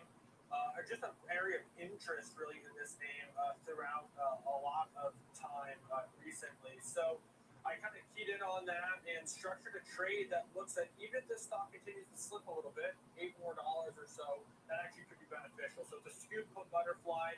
It goes out to May 8th, and it looks at the 360, 355, 345 skewed put butterfly. Best case scenario would be this stock drifting towards that 355 mark in that first week of May, which is 3 weeks from tomorrow. And then, of course, with this, though, because of how it's structured, there's actually that debit spread component that does give you a kicker and lowers your break even. So in this case, the break even would be 348.75 if you do collect $1.25 on this, like we have for this example. And if it just stays above all these strikes, so it's above 360, basically where it is now, or moves higher, you simply just collect that credit. So we did it for $1.25 credit. It performs like a short put vertical if all the options are out of the money. And then it has that kind of added bonus where it can expand to as much as 625 if you perfectly pinned at 355. So not the most likely of outcomes. 375 at risk if it goes below 345, Jenny. So risk defined. Neutral bullish, but it has that omnidirectional component where if it does drift lower and lands in that sweet spot.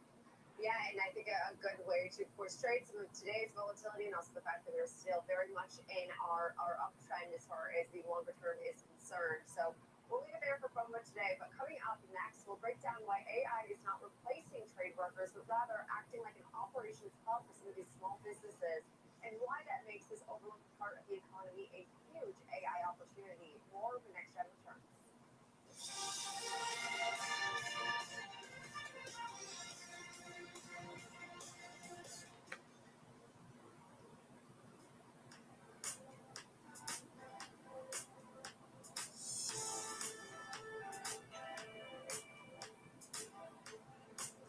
PVM.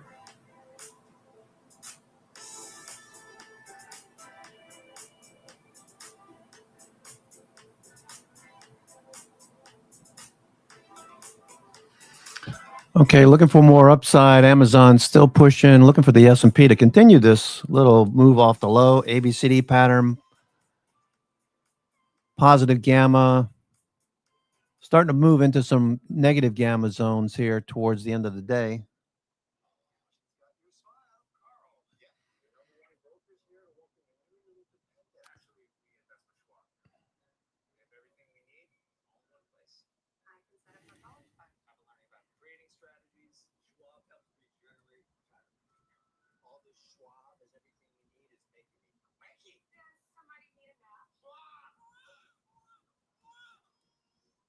Invest your way with Schwab.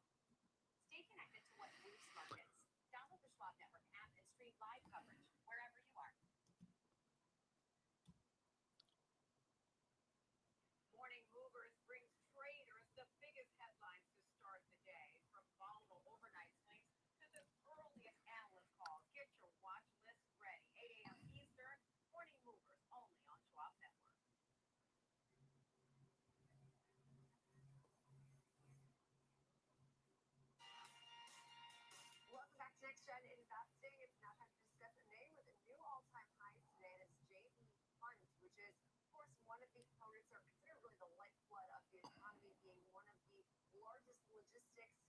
OCG. country moving millions of flows every year. So really great read of the broader economy. Earnings were strong. So for more on those numbers, Sam Bottas Network. And so Sam, nice news yesterday at all-time highs. I know the market was at least earlier today, but JB Hunt, you're looking at strong up 25%, just shy of 25% this year. Walk us through what stuck out as far as, 8% jump today. As you say, Jenny, really focusing now on the economy, given it's such a good barometer and a pulse check on logistics and supply chains as well. So I think that really ties in nicely to what we've been hearing from the banks, also what we've been seeing in the data as well, and in light of some of the challenges that we've been facing with these higher energy costs and obviously these disruptions to supply chains. So all in all, a good set of numbers here. I mean, this wasn't a huge beat, but it seems to have been good enough. All right, S&P looking for this to continue moving back up to the highs. Okay, Microsoft holding up very well. We're in the top of the range, in the upper half of today's range at the very top. Amazon looking like it wants to keep going. Amazon's going. There goes Amazon.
Accelerating intermodal volume trends, as I mentioned, set up potentially strong for 2026. So good start to the year. BMO also lifting the target to 250 from 245, which is above what we're standing at now. An outperform rating on the shares there. They're very encouraged, this analyst, by the progress that this company has been making. It seems being able to lower the cost to really serve the company here. It looks like they've made a cost savings, and I saw this on the call as well, of $30 million here, what they've realized in the quarter. So they're very positive on that. They also see the market appearing materially tighter, increasingly sensitive to changes in demand. That they're well positioned, the folks over at BMO believe, to deliver differentiated performance in an upcycle through self-help initiatives like some of that cost cutting as well. S&P turning back up. Okay, Netflix turning. Obviously, this was enough for the street, and as I mentioned, coupled with what the banks have been saying, I think it paints a pretty good picture at least. Okay, Netflix is turning here.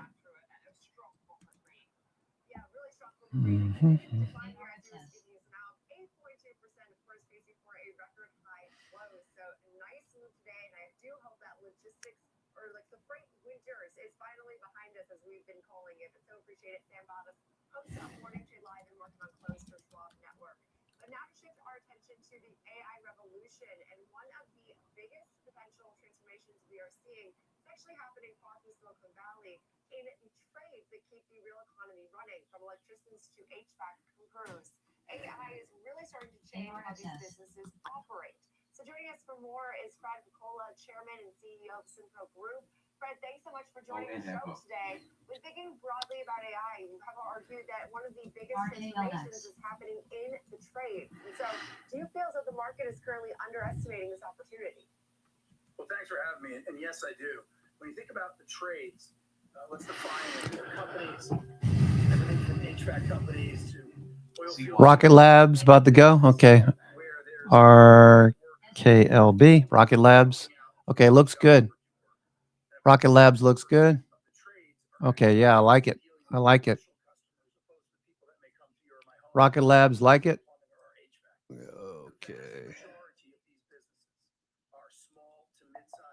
businesses and they're independently owned. So they average about 21 employees, and they run at a very low profit margin. They run around. Let's see if there's any options that are worth looking at. June. Lots of open interest, lots of trades today. The 100 strike. They keep our lights on, our heat going, our air conditioning going, etc. And the rationale or the reason as to why these companies don't run at very strong profit margins and therefore are at-risk businesses is because they're hard businesses to run.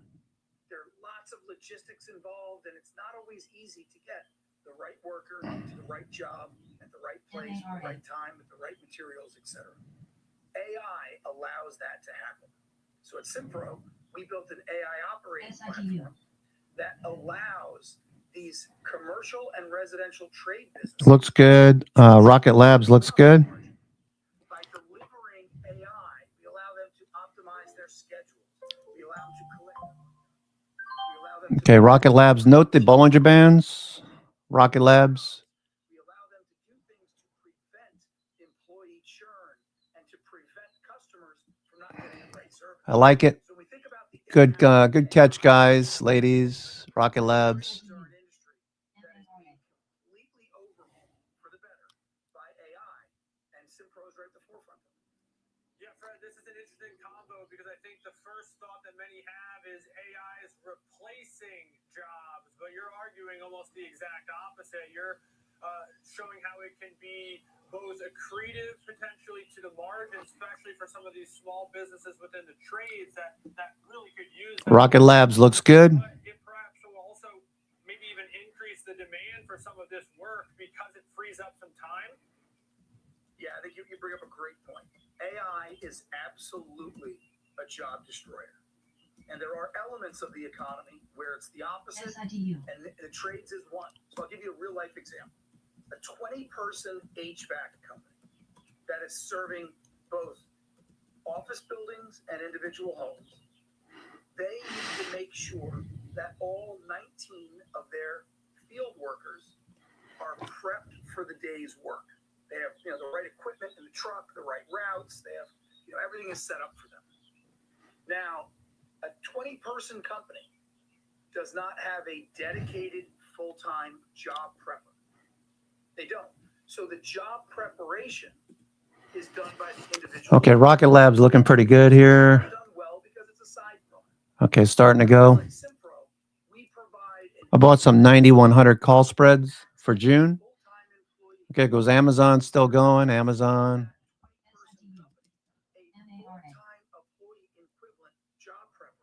Okay, S&P coming off the low. So now that small business can afford it, they can make sure that all of their employees S&P turning back up. ABCD pattern. Higher lows, higher highs. Positive gamma, looking for more upside. Looking for dealers to buy the dip. goes to near zero. So that's a way that these trade businesses are really benefiting from it, and it's allowing their businesses to thrive, to be profitable. And now that business might run at a 20% profit margin, so they can hire. Okay, we got 2 hours and 11 minutes to go. 2 hours and 11 minutes to go. I'm your host, Cousin Vinny, coming to you from theclosingprint.com. It is Thursday, the 16th of April. I'm just going to take another break here. I was going to put some lunch in the oven earlier. I got sidetracked, so I'll be back in a few. Let's just watch the S&P 500.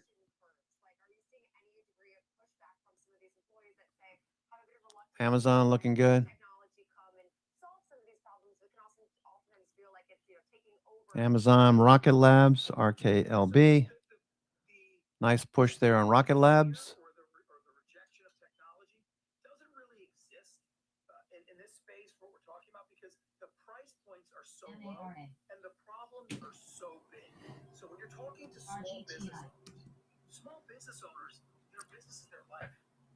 Many of these trades, they're month to month. They lose one big customer.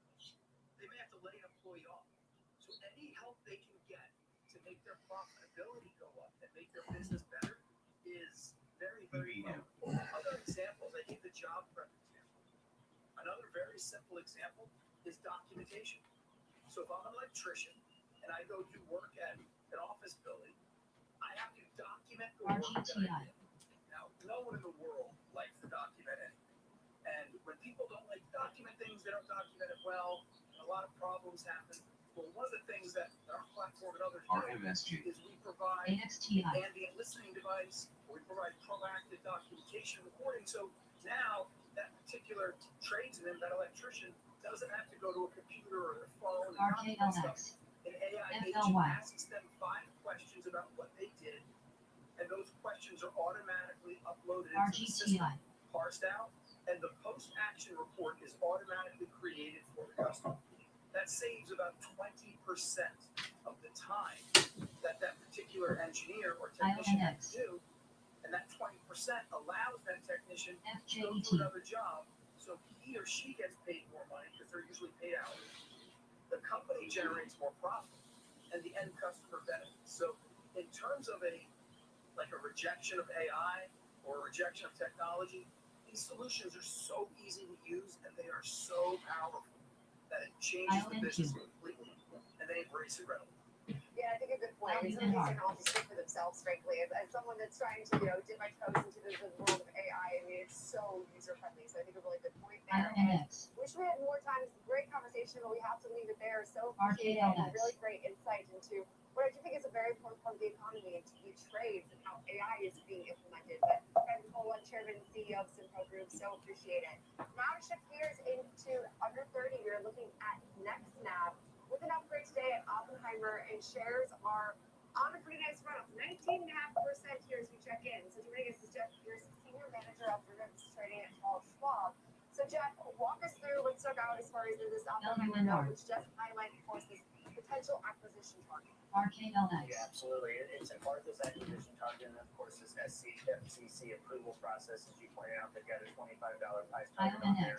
The firm said that there's growing confidence around this FCC approval of NextNav Spectrum rebranding and reconfiguration plan, which could unlock significantly more value from the company's wireless spectrum assets. Oppenheimer, as you pointed out, also suggested if this happens, they could have some strategic buyers that emerge, including AT&T, Verizon, even SpaceX was mentioned. So what's important here is to kind of understand what this company is doing and why this FCC ruling matters. Really, in simple terms, this company tries to build ground-based backup for GPS. GPS, as we know, mainly relies on satellite. NextNav is there to create this land-based positioning system using wireless towers, 5G infrastructure, and so on to be able to be there in case that GPS is ever disrupted, jammed, or spoofed. Currently, it's early stages of business. They do make some money through commercial and government contracts. The reaction we're seeing today is mainly around their wireless spectrum. Think of it as digital real estate to send signals. Right now, NextNav owns a valuable amount of that spectrum, but it's very fragmented. The FCC is considering allowing them to reorganize and consolidate it into one large block. When this happens, that could become more usable, more efficient, and likely quite a bit more valuable. On top of it, the FCC approval would likely give NextNav 1 additional megahertz of spectrum. And in the world of wireless, even a small increase in that contiguous spectrum can materially improve the value. Yeah, this makes sense. I guess my question is, how is this different than what our phones are already doing, kind of pinging off one another with Bluetooth or cellular signals, etc.? Yeah, exactly. Well, right now we're using the satellite for that, right? That's where we're coming from, the GPS. This is going to allow them to use this land-based system, and it's something that's becoming increasingly important, specifically from the government, but companies are calling for it too. What we're seeing is satellite-based GPS. It can be jammed, it can be spoofed, it can be disrupted pretty easily during outages or conflicts. The idea is that this land-based backup system is going to have a really strategic importance in making sure that those things don't happen. It's important for investors to know if this goes through, it's not an immediate revenue stream, right? This is simply increasing the potential value and the future commercial utility of spectrum overall. So you have to be kind of patient to see after this FCC approval happens, where do they go from there? Yeah, and I think a good point there. And of course, Nvidia is rallying today, only adding to its now 22% gain on the year. So a huge part of that, obviously, definitely being aided by today's price activity. But appreciate it, Jeff Pierce, for all that breakdown into next snap. And David's up 20% on the session. And before we go here, Alex, as we do check in on markets, we have pulled back ever so modestly. At least, actually, as I say that, we're pretty much where we were started the show in at least the Russell 2000. We've seen at least some improvement in the Dow, but we're looking actually very much where we started the show about an hour ago. Yeah, a headline came across that I'm seeing from Bloomberg News. This is going to have not necessarily a huge public market impact, but we had that story earlier from the information talking about, I believe it was the Department of Defense looking at Gemini. The headline from Bloomberg News is White House moves to give U.S. agencies Anthropic Mythos access. So working to integrate some of these powerful tools at pretty important places. Yeah, that is true. And continuing to see, I mean, these headlines, we saw a slight movement throughout the last hour, but still fairly stable as we do close out the show today. That'll do it for us for Next Gen Investing for this Thursday. We have the watch list coming up next.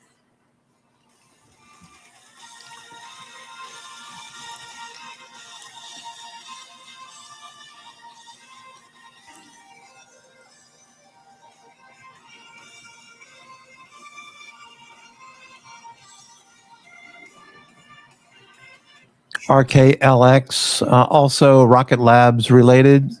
It's a 2 times long Rocket Labs ETF, RKLX.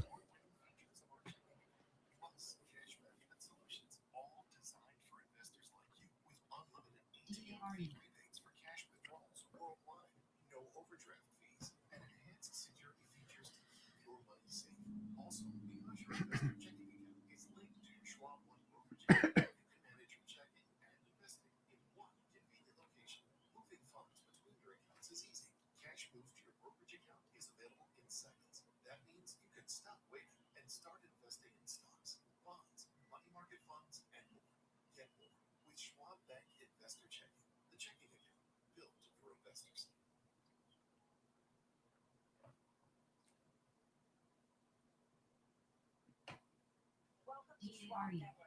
Where real-time market coverage is expert strategy. From the opening bell. What is a bell?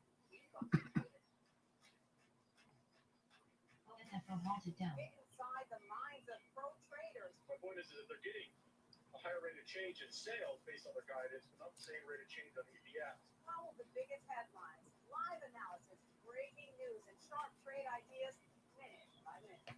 With shows built for action, we break it all down in real time with speed, accuracy, and precision.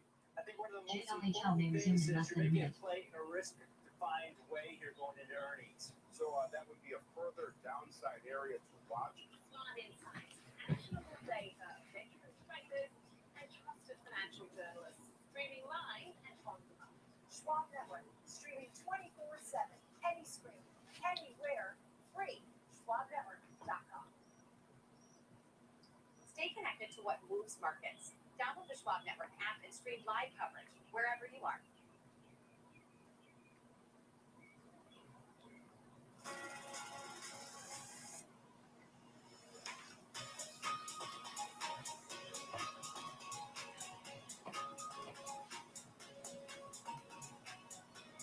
JLHL may rise in 10 seconds.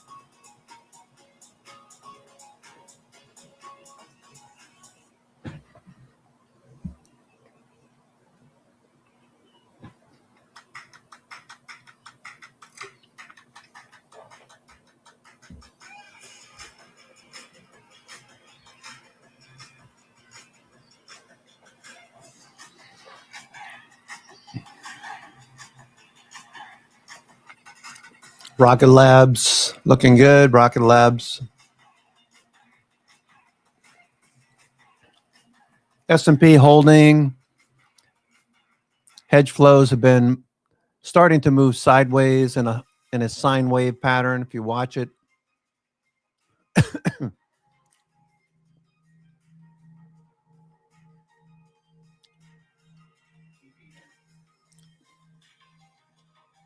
support right in this area. between 70.25 and 70.35. We're just kind of like hanging out right in that area right now. 70.30.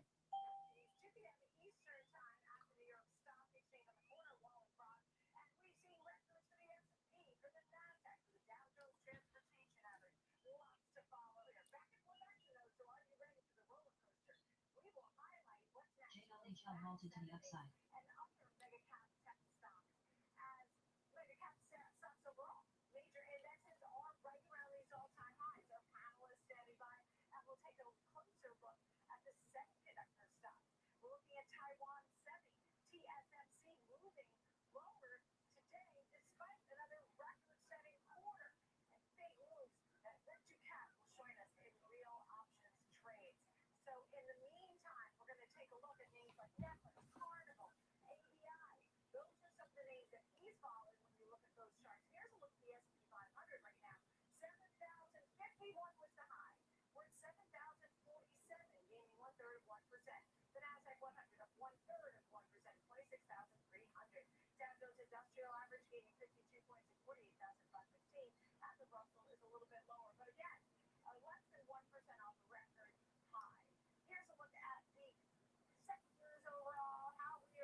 All right, we have an hour and 58 minutes to go. We're into the 2 o'clock hour, looking for institutions to show up if they're interested, or if they're just going to stand back and watch.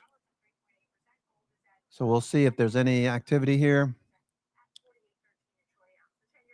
as we trade near the highs, all-time highs, just off of all-time highs.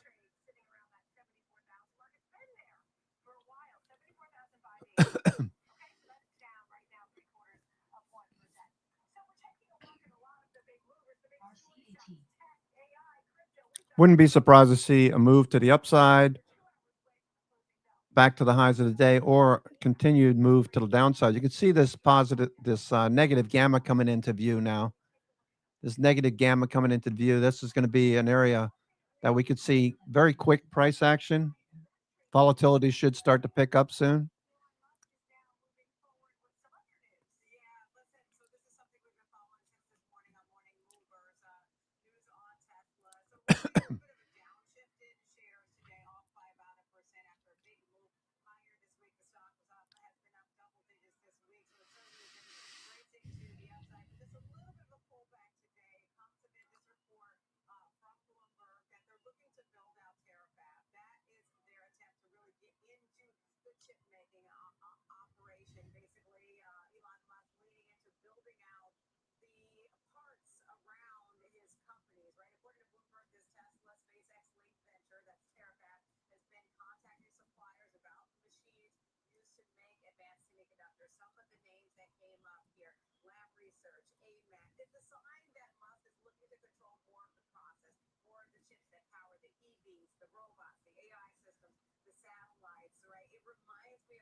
JLHL may resume in less than a minute. Not always fundamentals. It's not just a car company, and now you see all the other things that people are looking at, right? Yeah, indeed. And that's the point that a lot of different analysts make. You cannot value it as a car company currently. And of course, it's got earnings coming up.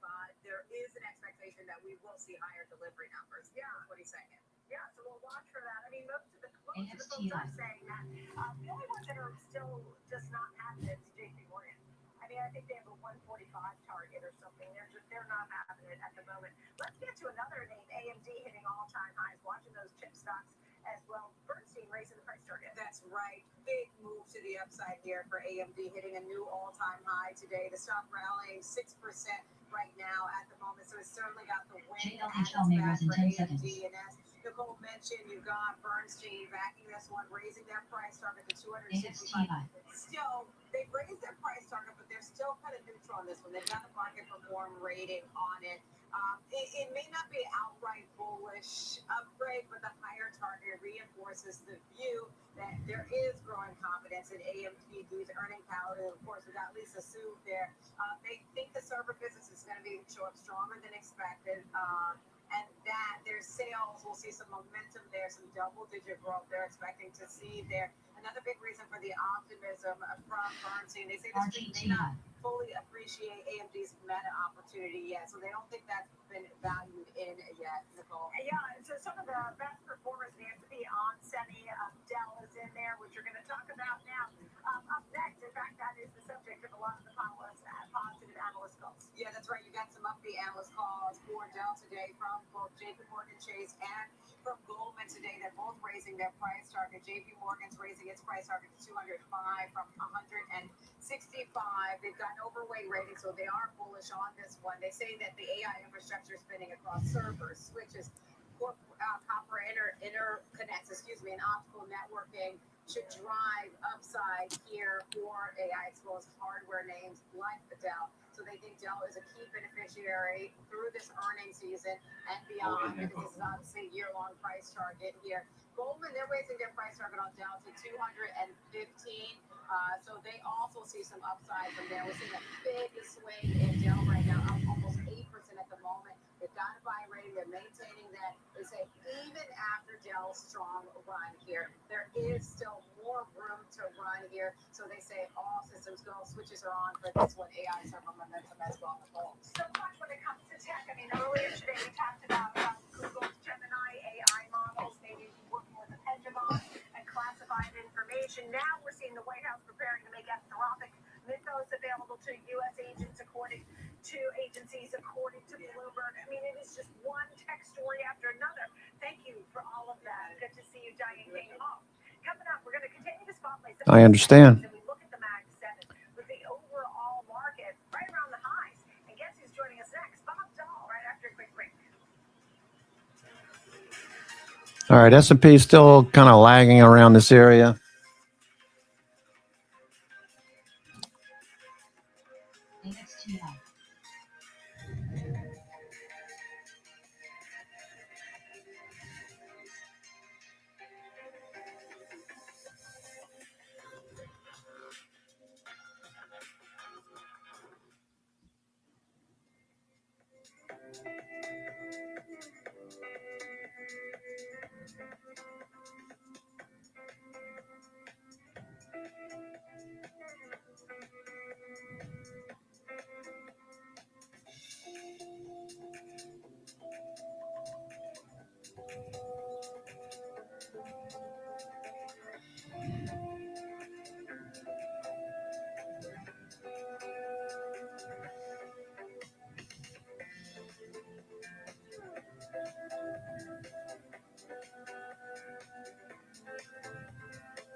Okay, AMD fading off the highs.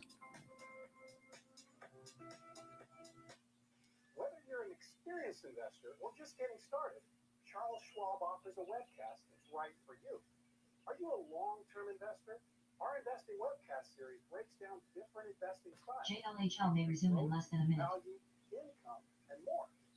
Best of all, you can ask questions by chatting directly with an education coach. It's interactive learning at its finest. Tune in live or on demand. Head over to schwab.com/coaching and start learning today.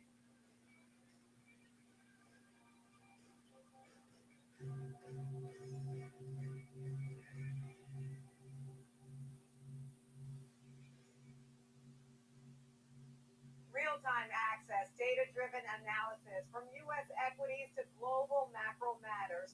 Schwab Network connects the dots. Watch live, subscribe free at schwabnetwork.com. JLHL may rise in 10 seconds. We're back. We're live here on the watch list. And take a look at Okta because it's rallied today. Raymond James upgraded the shares 2 hours more for an $85 price. Okay, hedge flows turning decisively down right now. Hedge flows dropping. Be aware. Shares are down more than 15% so far this year. Right now, up about 6%. And take a look at some of the cybersecurity names. You see Okta is up 5.8%. Fortinet's doing pretty well, up 2.8%. JLHL vaulted to the upside. CrowdStrike also posting some gains there today. Cybersecurity there in the green. Let's go deeper into tech and your portfolio. We'll look at the Mag 7 names and our tech spotlight and what you should or shouldn't have in a portfolio. Joining me right now, Bob Dahl, CEO, CIO at Crossmark Global. I'm so happy to see you, Bob Dahl. And Bob and I go way back, I mean, decades. And we're still young. Well, yeah, exactly. And, here we are on a record day. PBM. Did you expect to see the NASDAQ and the S&P at a record right now? With oil near $100 a barrel, are you kidding? If you had told me, Jan, you're on $100 oil and all-time highs, I'd say, what are you smoking? Right. Incredible. It doesn't necessarily go that way usually, right? I mean, you need oil to come down to have that, but it's everybody betting on the war ending, right? Is that what it is? Short war, and it was short enough it doesn't do damage, so we can get back to the good economic news we experienced before the war. Right. The supply chain issues, really in a quarter or so, you think they'll all sort of catch up? I think they will. Look, a lot of analysts have sort of paused on changing their earnings estimates, knowing the companies are about to report and they're going to be listening carefully to the quarter ahead dialogue. Then they will change some of their numbers. My guess is we'll have some downward revisions, because if you're spending $100 to fill up your car with gasoline, you used to spend $50, you can't afford that extra $50 to go out for dinner. That was exactly what we spent last weekend. So now the $100 bill, There you go. $2 for the fine gentleman who pumped it. Yes. I don't know if that's the right tip, but that's what we ate. Anyhow, so, there it goes. Easy come, easy go. Let's talk about some of those tech names, those Mag 7 names, the hyperscalers. And, we've been talking about all different companies. Okay, a lot of stocks are fading at the moment. We're into the 2:00 hour, so we're looking for institutions to tell us what their view of the market is at this point. We're making new highs. We feel a bit extended over such a short period of time. Perhaps bringing your stops up underneath price action here, reducing your exposure makes some sense. Watching for Netflix earnings tonight. So maybe I'll just take a long on Netflix. A little bit of a bet. Give myself some time, maybe go out in June or something like that, or a couple of weeks out at least. I don't know. I haven't decided what to do with Netflix. Okay, Rocket Labs was looking pretty good there. Rocket Labs, just off the highs of the session right now.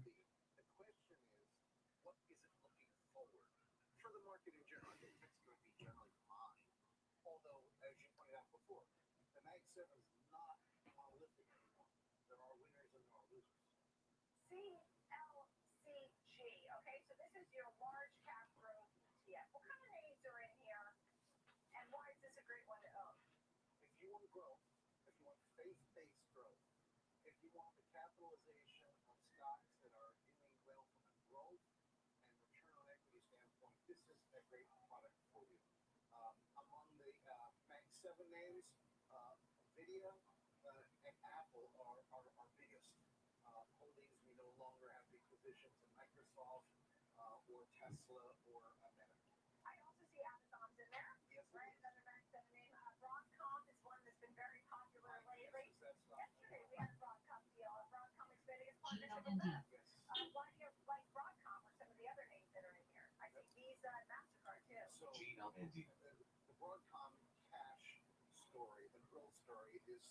JLHL may resume in less than a minute. We still own them, but there are question marks there related to credit cards and credit and what are consumers going to be able to do. So we still like them, but we're Now, when you have this large cap growth name, have you been focused Stocks holding up okay, all things considered. Watching the S&P.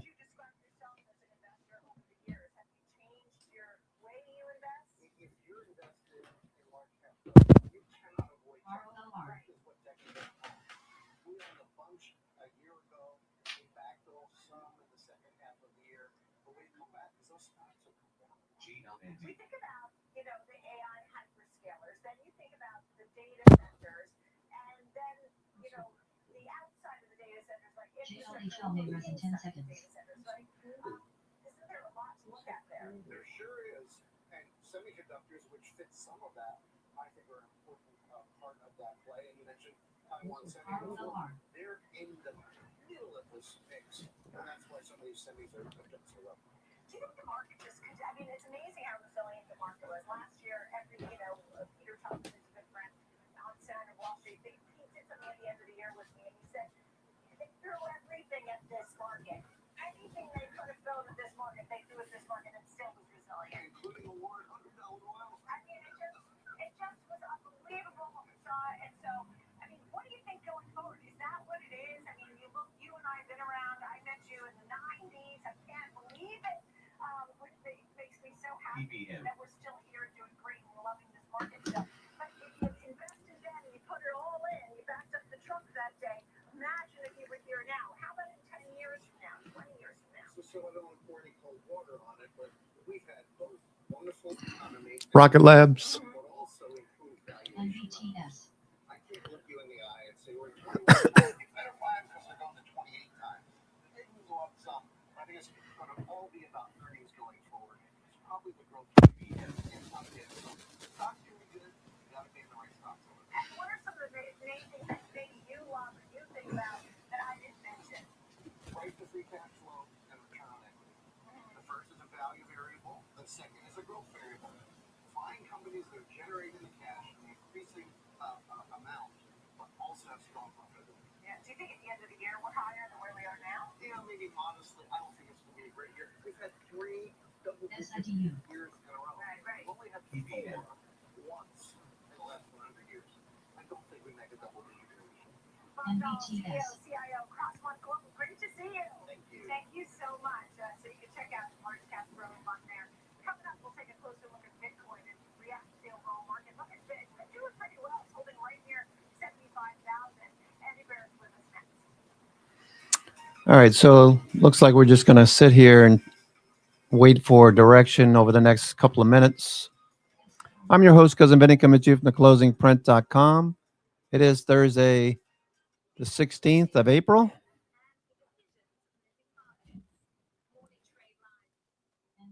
2:18 p.m.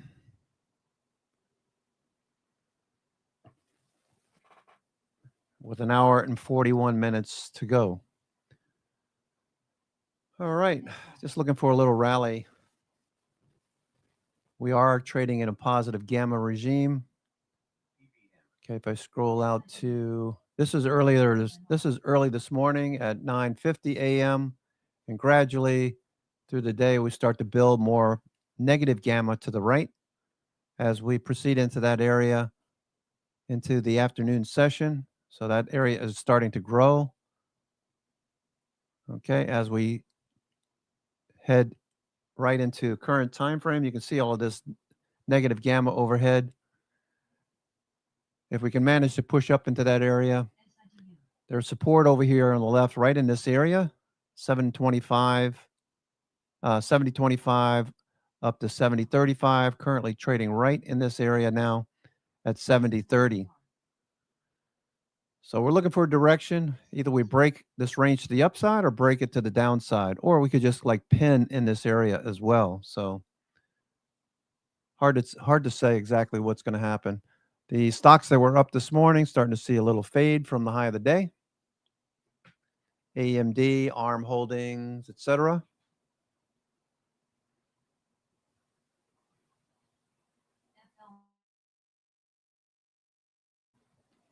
NBTS. JLHL may resume in less than a minute. SOLT. SWMR.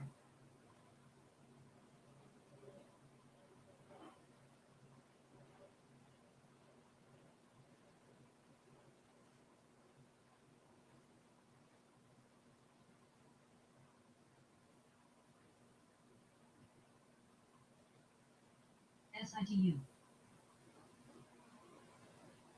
RCAT.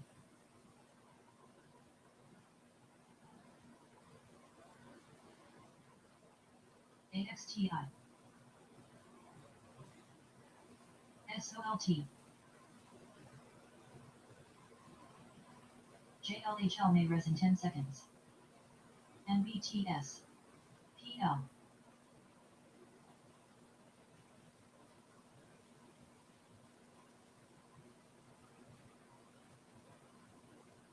FLY.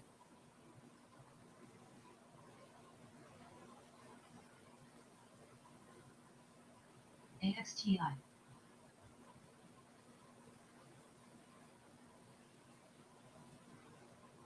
JLHL halted to the upside.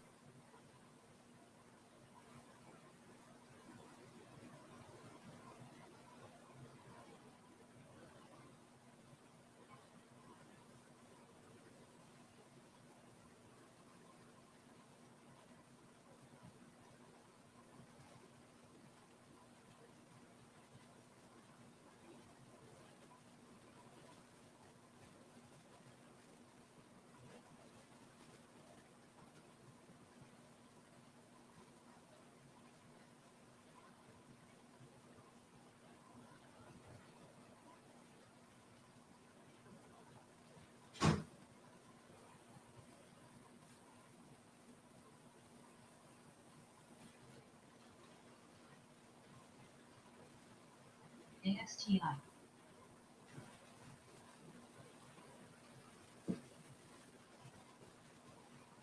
HIMZ. HIMS.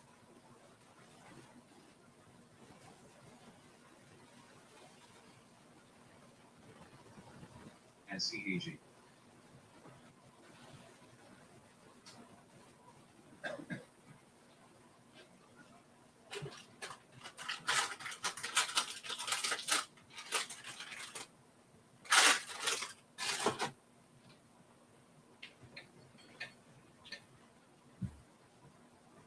AXTI.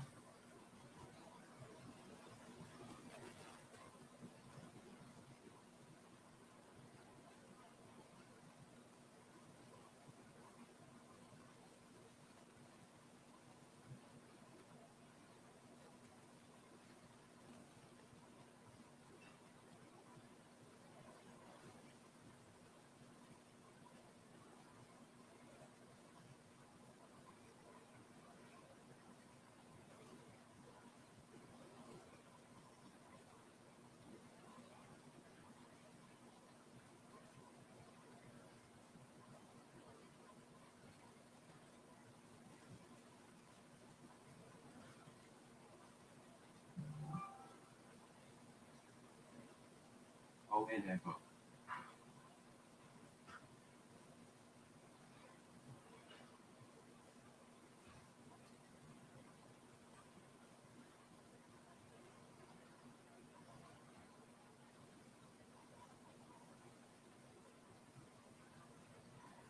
And you see now.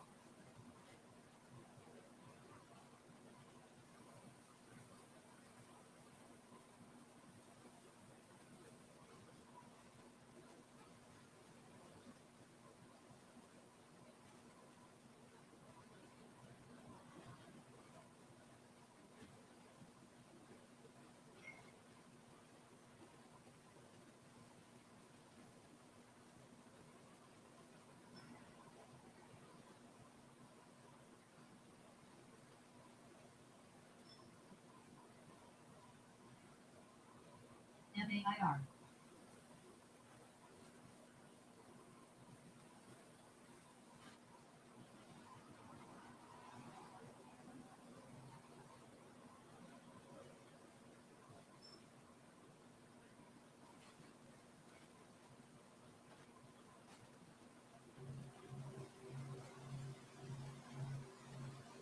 AXTI.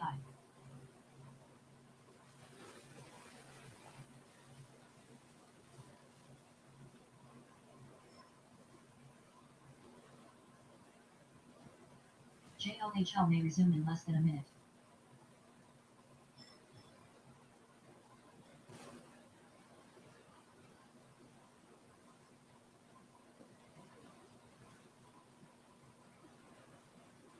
UCL.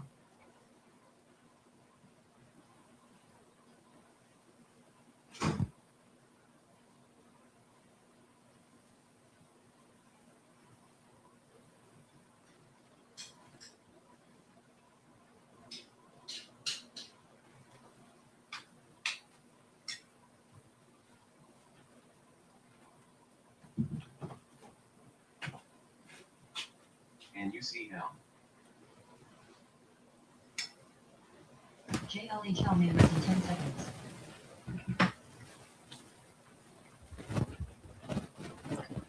MAIR.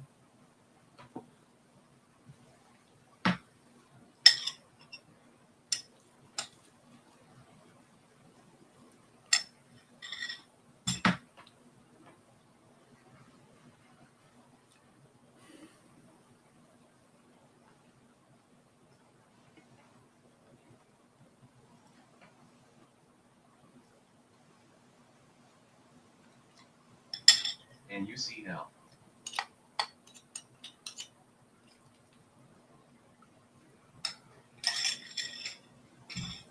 EBM.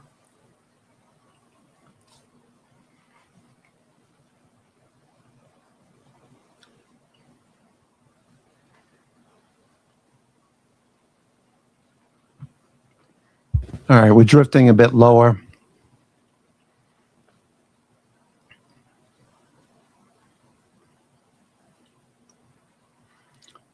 S&P drifting a bit lower.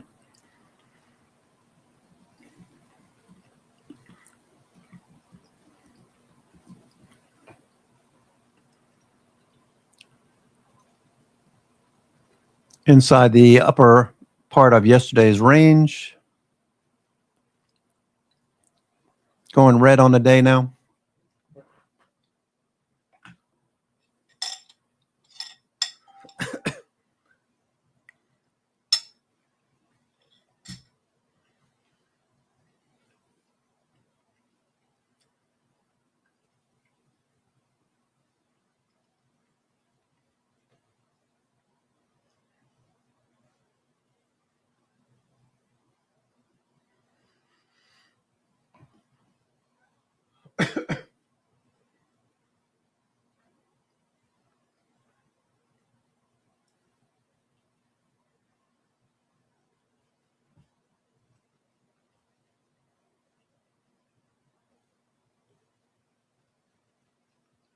All with expert analysis and actionable context. From inflation data to sector rotations, earnings to policy. It's a comprehensive view of the market every trading day. Trading 360, in-depth market coverage from Chicago. Weekdays at 11 a.m. Eastern on Schwab Network. Whether you're an experienced investor or just getting started, Charles Schwab offers a webcast that's right for you. The Platforms and Tools webcasts are designed to help you broaden your knowledge of platform features and resources available from Schwab. You'll learn tips and tricks to help navigate Schwab.com, Thinkorswim, and mobile-based platforms. Best of all, you can ask questions by chatting directly with an education coach. It's interactive learning at its finest. Tune in live or watch on demand. Head over to schwab.com/coaching and start learning today. Real-time market moves, earnings breakdowns, and trade-ready insights. Follow me on X at _Vardas and connect with me on LinkedIn or Instagram for more.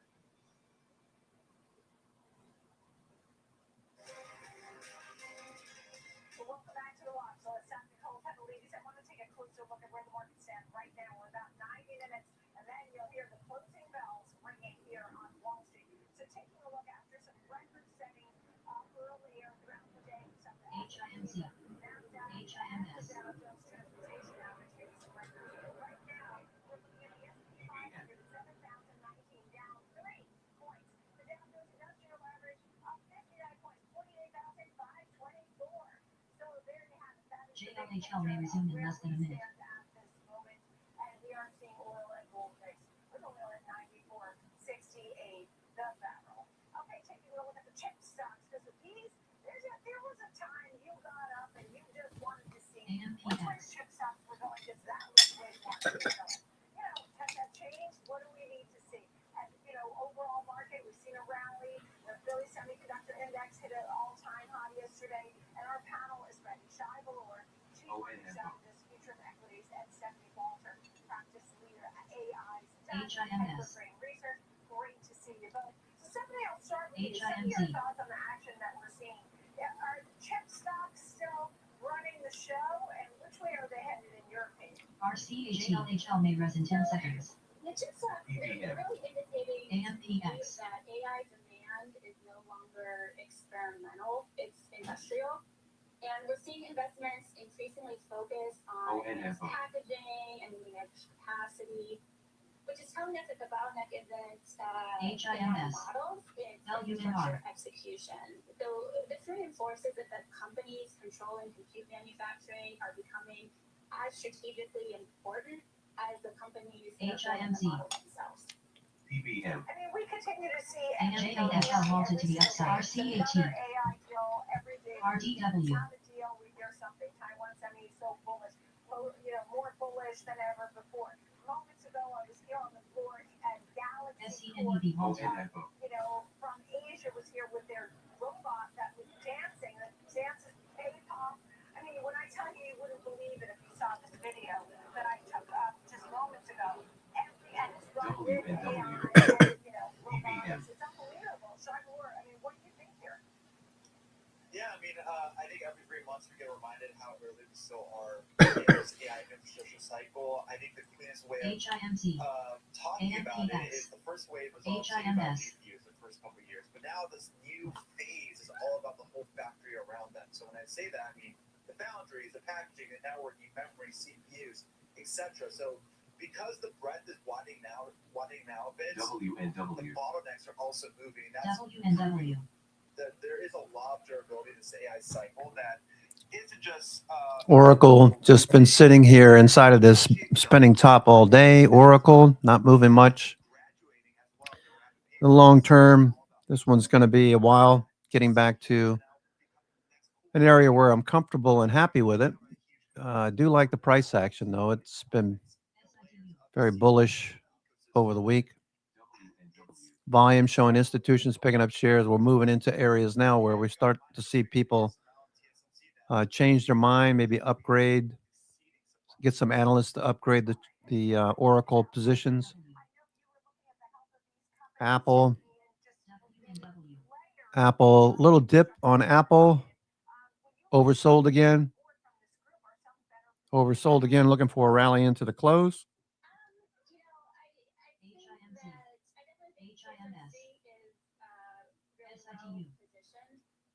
Although I do think we're seeing the divergence between AI-driven demand and more traditional semiconductor recovery cycles.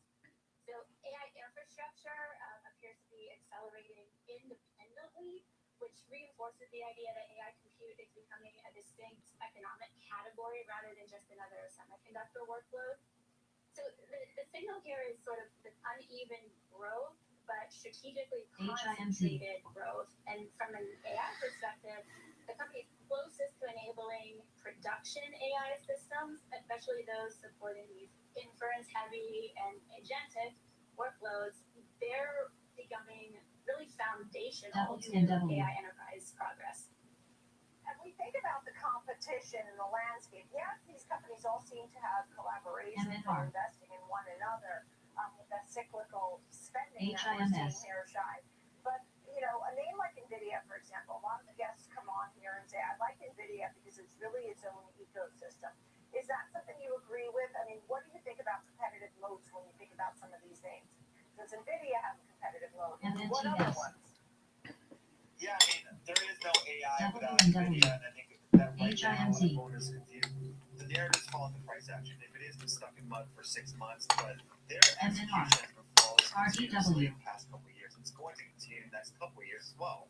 I think right now for NVIDIA, it's just the bottleneck keeps moving, so the attention keeps moving away from who the king of AI still is. And I think that right now, the big four is still just as strong as they were two or 3 years ago. I'm talking Broadcom, I'm talking TSMC, NVIDIA, ASML. But I think the attention span for a lot of these investors are now like, what's the next bottleneck? So all their attention is going elsewhere. But really, if you zoom out, look at the end of the day, NVIDIA is trading at a market multiple. That is egregious. It should never be trading at anywhere close to what the S&P is trading at because the amount of price is under talked about because every stage of AI, every graduation from generative AI to agentic AI to physical AI to local computes, like NVIDIA will be the king of each stage. So the pricing power they have right now will continue. And right now, as well, like we're in a systems race. There's no more this AI accelerator race. That's going to benefit the Block acquisition recently. Apple looking for a move back to the upside. Apple's starting to move. I would not doubt out Jensen, and I think right now just the attention will revert back to NVIDIA once the bottlenecks re-rate a bit, and I think that NVIDIA's probably the company before the cycle's over. And quickly, Stephanie, I think about how we were talking about Google working with the Pentagon now to use the Gemini AI models for classified situations. Anthropic and we're also seeing that the White House is moving to give U.S. agencies and Mythos access because that is supposedly able to find bugs from years ago. Apple moving back up to the highs.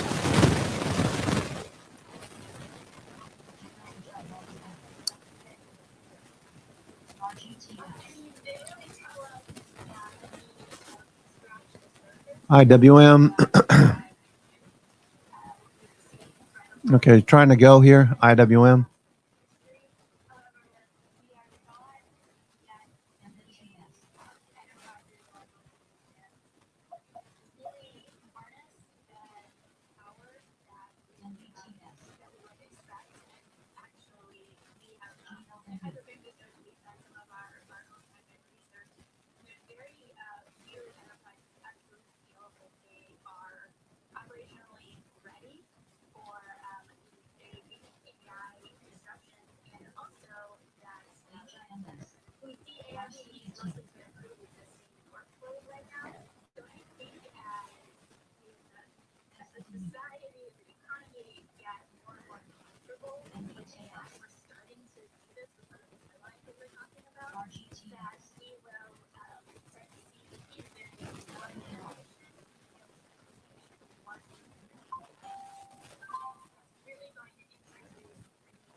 RGTX.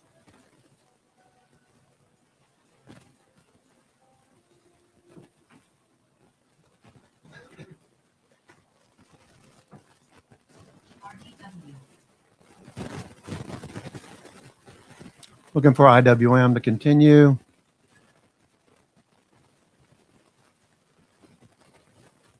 Good trade from this morning. A little dip in the afternoon session. Now we're starting to move a bit higher, looking for a follow through.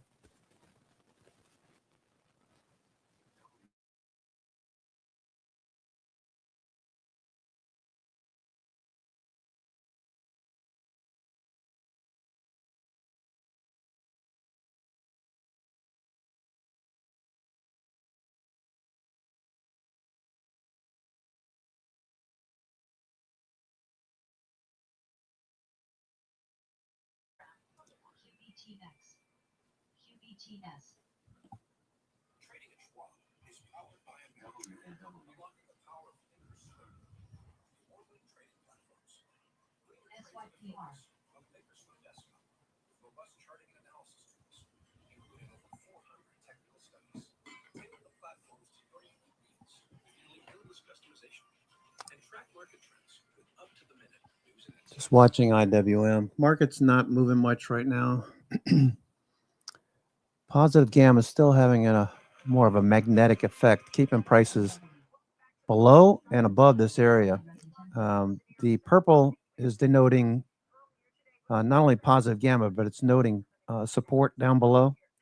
It's noting resistance overhead, and we're moving into this red zone, which is more active, more volatility. Pretty interesting that we're just kind of sitting here, not moving much around this general area between 70.20 and 70.40, just kind of locked into this zone. And the rest of the stocks, a little bit of fade, but having a pretty good week. It's only Thursday, April the 16th. Looking for a little bounce. We got Netflix. Earnings after hours. Okay, had some nice profits from Netflix. I decided to go ahead and buy some Netflix for earnings. It's not a big position. Just I bought the 110, 115 call. So I'm looking for Netflix to break out. Okay, they've done a lot of things recently that suggests that we should see better income or more income. We have a lot of analysts and institutions have been buying. You can see the volume here. Okay, so I decided to go to the 110, 115. It's just out of the money. So if we do pop up through this area, that'll be a nice win. If I lose it, that's okay. I'm just taking some of the profit that I had made over the last couple of weeks as we broke out of this pattern above 100.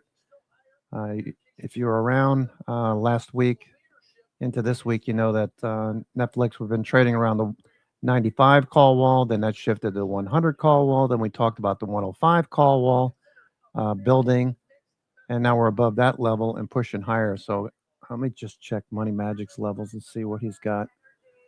He's probably got 110, I would think. Netflix, where are you? There's Netflix, 120. Okay, the upper call wall. Oh, he's got 110 and 120. Okay, so I was right. All right, so Netflix moving up to 110, 120. All right, so I took 110, 115. So that's right in the middle there. All right. For earnings. And that is the what expiration? That is April 24th. So next week, the next week expiration.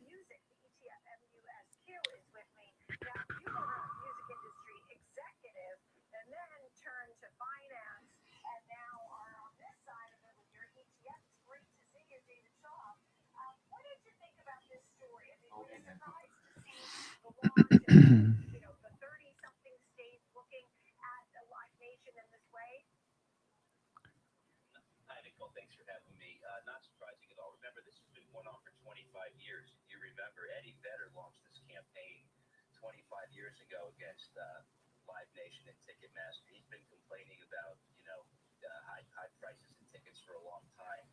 And so, but the Department of Justice brought this back in 2024 at the end of March, and there was a settlement, but these 33 states rejected it. And so in terms of the decision, not surprised at all. Tickets have simply become far too expensive. This is a landmark verdict, Nicole. It's going to reshape the live entertainment business because ticket prices have gotten out of control, and Live Nation simply can't control the primary and the secondary market for ticket sales. So we're not surprised at all. And now we're Core Weave upgrade to 150. Okay, cool. Good to know. Core Weave. you know what this ultimately means, right? Do they sell venues? Do they sell Ticketmaster? Do they have to pay the penalty? All right, 150. Core Weave. Let's take a look at Core Weave. CRWV. Core Weave. Kind of consolidating here at the moment. Core Weave. 150. Let's see what the weekly looks like. 150. Yeah, that's right up in this zone, right up in here. I could see that. I wouldn't buy it up here. I'd be looking for a little dip first and then a follow through. That's just me. Doesn't mean it's going to happen, but that's what I'd look for an entry. I sold my Core Weave position last week when it started moving higher, just below the 200 day.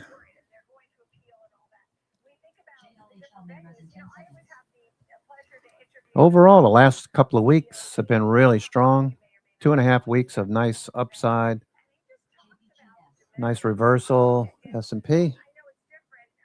Everything we've been looking for coming into play.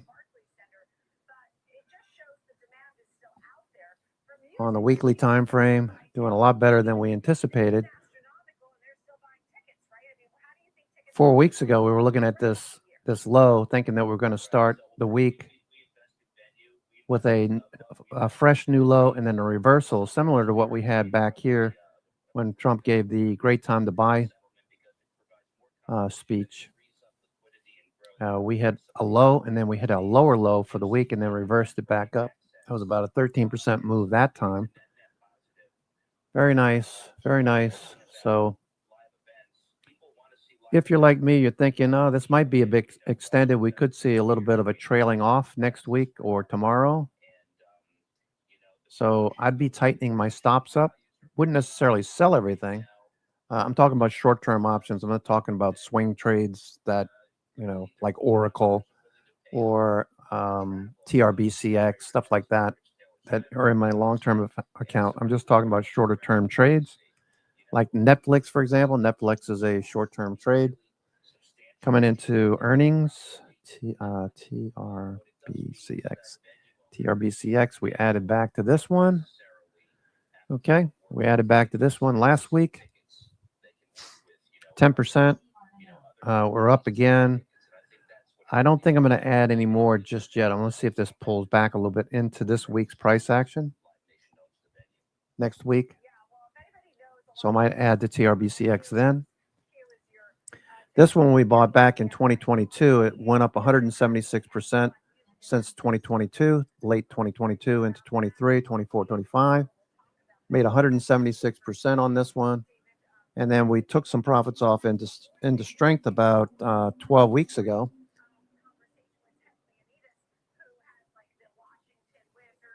We started to drop below. Where are you? TRBC. There we go. 12 weeks ago, we started to lose the 10 EMA weekly on this chart as well. We told you that it was time to start taking some profits off the table whenever you lose the 10 EMA. Then we, 50 days, same kind of idea. We started to see the 9 and 21 day roll over. We lost the 10 EMA weekly. We took a lot of our position off. We got down to 60% invested, 40% cash. And then the following weeks just kept dropping. Okay, 9 weeks from the end of January all the way down to the low. We got that reversal right at a potential buy zone that we were talking about for several weeks, looking for prices to come right back down to that level or this trend line. Both seem to be in the same vicinity. But there's that 177% gain. Depends on how much you held and when you got in. But yeah, it was overall it was about 165 to 175% average. So now we're back up. We lost 17% on the drawdown, and we're right back up to almost back up to the highs. So not a bad trade.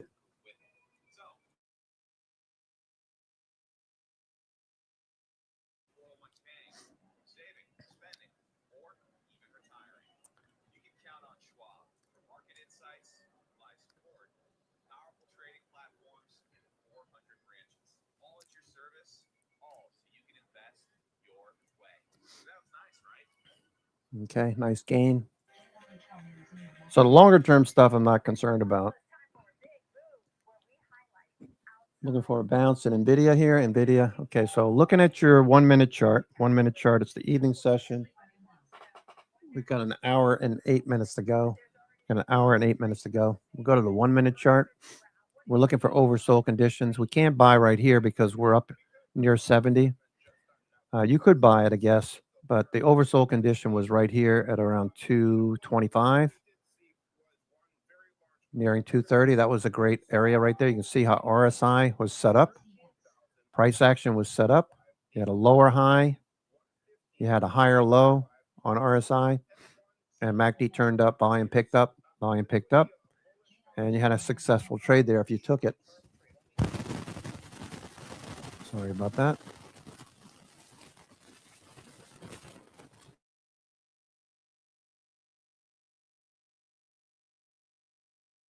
I don't know what's loose. It's got to be I got to replace the cable or something. Something's dust in the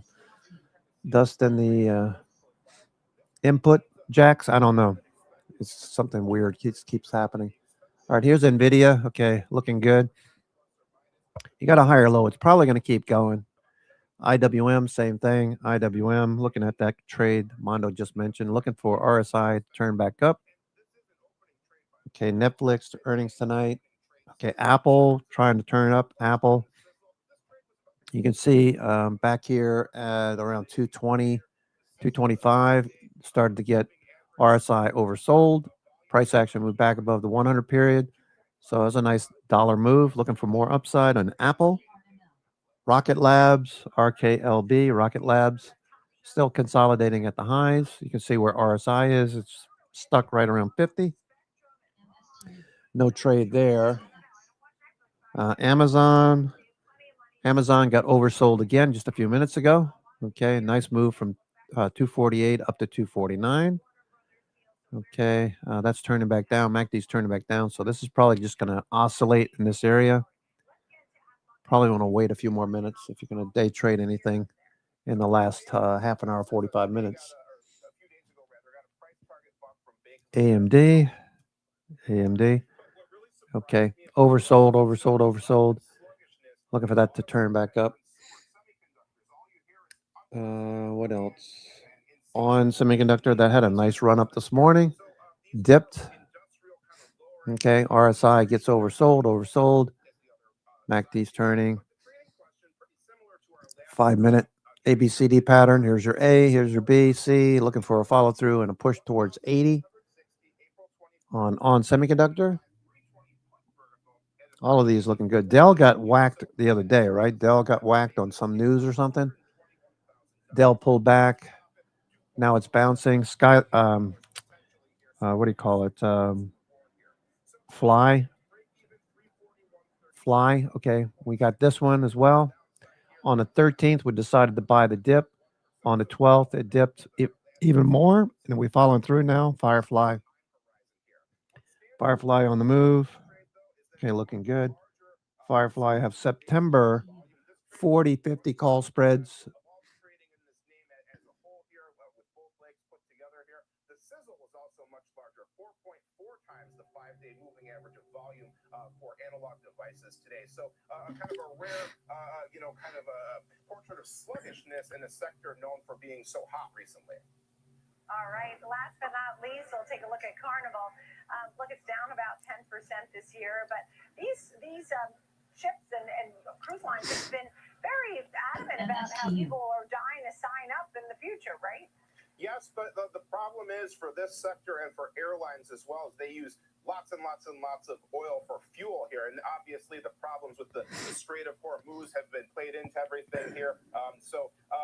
The Iranian parliament advancing legislation for mandatory tolls there. So seesawing once again today, but a big bullish play. Plus 10,000 May 15th, 28 strike calls at a 143 debit. $1.4 million debit paid here. Max loss, as with all long calls.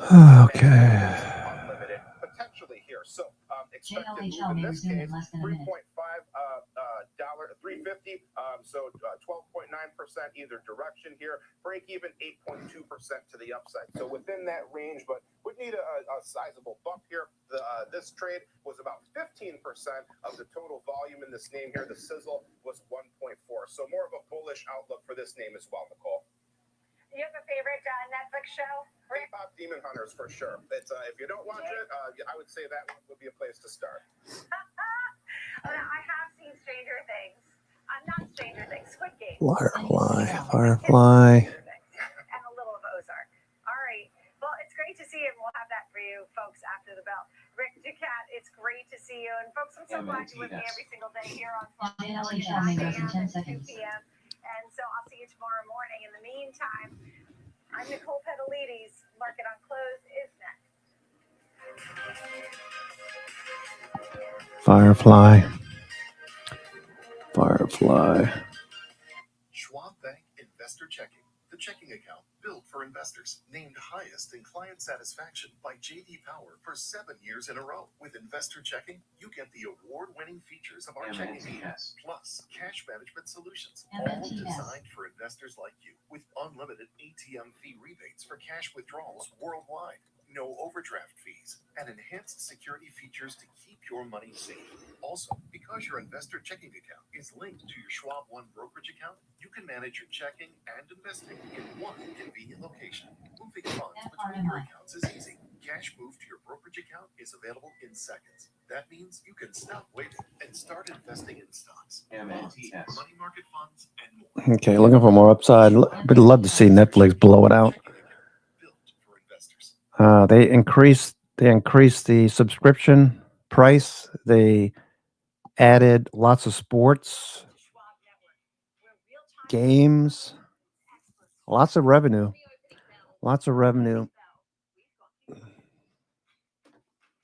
So we'll see how Netflix does tonight. That'd be really good for communications group.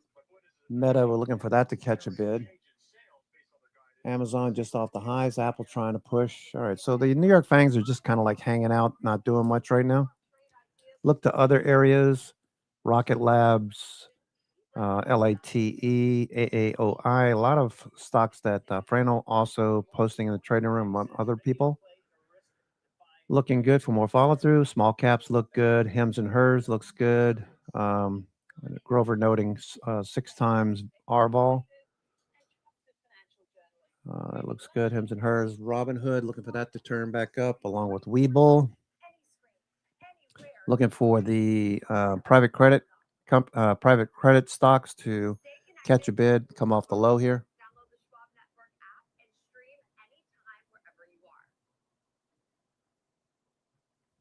Apple, looking for more upside in Apple. Okay, here's Rocket Labs, Apple. Apple trying to go now. High of the day over here.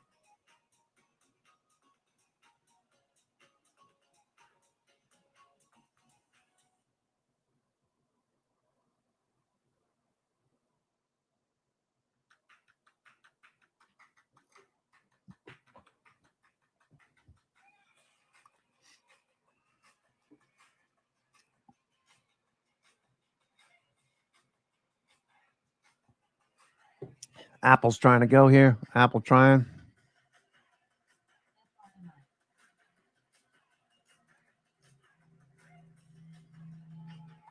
Apple attempting a breakout. AXGN.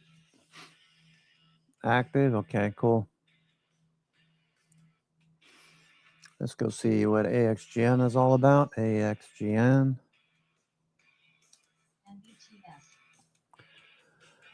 Looks good on the breakout. Oxygen.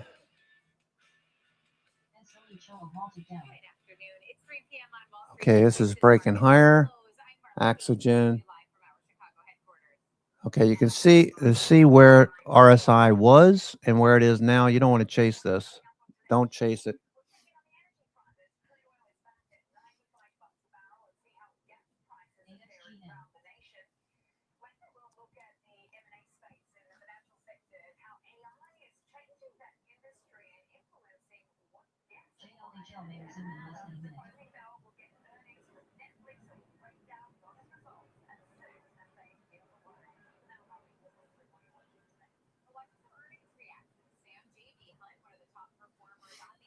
Is it halted?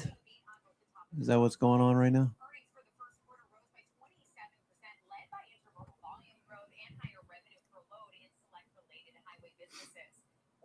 Okay, S&P is starting to turn back up. S&P, Apple's trying to break out here.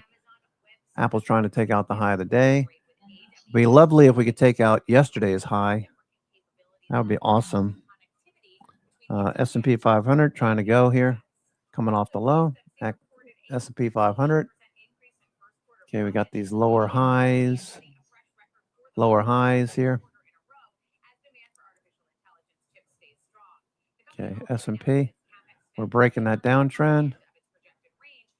S&P is breaking the downtrend. Watch your S&P.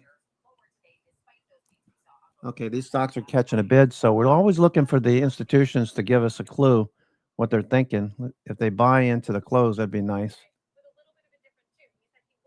A lot of upgrades. A lot of upgrades lately. They were kind of sparse in the previous 9 or 12 weeks.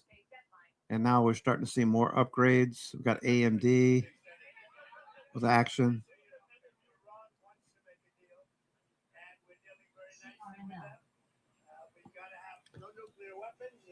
That's a big factor, and they're willing to do things today that they weren't willing to do 2 months ago. So the president was leaning overall towards this possibility of notching a deal and extending the ceasefire if needed. Oh, boy. ARM Holdings, looking for that to turn back up. A little spinning top on ARM Holdings, AMD. Looking for ABCD pattern late in the day. It looks like a B pivot right here for AMD. Looks like a B pivot. Okay, here's A over here. A is right there. Here's B. A little bit deeper than I wanted to see, but it looks like an ABCD pattern. Right? Okay, so here's your A over here. Okay. A, B, C, D.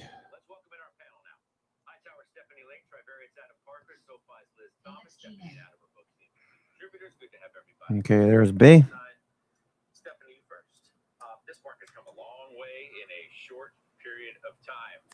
Okay. Why don't you poop on it, Mr. Wapner? You know you want to. Because you know what's going to happen next. Because you're so smart.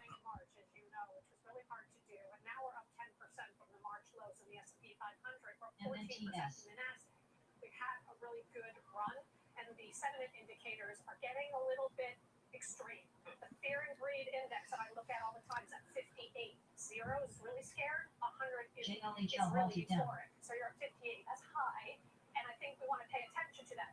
That all being said, the economy is doing just fine. Don't ask me, just ask the banks, because every single one of the big 6 banks talked about the consumer being very strong. Very good point. Credit quality being good. 3 out of the 6 banks had predictions that were negative. May resume in less than a minute. Which is really encouraging. And they also did talk a lot about loan growth. And the H8 data that we talk about from the Federal Reserve every week, it actually supported higher loan growth. Well, we actually saw higher loan growth. So all of that is really good for the economy. And then it goes into, we have earnings ahead of us, more earnings. I think they're going to be good. And we've talked about multiples that come down. We're not super cheap, Scott, but we're cheaper. And I think the expectations are, even though they're elevated, I think they will deliver.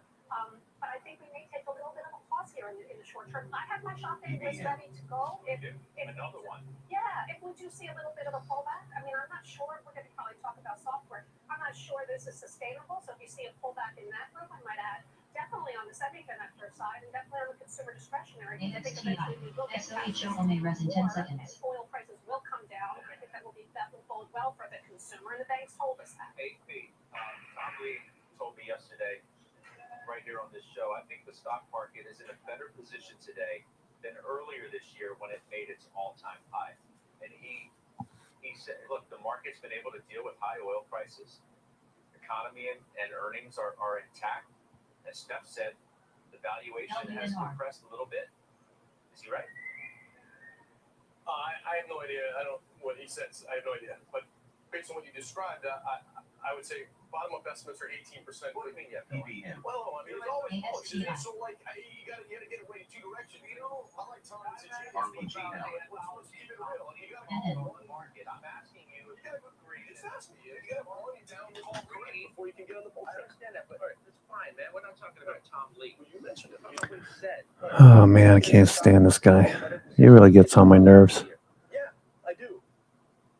Okay, but I wrote about that 2 or 3 weeks ago, and I also called that the market wouldn't be great in the first quarter. So to me, the context matters. And the reason I say it's better now is because the street's got 18% bottom numbers. The numbers for this year, as Steph alluded to, are higher than they were Jan 1. They've improved. The economic data has been better than people thought. And so you should fundamentally feel better. Moreover, if you look at the underlying earnings, I totally agree with the April setup. I mean, Q1 numbers are down in every sector but tech, but the full year numbers are higher. So that means the bar's kind of low for April earnings, should be decent. And we'll see about the second half. We could have risk later, but we don't know yet. And I was just thinking in absolute terms, you get 18% earnings growth. Let's say that's high. Let's say it's 13. And then you get, the street's got 16 and a half, 17 more in 2027. Let's say that's high, it's 11 or 12. You think the stock market's going to be down 6, 12 months from now? Earnings growth 13 and 12. Forget the 18 and 7. I don't think so. So I do feel better about it than I did earlier. Do you think you're going to show up on this show with a Florida tan, and that's not going to make me get into it with you? We're not going to like bat it around. But I just feel like the context matters. Meaning, like, if you're always, you know, we all love to see people with Tom and I, but if Ives told you he was positive on AI, would you be like, that's incremental? I mean, I think the context matters. That's all I'm saying. So when I look at the world, I would say the thing that I'm not convinced of, I feel better about the earnings. The thing I'm not convinced of is the multiple. I don't think that we've seen any real behavior of companies missing and not going down. That penalty for missing has still been harsh. More companies are beating than missing. But the question is, do we get to the point at all where a company misses little and the stock's flat? Then Steph's probably shopping list is big because she knows the skew is so positive. Lately, anything, recently Nike, whatever, they're just getting crushed on the Maybe you prints. don't need multiples to expand if you have earnings power through. Right. That's the whole point. It's one that's over why the other. that's why I feel better because I feel like, all right, I get 10% multiple contraction, 25% earnings growth, 12 months rather than the market's 15% higher. That's a pretty good thing. We're up to two people who aren't on today that he's taking shots at. I'm taking shots at everybody. I just do facts, not fiction. I'm just saying that's all good though. Goals for 5 years, you gotta have context. I like to keep We're all wrong. We're all wrong all the time, but you just gotta keep it in the honesty chamber. All right. So Liz, let's talk about what we know rather than what could happen. Okay. Because who knows what could happen. But what we know now is that the earnings are good, expectations are up, the multiples come in. How do you feel about what they said? Because I feel like we have agreement. We may have nuance regarding what Tom said and what we have here, but the idea is that this market is poised to go higher. That's what I have heard. Yep. You think so too? So here's what I think we also know. The market has once again proven that it is resilient in the face of a major shock, something that was a recession threat, a real recession threat, maybe still could be. Let's say 2 to 3 weeks into the war, it was a really big question mark that, you know what, if this goes on without resolution, this is a global recession. That was the threat. And now I think we've surpassed that point because there's momentum toward a resolution. And the market Okay.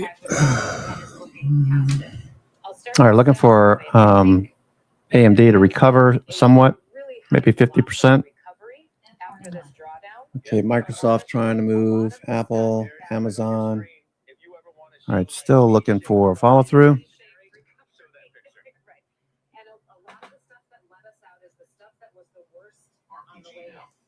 So usually when that happens, you see the junk rally first, or everything that got beaten down, you see that rally first, and then we come to a more rational place. I think we're going to settle into a more rational place where tech is leading because the fundamentals for tech are the best, and that continues to be the story. But I do think there are parts of the market that are not yet appreciating some of the follow-on effects of the war, and they will continue to bake through for the rest of the year. I think consumer discretionary is one of those. There's been a really big recovery off the bottom in consumer discretionary, but I still think the consumer is under pressure, and sentiment is at a low right now. So I think there's still some pain to be felt there. And then there are still follow-on effects that EM will have, because this is going to hit EM worse than any other region. That will I'm not so sure that Stephanie Leak agrees with that. Consumer? And tech leading. Yeah, I mean, don't tell me, oh, I've been buying tech. I know you've been buying some tech. Hold on, what have I been buying? You've been buying some tech. Yes. But that doesn't mean you think tech is going to lead. No, I think because I know you don't. I think it can be one of the leaders. God, he's so annoying. I think, but I have said, why can't we have a bunch of sectors do really well? And everything rally? Maybe, I don't know. I'm like financials, parts of tech, the stuff that I've been buying, hopefully. Mag 7, I'm not convinced at all. Industrials, anything tied to electrification, I think are absolute steals at this point on this pullback. And there's a lot of things that can actually work. Tech, industrials, consumer. Maybe they everything rally. I don't know. I mean, this is stock pickers rallies. Like, wait a second. I want to mention one thing. Industrial metals over the last couple of weeks have actually outperformed precious metals. That's a cyclical, pro-cyclical indicator. So that's why I say, like, there could be financials should do well in that environment. Industrial should do well in that environment. Even energy, probably. I don't have a lot in that space. Materials, copper is on fire. So I think there are places in addition to tech. Well, a lot of places, obviously. Well, some of it's a time frame thing too, right? If you look a year out from a geopolitical shock, cyclicals outperform. They outperform defensives. They are the best sectors in a broader index. So I think if you're looking at a 12-month forward time frame, that's absolutely right. I hope it's financials. I hope it's industrials. I hope it's materials, because that means good things for the economy, and that's all confirmation that we're not just riding multiple expansion that's on air, right? I think that is the hope. In the 3 to 6 month period, I would be more of the camp that I think people return to tech while they're still a little bit nervous. Let's see. Well, that's clearly what people are doing. NASDAQ's going for 12 days in a row. Oh, that'd be the longest streak since 09. Yesterday, the Mag 7 accounted for nearly 90% of the S&P's gains. And tech saw the largest inflows, according to JP Morgan's retail radar, since the week after Liberation Day. So people are going back to that place clearly. Yeah, I like the grade 8. You know, we talked about that. Like, to me, the market can't rally a ton with them lagging like they did. So I'm not surprised they catch up. And, you know, look, the bottom-up estimates from the sell side are for 43% earnings growth in 2026 in tech. Again, let's say that's crazy and it's 35% or 30%. Do you really think these group are going to be 30% cheaper 12 months from now? I don't think so. I think they're going to go up 20-25% and probably outperform. And I think the grade 8 are growing faster than the broader market too. So I like that group also. I'm still semis over software. That's still the North Star. I mean, I guess we're going to get into so are you not a believer in this bounce that we've had in software? Do you think it's just that? Because yes, it's been powerful. The IGV this week is, looks unbelievable. I'm going to get to a name in a second that's really had an incredible week after having a real long lull. But if you look at the percentages off of the 52-week highs for all those software names, even with these bounces, they're still like 40, 50%. Yeah. You're not a believer in this move. No. I mean, when you take like the biggest NASDAQ decline ever, March 2000 to October 2002, 77% over 2.5 years. You had 10 rallies of 15% or more on the way up. In the 77% decline, I still think the broader software sector is going to underperform 12, 18, 24 months just because they're going to miss on earnings and on sales eventually as they have to spend more money, have less pricing power, there's more obsolescence risk. There will be some individual names that will be good, but I think the IGV will underperform the market over the long term. But, you know, you can certainly get dead cat bounces. One thing I have a lot of confidence in, even in that industry call, is that you don't Okay, we got 45 minutes to go. 45 minutes to go until the end of the session. Really good day, very good week. At some point, it feels like we're getting a bit extended, sentiment-wise, price-wise. Okay, here we go. ABCD pattern on AMD starting to turn back up now.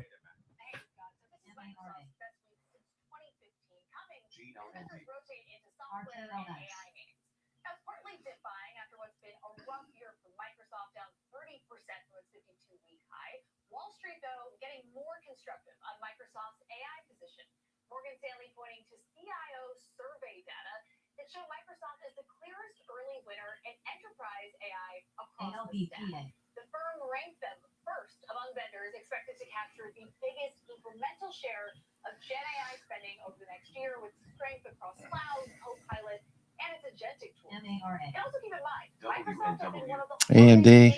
All right, starting to catch a bid off the low of the day here. AMD.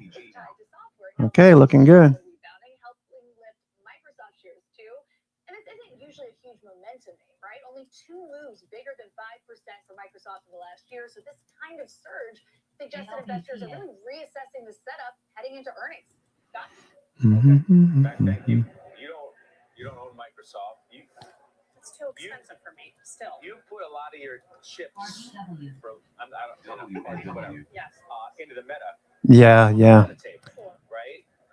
Why has that been the one of choice? Because it's the cheapest, and I think you are seeing monetization. And I think what they're doing in AI is just the beginning, and they are already seeing monetization without the new AI news that they announced last week.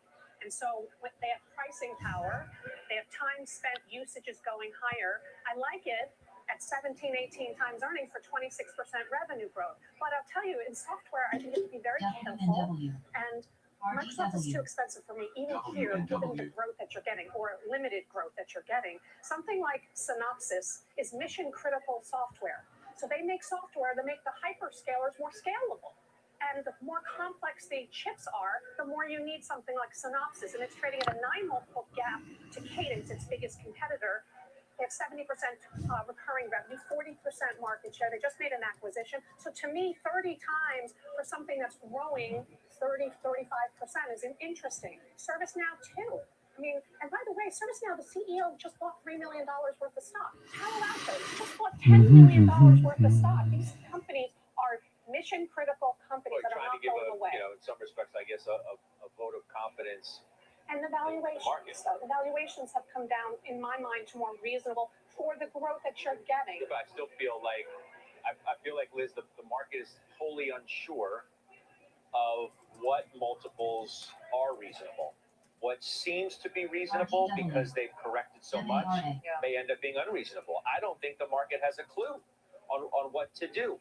They're picking at some names that have gotten beaten down a lot, but I don't know that there's a tremendous amount of conviction behind it. What do you think? I would agree. I don't think there's valuation conviction. I think there's fundamental conviction for long-term investors, and I think that is the way to think about it. But the velocity of moves right now is Okay, looking good here. AMD rallying. People can't decide, is this a good price to pay? AMD It's more on sale catching than it was at the beginning of bid. this year, but it still feels high. And I think that's true.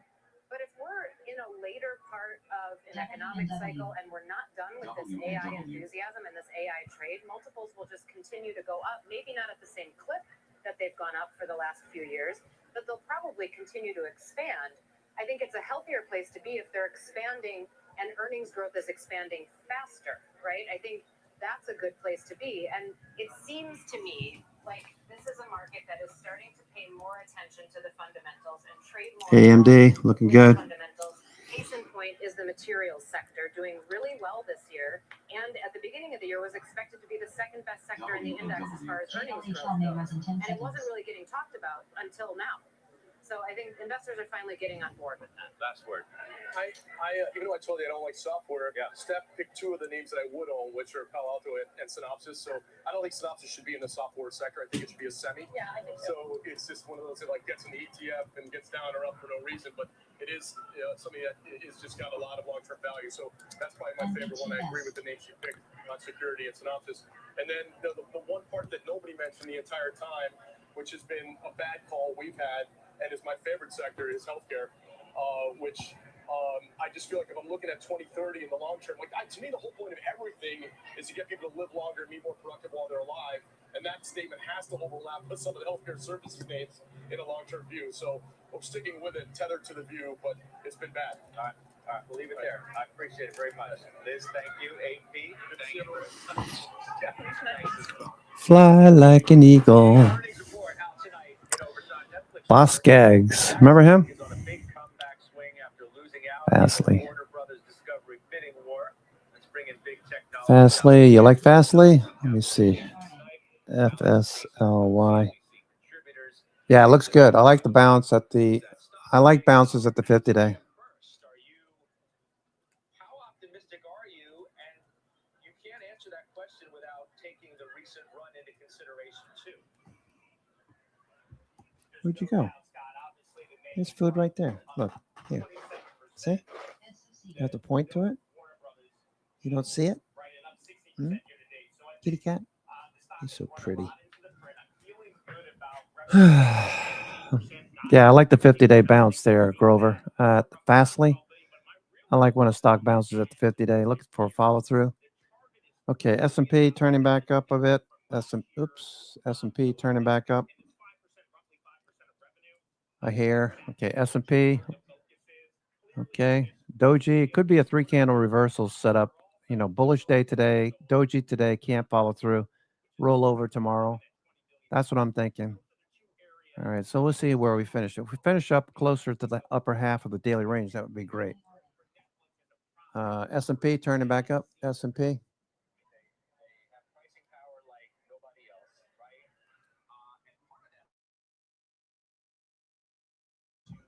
What?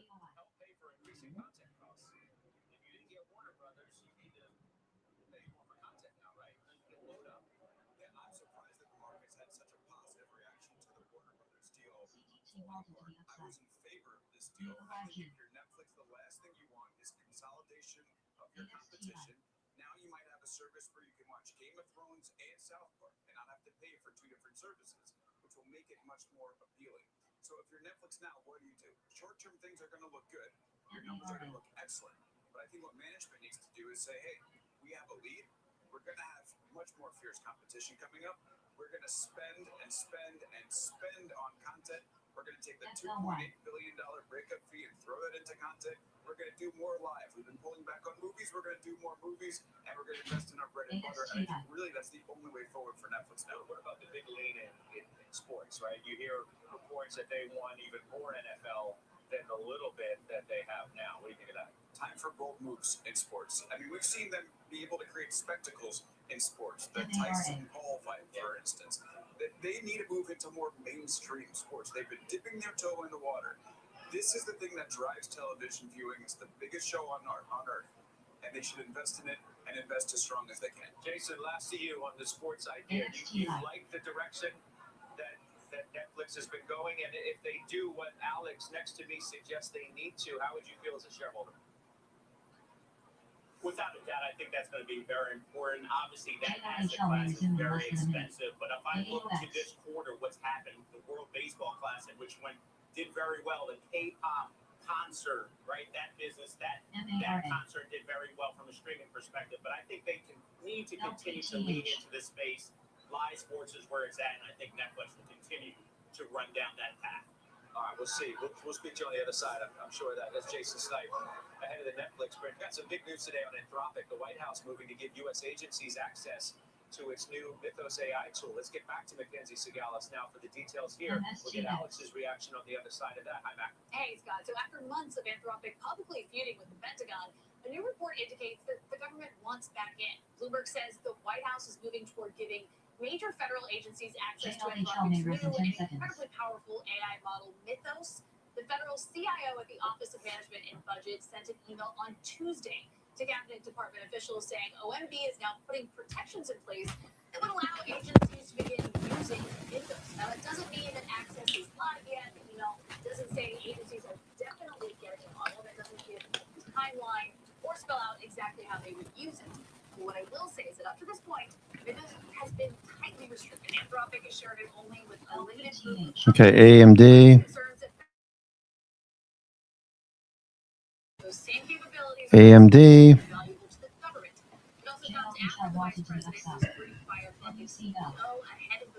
Okay, looks all right. Apple trailing off a little bit here. Yeah, Apple.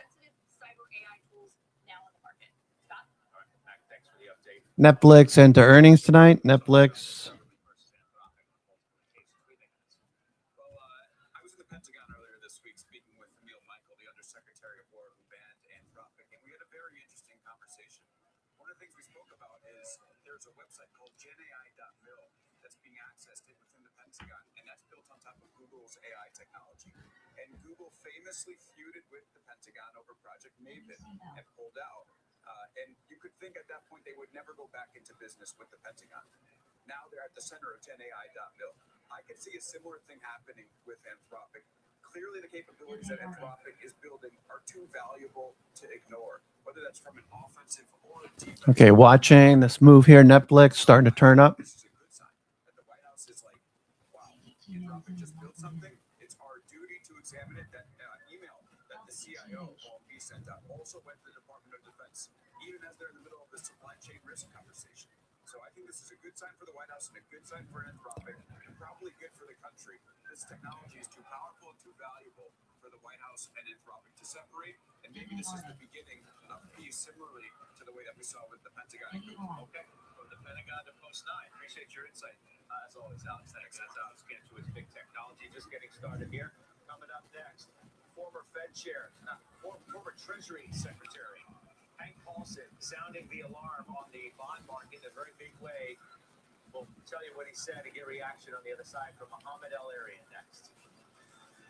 CTT in less than 10 seconds.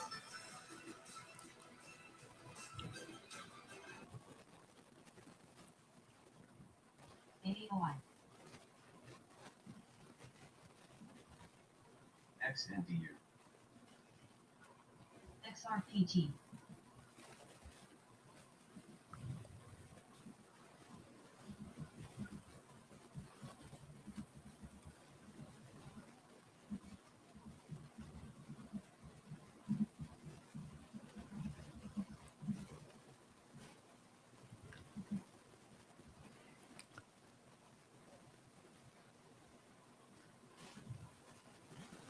XNDU.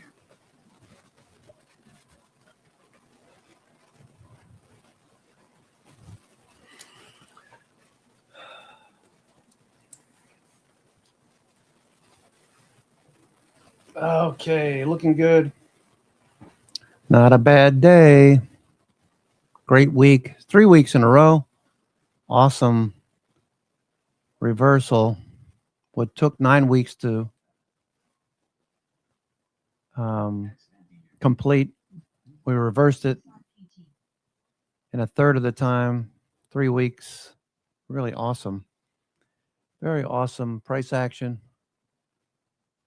AMD, looking for this continuation here. AMD looking good.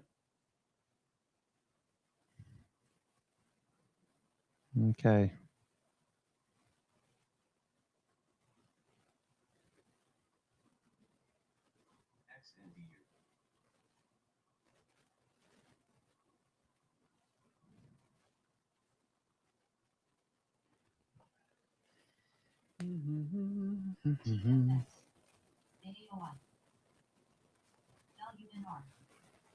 Okay, we got 31 minutes to go. 31 minutes.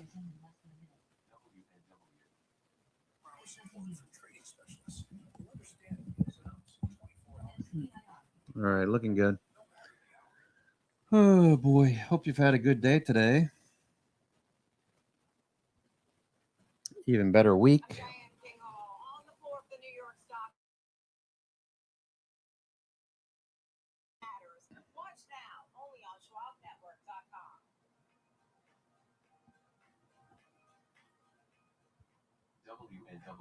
Netflix looking for them to beat. Netflix would be nice. Same goes for where you invest. XRPT. Level up and invest smarter with Schwab. JLHL in less than 10 seconds. Welcome back to Market on Close. I'm Marley Payton alongside Sam Bodis in Chicago. Shares of Flutter Entertainment are lower today after Citi double downgraded shares to a sell from a buy and gave the company a more than 50% price target cut. They also opened up a negative catalyst watch on the stock, the firm saying it no longer sees value in Flutter's U.S. business and its FanDuel Predicts business has minimal value amid regulatory uncertainty. All right, AMD. ARM Holdings, spinning top, still yet to get above that 166 pivot. ARM Holdings. We got that 166 pivot that we need to take out. ARM Holdings. Very strong price action. We got this pivot up here to deal with. Okay, we can get above that pivot. That swing high would be good. We almost got there today. ARM Holdings, NVIDIA. Okay, AMD, Netflix. Okay, some of these other names on the list up here. AMD is taking over the top spot on the NASDAQ 100. Charter Communications been strong. Charter turning back up. If you like the transports, we noticed those earlier this morning. Charter also being talked about. There goes Grover. Grover, there it goes. Charter's going. Charter, nice.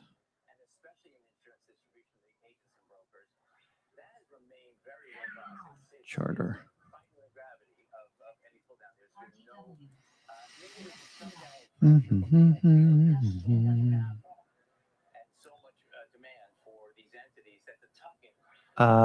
You talking Charter? You were talking Charter, not I was thinking C.H. Robertson.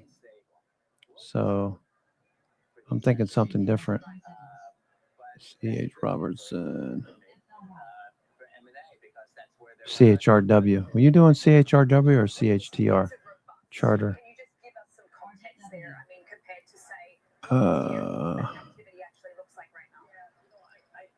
Oh, you were talking CHRW. Charter going too. Check Charter out.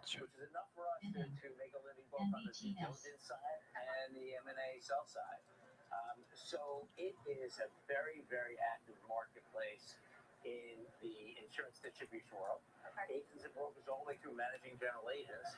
And we don't see any slowdown. Okay, there goes Charter Communications, CHRW. That's the one that Grover was mentioning. All right, that came back in. Charter, CHTR, though. CHTR trying to break out. Okay, the communication sector, hopefully that picks up again. All right, so that's breaking out. Charter.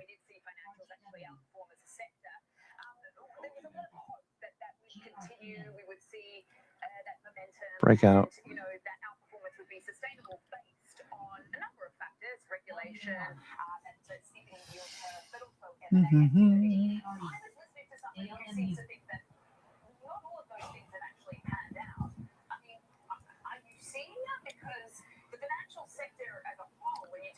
Fly, Firefly. FLY, Flyer, Flyer, Firefly.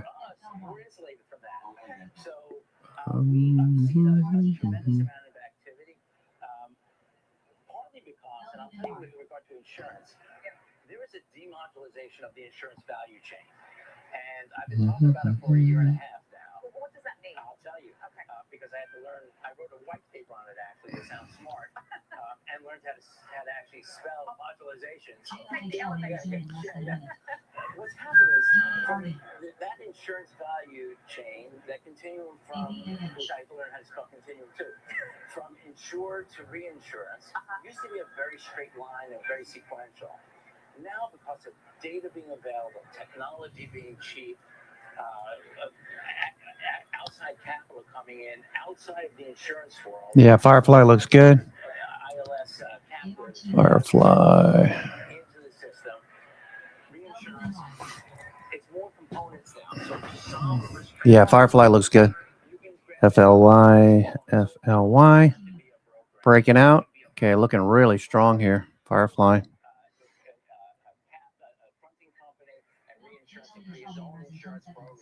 So we look more like a broker, wholesaler, underwriter, and risk taker in the insurance world. Okay.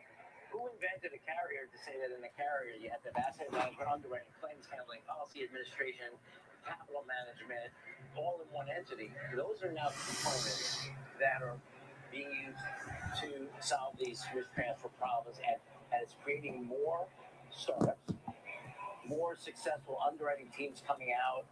And this is in insurance, we're seeing RIAs, and it could be almost anything where AMD turning back up. All right, Firefly getting a nice little rally there. AMD. Nice rally off of AMD as well. Thank you. Firefly.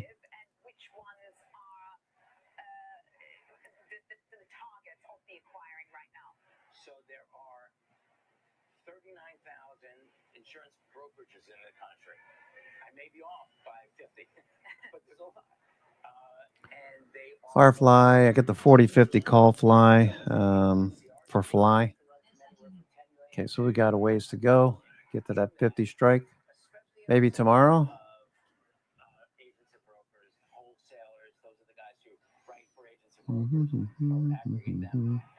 That's what we're seeing. Mom and pop, people who've had their business for 40 years, selling it now. Plenty of sellers. Buyers are private equity backed or strategic. Mostly private equity backed, driving the market. Understood. And lastly, just very quickly, if I can get your thoughts on how AI is actually reshaping the industry and influencing what's acquired. Yep. I'm not going to call it disruptive. I'm going to call it transformative. Okay. Looking good. AMD turning up. Okay, nicely. S&P 500 trying to continue as well. Broke this little downtrend. Now it's just starting to grind up a little bit. Doji, this could turn out to be a 3-candle reversal by tomorrow. So I'm going to make a note of this. 3-candle. 3-candle reversal Friday with a question mark. Okay. So we'll see. We got a doji today. Do we get a red candle tomorrow? That'll be a 3-candle reversal. I don't know. The sentiment just seems like it's not quite frothy at the moment. We could see a little bit more upside maybe into tomorrow. OPEX, that's going to remove a lot of puts and calls. So that's going to, shake up the support that we have below. IWM looking good. IWM, I bought 270s for next week. IWM bought 270s for next Friday. 6 DT. Morning Trade Live breaks down the macro moves driving the price action, from Fed policy to global growth to inflation prints and geopolitical risk. Smart, fast, and always live from Wall Street to your screen. Morning Trade Live, where the markets meet the macro, weekdays at 10 a.m. Eastern on Schwab Network. Okay, IWM looking for more upside. IWM, I got the 270s for next week, Mondo. Okay, so that looks good. Okay, Peloton. Peloton, I have January 7 calls. Peloton. PTON, Peloton. Let's see what that's doing today. Trending. Kind of sticky into the gap. Peloton.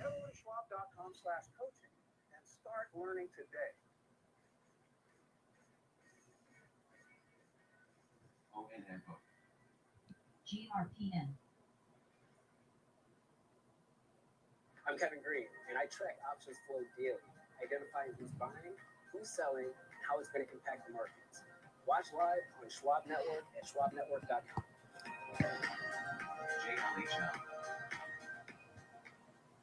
Trading at Schwab is powered by Ameritrade, giving traders even more ways to sharpen their skills with tailored education. Get an expanding library filled with new online videos, webcasts, articles, courses, and more. All crafted just for traders. And with guided learning paths, stacked with content curated to fit your unique goals. You can spend less time searching. Okay, Netflix just dropped off here. Netflix. Tesla turning back up. We've got 20 minutes to go. 20 minutes to go. Netflix dropping off here. Somebody taking profits off or exiting their position. Netflix just dropped off here. All right, Netflix dropping off. Okay, Netflix. Shaking the tree. What are they doing?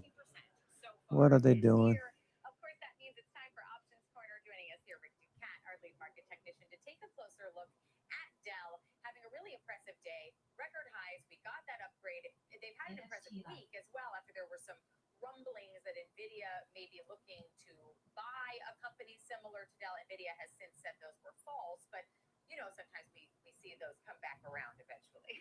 Yeah, sure, exactly. And just to exhibit the outperformance, you described Dell up 132%, the XLK 56.6% during the same time period here. And you can see as well that computer hardware in general seems to have enjoyed some strength kind of across the board. You know, these names, not necessarily all you might expect, like Oracle, for example, but Oracle, a major player in the whole AI spending spree beneficiaries. They make networking infrastructure, data center, and server equipment. Like all these companies are kind of involved with a lot of those things. Dell at the top of the heap, though, either way. So certainly an interesting situation they're finding themselves in now. Yeah, and as we look at Dell just on its own, its technical chart here, you know, I can see we've got that sharp move to the upside, but your upper line's starting to level out a bit here. So what are you seeing in terms of the technicals? Right, so this would be viewed as more of a rising wedge type of shape here, where you have a steeper trend line going across the lows, a more moderately sloping boundary line going across the highs. Typically regarded as a little bit more of a... Okay, Netflix dropping off. Okay, they're trying to shake things up. AMD's looking pretty good. AMD is doing the opposite. AMD rallying.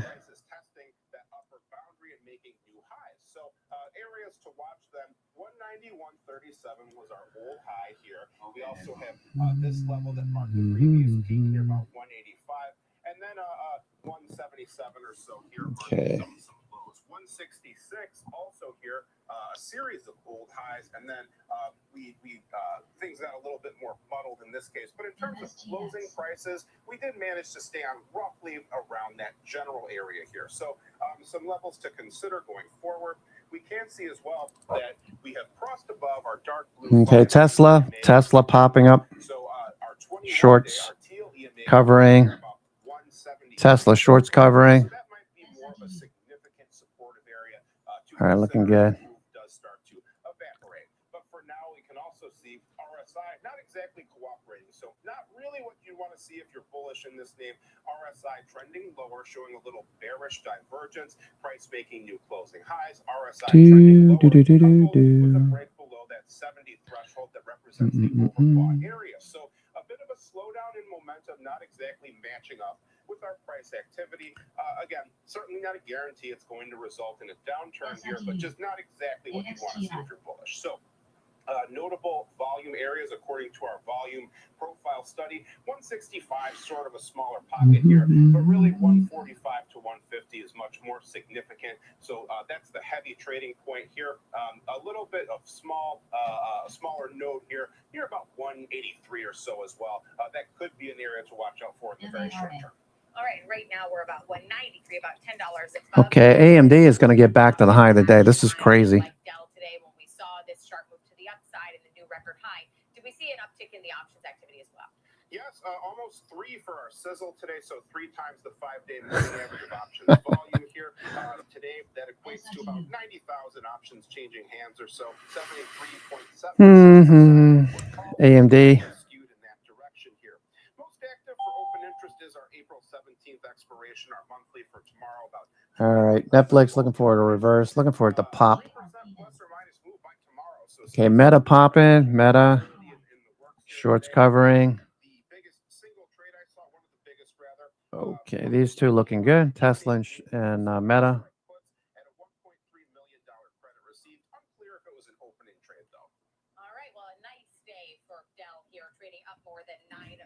Meta shorts covering. Okay, Microsoft. Microsoft 2. Yep. Looking good. Microsoft, little pop up there. Okay, what do I want to do with Microsoft? Did I do anything else with Microsoft? I did take some profits earlier. I want to see. Do I want to add anything? No, I still have that call fly. Call fly is up. Charles Schwab offers a webcast that's right for you. Are you an active trader? Our active trading webcasts are designed to help you develop a deeper understanding of technical analysis, options, futures, and more. Best of all, you can ask questions by chatting directly with an education coach. It's interactive learning at its finest. Tune in live or watch on demand. head over to schwab.com/coaching and start learning today.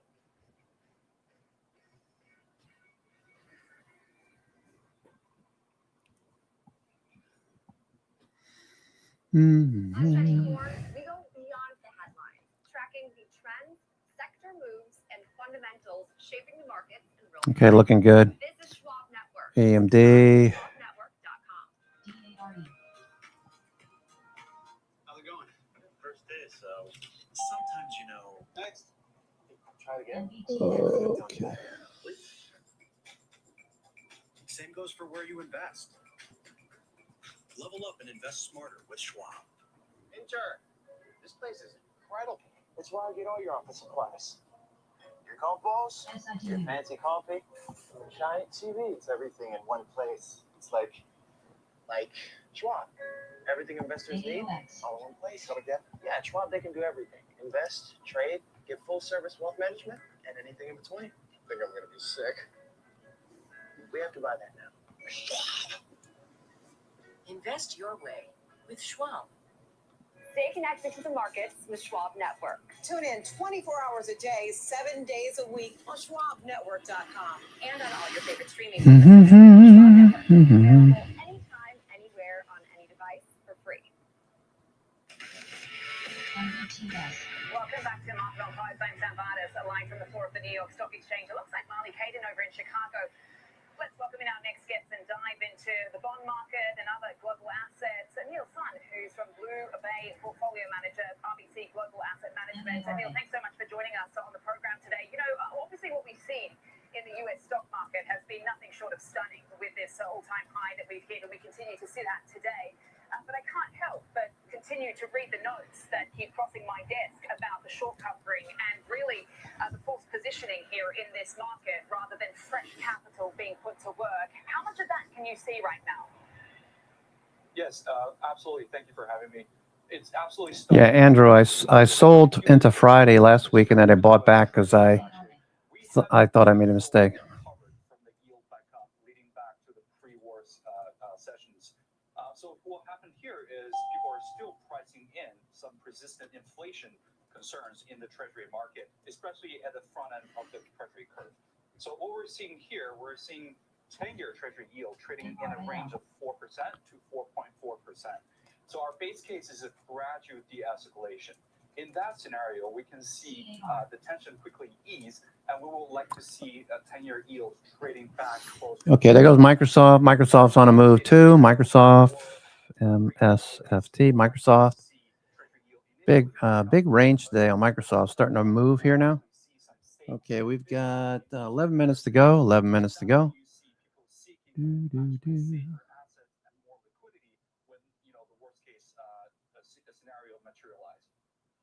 Appreciate you laying out different possibilities here, but overall, AMD. do you think the markets are underpricing geopolitical risk right now?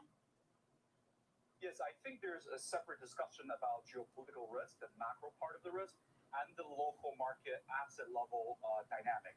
For example, in corporate bond world, specifically in investment grade bond world, the spreads are actually tighter than where the war began. That is backed by a strong fundamental. And corporates has actually been deleveraging coming out of the COVID period. And B, there has been very, very strong demand for corporate bonds, especially for insurance or yield-based buyers, where you have the yield back up, and that actually means they can lock in higher yield to better match their liability.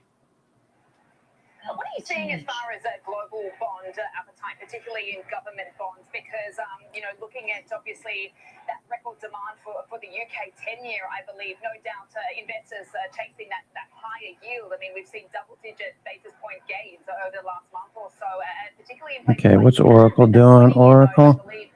Okay, grinding back to the top of the range. All right, so it looks good. Looking at other markets with respect to what is going on in the appetite for global bonds. Nice recovery. I think we continue to favor U.S. market over the rest of the world, especially when it comes to comparison to the European market, the UK market, as well as the Japanese market. A, given the liquidity, and B, given U.S. is more self-sufficient when it comes to energy supply. So AMD. the U.S. economy is relatively more immune, given what's going on in the Middle East. So we continue to prefer the U.S. Treasury as a safe dividend asset and offer better liquidity and deeper depth compared to, for example, the UK gilts market as well as the German bonds market. And Neil, as you're looking at the markets, where are you seeing opportunities? That you continue to favor the U.S., but where specifically are you looking? Yes, specifically within the corporate bond market. Yes, you continue to hear the argument that valuation remains very strong. Spreads are very tight. However, we do see opportunity coming from dispersion. What I mean by dispersion is that, everyone's talking about AI and data center related supply. This supply is going to create more issuance opportunity from AMD. Thank you very much. companies. And now this actually gives bond investor an opportunity to gradually build up a position in this space. And we're able to, have the opportunity. Oracle looking for this to move higher over the next few months into next year. Okay, looking for Oracle. Be much higher. Okay, progress. Not a barn burner. Oracle. Okay, Netflix. A little bit. Somebody sold right just before the close there. Probably taking a position off, whatever. Netflix starting to look like it could rally back up. Earnings. Got to believe they're going to beat. There goes Amazon too. Amazon looking good. Here's Amazon. Turning back up to the highs. So everything's closing back up to the highs. This is good. Nice. Buyers at the low of the day.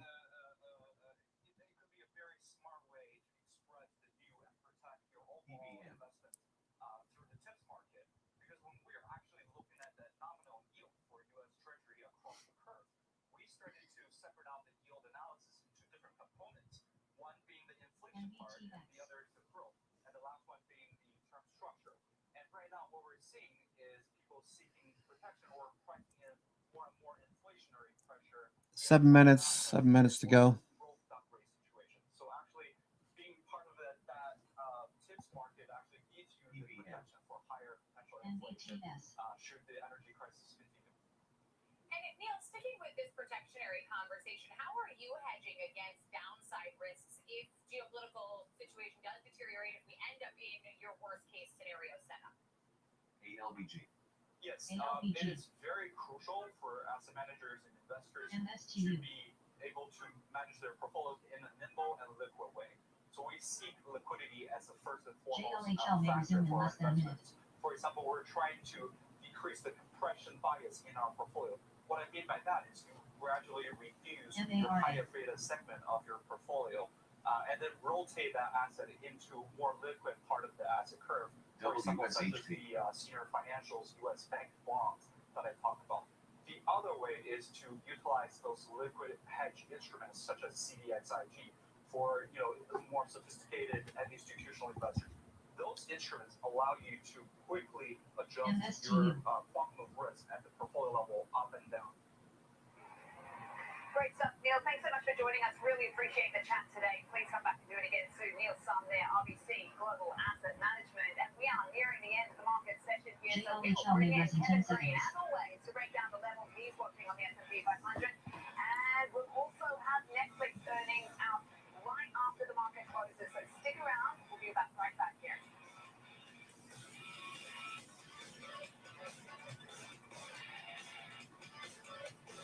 Real-time access, data-driven analysis from U.S. equities to global macro matters. Schwab Network connects the dots. Watch live. Subscribe free at schwabnetwork.com. Okay, trying to move back up to the highs. Looking good. Looking good. Nice recovery. We didn't close at the low of the day. I didn't expect we would with positive gamma. Okay, let's see how that's turning out.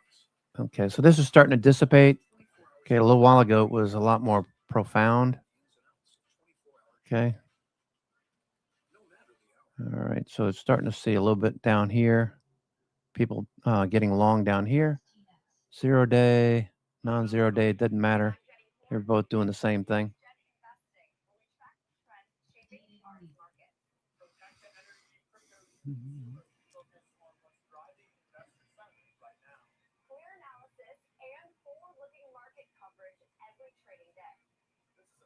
break level for this stock. That could certainly be a short to near-term catalyst. Next, investing 1 p.m. Eastern. Only on Schwab Network. 4 minutes to go, folks. 4 minutes to go. Closing your positions.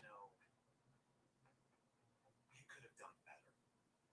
SITU. The same goes for where you invest. Level up and invest smarter with Schwab. Morning Movers brings traders the biggest headlines to start the day. From volatile overnight swings to the earliest analyst calls. Get your watch list ready. 8 a.m. Eastern. Morning Movers only on Schwab Network.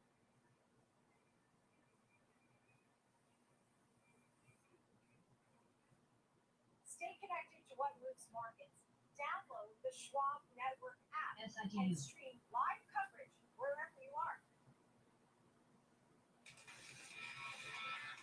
We're back here on Market on Close. I'm Sam Bynum from the floor of the New York Stock Exchange alongside Marley Hayden over in Chicago. We've just got a few minutes left in today's session as we continue to sit at these all-time highs. So let's welcome in Kevin Green, Senior Markets Correspondent, to help close out the day. KG, we continue to see things picking up some steam just in this final hour here. What do you make of it?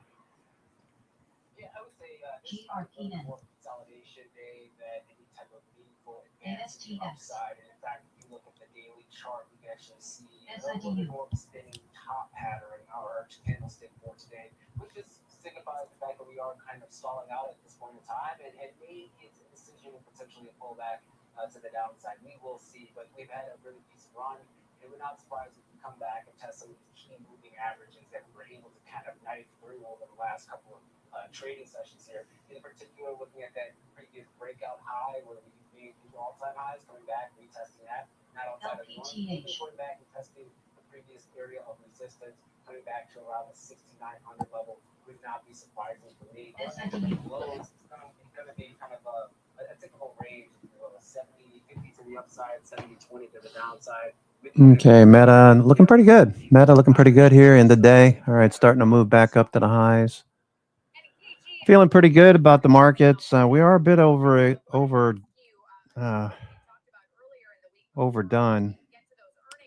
So I wouldn't be surprised to see a little bit of consolidation. So if you're concerned about a little consolidation or a pullback, Brent's looking for about 1 or 2% after tomorrow's OPEX. So maybe Monday, Tuesday next week. Move your stops up. Reduce your exposure. So if you have like 1,000 shares of, I don't know, AMD and you're doing really well, AMD's been up all, for several weeks. Maybe, reduce your exposure on AMD to like 500 shares, right? Stick with it. Or even, reduce it to 500 shares and buy some options with some of the profits that you've made. Reduce from 1,000 shares to 500 shares. Move your stops up so that AMD, you have a stop underneath, say, 260, 265, to hold most of the gains that you've made. We could keep going. We could keep going for sure. So this market doesn't know any bounds at this point. That said, I want to protect the profits that we made over the last 3 weeks.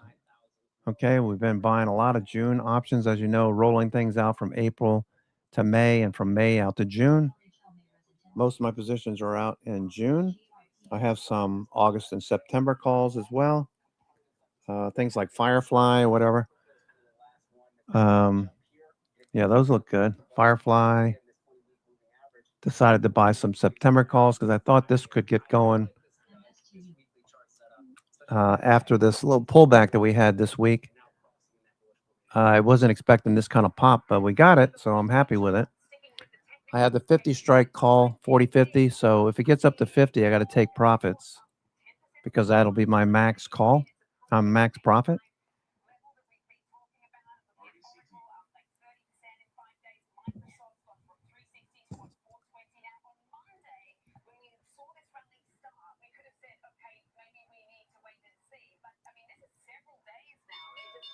That's the closing bell.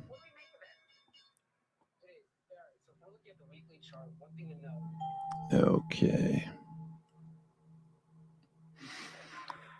All right. That's a closing bell. I'm going to be here listening for Netflix earnings. I bought some calls for Netflix. Hopefully we get a rally. We're starting to drop off here on Netflix.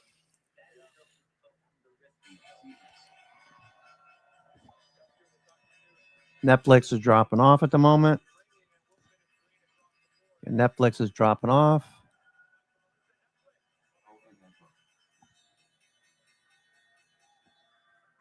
Did somebody get the earnings early when they started to sell?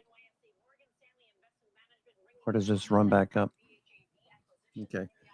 I'm going to take the headset off. I'll be listening to you guys. I'm your host, Cousin Vinny, coming to you from theclosingprint.com. It's 4 p.m., the closing bell, just watching Netflix. I'll be with you in a few minutes. I'm just going to take this headset off and just relax for a few minutes. The last 13-day streak was in 1992. Get up more on the markets just ahead. Also this hour earnings from Netflix and Alcoa. We'll bring you those numbers as soon as they cross. And we'll talk to the CEO of Alcoa about the results and the outlook for the steel and aluminum market amid this geopolitical environment. Gentle gains today in the overall indexes. It really kind of passes a little bit of a breather after this sprint higher. I think market continues to benefit from the fact that even though we're up 11%, 11 trading days or whatever it is, only about 1.5% since higher. So I still think that you're benefiting from this fact that building valuations that got compressed. You know, the S&P's all the way back from the prior highs, but the PE is only halfway. It's going to have to go back to the Yeah, we saw correction fall, and speaking of the ones that are getting compressed in valuation, Microsoft continuing to change, IGD continuing as well. Intel and AMD really on breakouts here. That we've seen continuing moves that we've seen for the past month or so.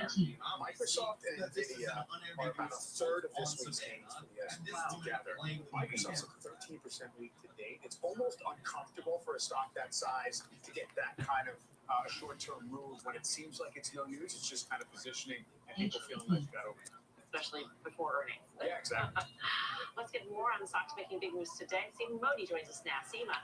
Well, as you guys were just discussing, Melissa, the rally in chips and software powering the NASDAQ, led by Microsoft, which is now on track for its best weeks in over 10 years, since 2015. The conversation on Wall Street really centering around software's ability to trend higher with earnings around the corner. We have IBM and ServiceNow on Thursday. Bank of America writing that sentiment had gotten too negative. Even short seller Michael Burry writing on a Substack that AI fears are overdone. Anthropic also easing fears after unveiling a less powerful AI model to the market. Cybersecurity and security names rallying off to higher on an upgrade from Raymond James to outperform that stock higher by around 3% on the day. The best performing NASDAQ 100 stock wasn't a software name. It was a semiconductor giant, Advanced Micro Devices, hitting a new high after Barclays says it's become more confident in AMD's pipeline, which now includes Meta. On this downside, we saw Boeing moving lower on reports that they had plans to hire more factory workers to increase output. These hires will also replace recent retirees. That's according to a report from Reuters. Finally, Adam Labs plunging after earnings and guidance disappointed. Its nutrition business saw weak sales, and that stock was down 6% on the day. Melissa? Seema, thanks to Modi. Netflix earnings are out. Mackenzie Sedalis got the numbers back. Hey, Mel, those shares down more than 8%. It's a slight beat on revenue here, $12.25 billion versus the $12.18 billion as we expected. EPS coming in at $1.23, but we are not comparing that to the street estimate. It includes the $2.8 billion breakup fee after the Warner Brothers deal. I didn't go through with that. But one other thing I want to single out here, we've got co-founder and co-chairman Reed Hastings not standing for board re-election. I'm going to keep digging into these numbers and come back to you. All right, Matt, thanks. Mackenzie Sedalis, quick down 8% on Netflix with a couple misses. The guidance in terms of Q2 revenue guidance looks a little bit light. It does. Now, the history is Netflix is known for conservative guidance, especially in certain quarters, but since they don't give you subscriber numbers anymore, you have to go with the revenue guidance as the current past quarter tracked up by that fee breakup. Free cash flow looks very strong. They're going to be buying back stock. That's huge. Comeback. Yeah, Reed Hastings stepping away from the board is also an interesting thing. I mean, we have to wonder what happens next to the management here. But of course, we'll keep an eye on this. So Mackenzie will continue going through the numbers, bring in any headlines as they do cross. Again, Netflix shares are down by just about 8% here on the back of the report. All right, oil prices rising today as the fate of the peace talks and traffic through the Strait of Hormuz are very much in doubt. Stevens joins us with the latest. Hi, Pippa. Hey, Max. So we did see oil drift higher for much of the day, with President Trump saying this afternoon that he's not sure if the ceasefire needs to be extended and that Iran wants to make a deal. and is willing to do things today they were not willing to do 2 months ago. But the president did add that if no deal is reached, fighting could resume. Now, in the meantime, traffic through Hormuz remains more than 90% below pre-war levels. Eurasia Group saying that the U.S. blockade is unlikely to be completely effective and that the flow of traffic to and from Iranian ports has not completely halted. The firm has a 65% probability of the ceasefire holding and being extended, but said if the blockade extends beyond May 1st, it will trigger an Iranian retaliation. In the U.S., latest inventory report showing a crude draw ending with 7 weeks of build. Exports also rising to 5.23 million barrels per day, increasing by more than 1 million barrels per day on the week, and the 7th highest reading on record. Guys? Pippa, thanks. Pippa Stevens with that. Let's get back to Mackenzie Sagalis, who's been going through the Netflix numbers for color there. All right, so Netflix earnings are out. We'll see how it recovers, if at all, tonight. I'll take a trade most likely tomorrow, obviously, at this point. Anyway, have a great evening, everyone. Take care. I'm your host, Cousin Vinny, coming to you from theclosingprint.com. Just waited for Netflix earnings. Now I can close the stream. I'll see you guys tomorrow. Take care. Ciao.